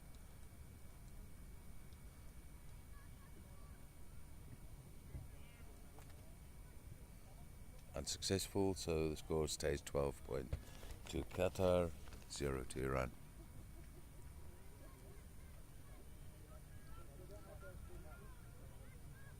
So the Qatar kickoffs have been very, very successful. They seem to have put pressure on with the long kicks, put pressure on Iran with the long kicks. This one is a short one. Let's see what happens. Somebody wants to take the ball from there. Good play by Qatar. I think Iran was a little bit too slow to react there. And now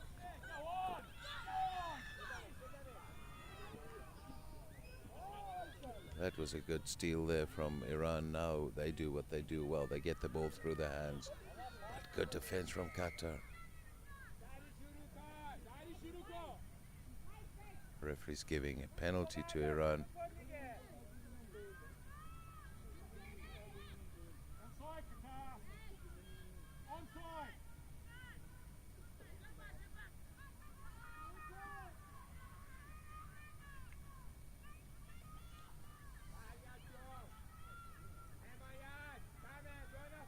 And there's a breakaway. That was a good little show of the ball. Let's see if somebody's going to catch her. She's got somebody on her left. She doesn't need somebody on her left because she's going to go all the way and make the score 12-5. She needs to put the ball down. She's celebrating, but they're still trailing by 7 points.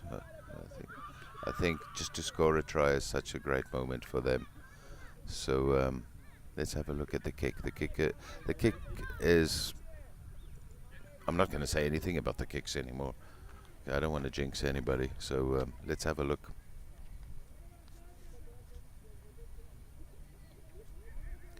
As I've said, there's a little bit of a breeze right in her face.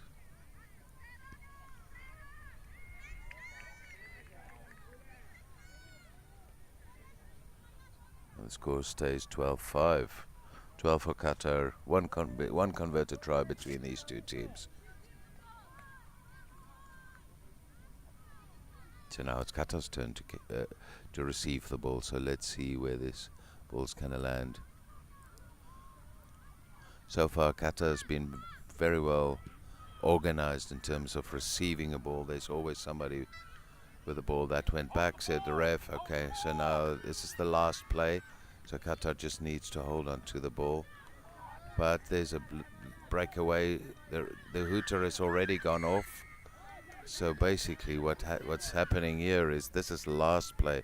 Whoever is going to score a try now will have a good chance of winning. The Iranians are running, showing some good hands, good skills. And there's a chance. Somebody, oh, beautiful defense from Qatar. The ball is out, and this match is going to be won by Qatar. Well done, Qatar. And Mr. Tony Domini says, that's it, girls. Well, it was just a 7-pointer again, and that was the difference between Syria and Iran. So, Iran, well done. They are getting better as the tournament progresses. So, I think they will definitely have a good go in the semi-final. Whoever they play tomorrow, they will give whoever they play. They will give them a good go.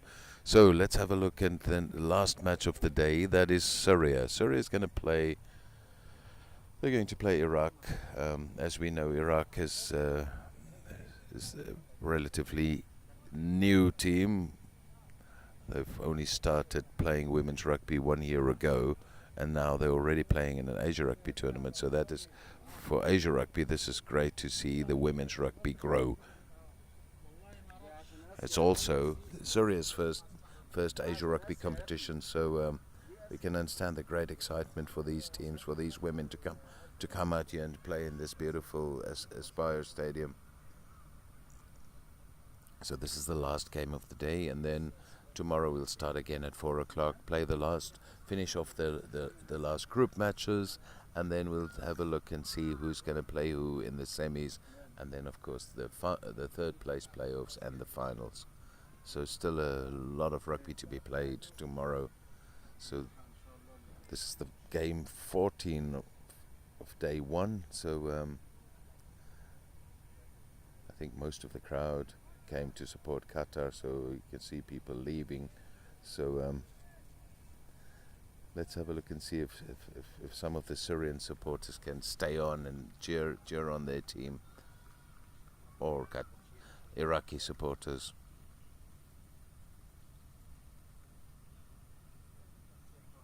The teams are going to take to the field. Syria will play in red. They will play from right to left. Iraq plays in green, striped green and black.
We're getting ready for game number 14 of day 1 Asia Rugby West Asia Regional Tournament.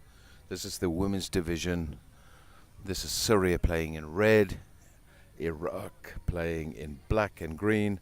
Both of these teams, this is their first outing to play in an Asia Rugby tournament, so we can expect a good battle here. We've seen Syria getting better through the tournament.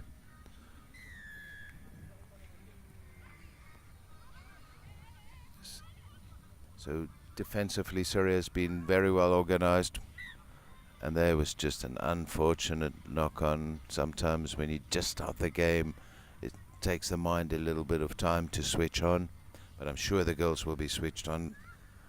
So Iraq has a good attacking opportunity here. We've seen one try from Iraq today, and that was a runaway try. That was number 8. I will tell you now, that is Zina Salim. She's the only one that has scored a try so far for Iraq. Expect a very strong scrum from Syria. Expect the ball to get out.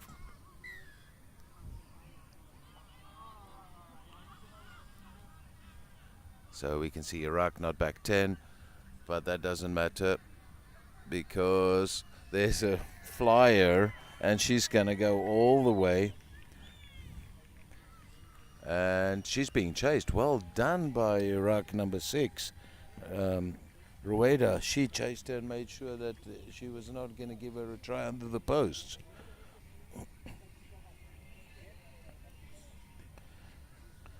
Okay, so that was a good try. Good run there by that's Alemama. She's the kicker as well. She just showed some speed and some peripheral vision, saw the gap and just took it and put her foot down and said, I'm going all the way. Let's have a look at a kick. It's a good little hanging kick. It's just missed. Score is 5-0 for Syria.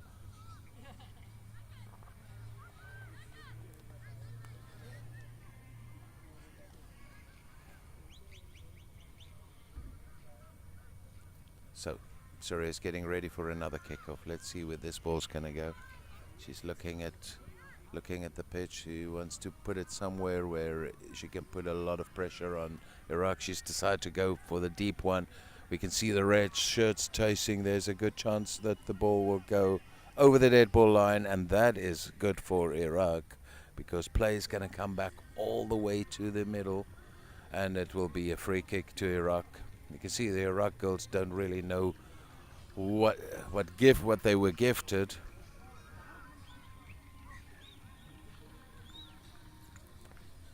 The referee needs to show them where to start it from.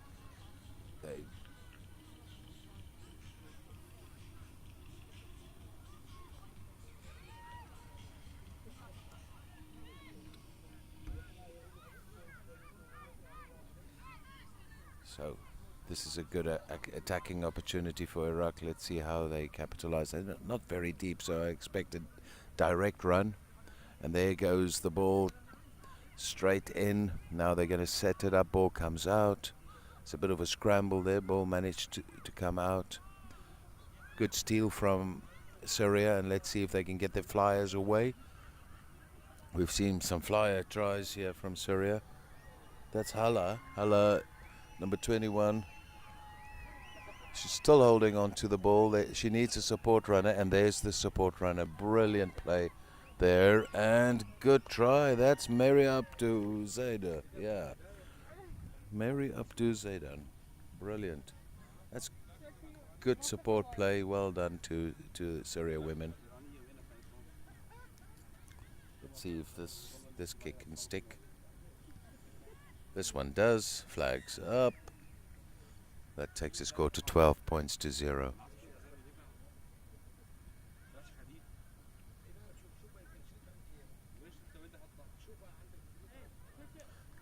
I'm sure these Syrian ladies are going to sleep very well tonight because they had 4 games today. This is their 4th game. So that means tomorrow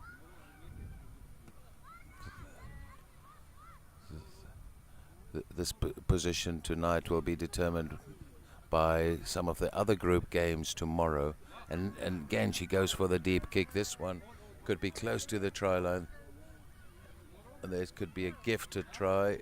The referees are looking. No. The ball was held up. The referee's going to speak to the assistant referee just to verify if there was a grounding.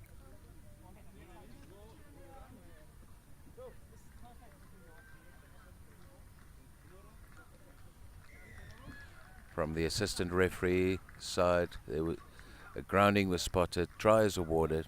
Very difficult kick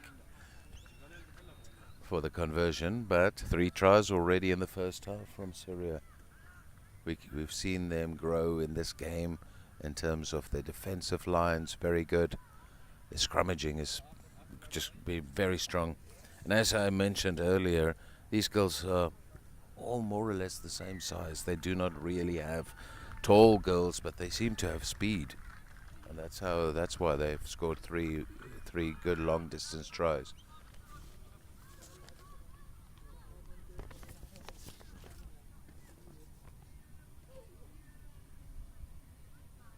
So the question is, where is she gonna kick? Again, deep. I imagine she would go for a deep one, put some pressure. There's a knock on. There's advantage to Syria, and now they need to set up a platform. I think they just need to calm it down or get it through the hands.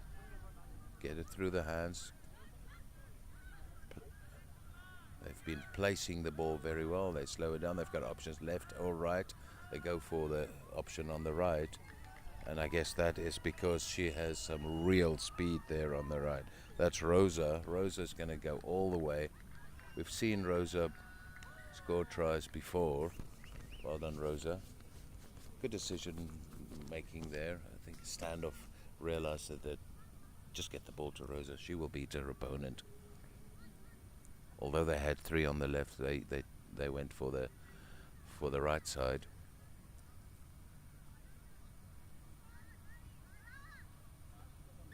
Another successful kick. So now the scores are in the 20s, 26 points to 0.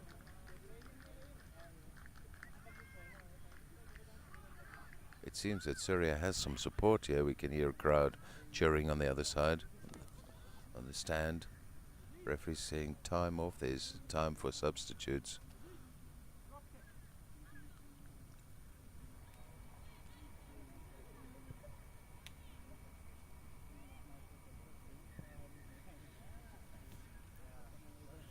She's going to do the same again, put some pressure on them. Another knock on, so again advantage. This time Syria didn't capitalize. They're going to get the scrum.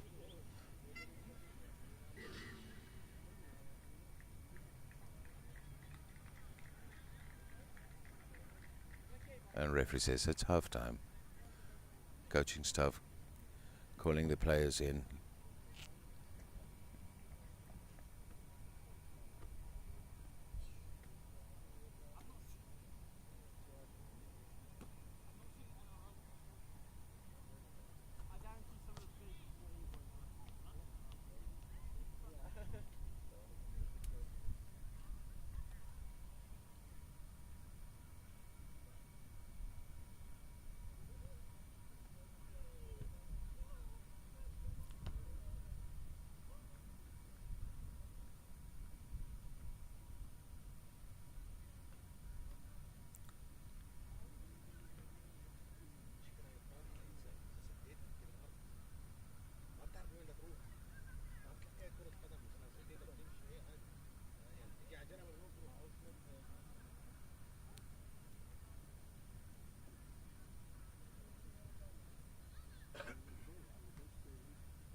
So the Syrian women's team, they are ready to play, but there's an injury, so we're going to get somebody tended to.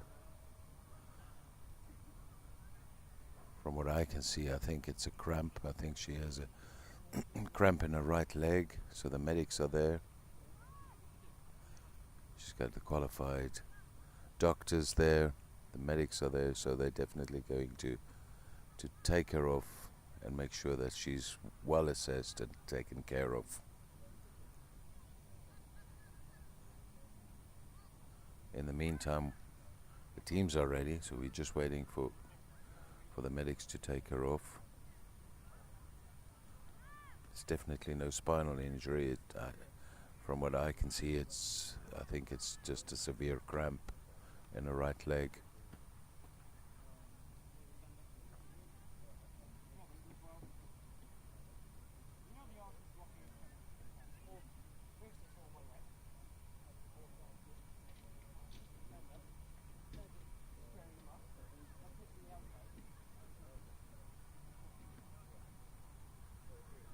Okay, so there's no stretcher needed. She's gonna just hop on the buggy and get a ride to the medical tent.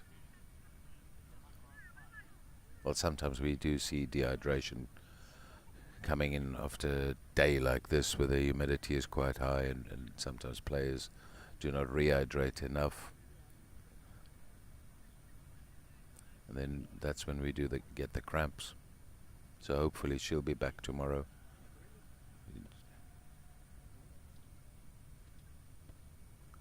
So once the buggy leaves, we're going to have the second half of Game 14, Day 1, Asia Rugby, West Asia Regional Tournament.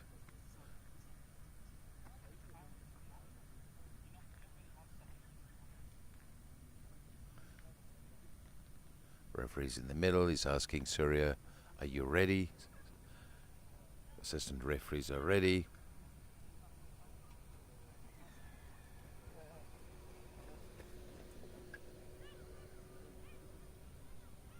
And we see play well received by Syria now. Let's see what they do. They want to do straight running. Good, still a lot of energy there for a strong leg drive. A little bit of lateral running, but I think she believes she's got the speed. She's being chased. She's being chased. Well done. And the referee saw a high tackle there.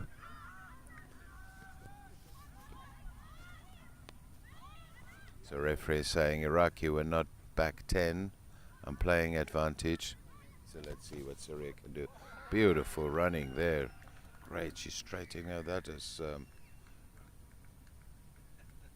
that's Roshand. Well done. I think that's her first try. She looks quite happy with that one.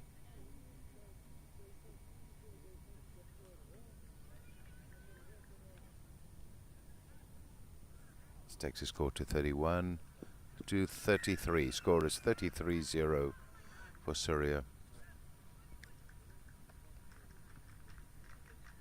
We can hear the crowd on the other side cheering on this Syrian team. Great to see Syrian expats come out to support Syria women's team. This, as we said, this is an historic moment for Syria to play in an Asia Rugby tournament.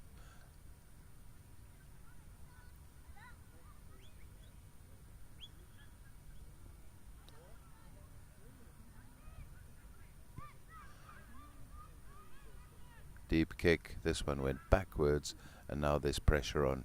There's pressure on from Syria. Good discipline there at the breakdown from Syria. They could easily have gone over the ball, but they just decided, okay, let's just get back, go through the gate, which was great. So that's brilliant because the game is flowing. They're trying to drive Iraq off the ball. Then sometimes these little mistakes happen. This is a penalty for Iraq.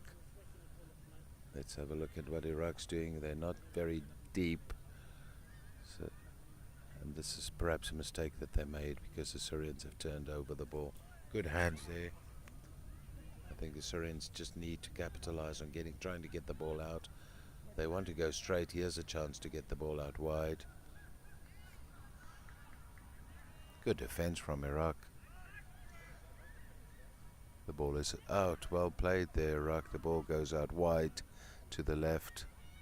Is there anybody that's going to score? Yes, there's somebody that's just broken the line. She puts it down. Good try.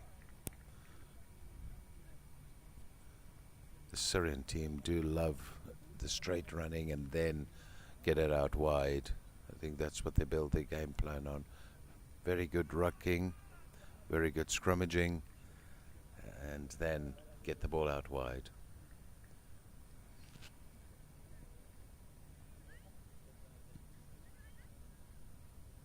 If that was football, that would have been 1 point. It went right between the posts, but under the crossbar. So, Syria leading Iraq 38 points to 0 in the second half of this last game of day 1. Asia Rugby's West Asia Regional Tournament.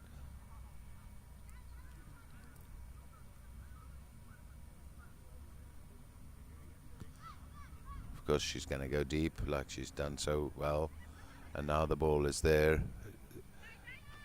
Good pick up there by Syria. Now they need to set it up. They need to set up an attacking ruck. Ball's coming out. They need to take it through the hands, perhaps get an overlap. Oh, good feet. There's always somebody there. There's somebody coming in from the wrong side, entering the ruck from the wrong side.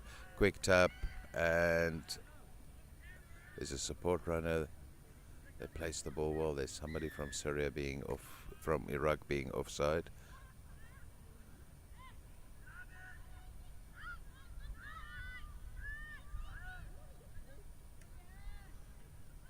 And that's another try. So this is taking the score. Let's have a look and see what the score is going to be after this kick. It's not an easy kick.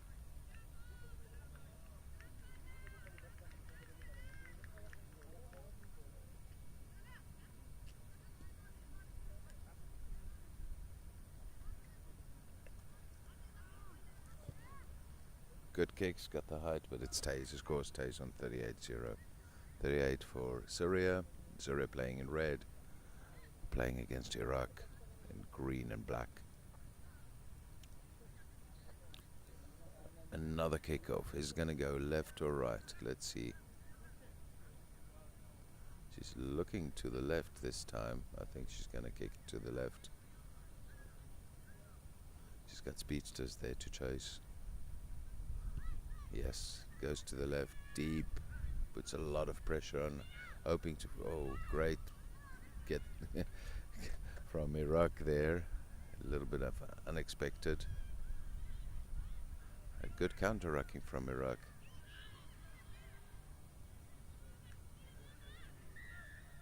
We've seen Iraq do pretty well in counter-rucking, but at times we've seen them that they do not have enough depth in their backline attack. There's a player down. The medics are there. They're just quickly having doing an assessment.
And that's it. That's the end of this game.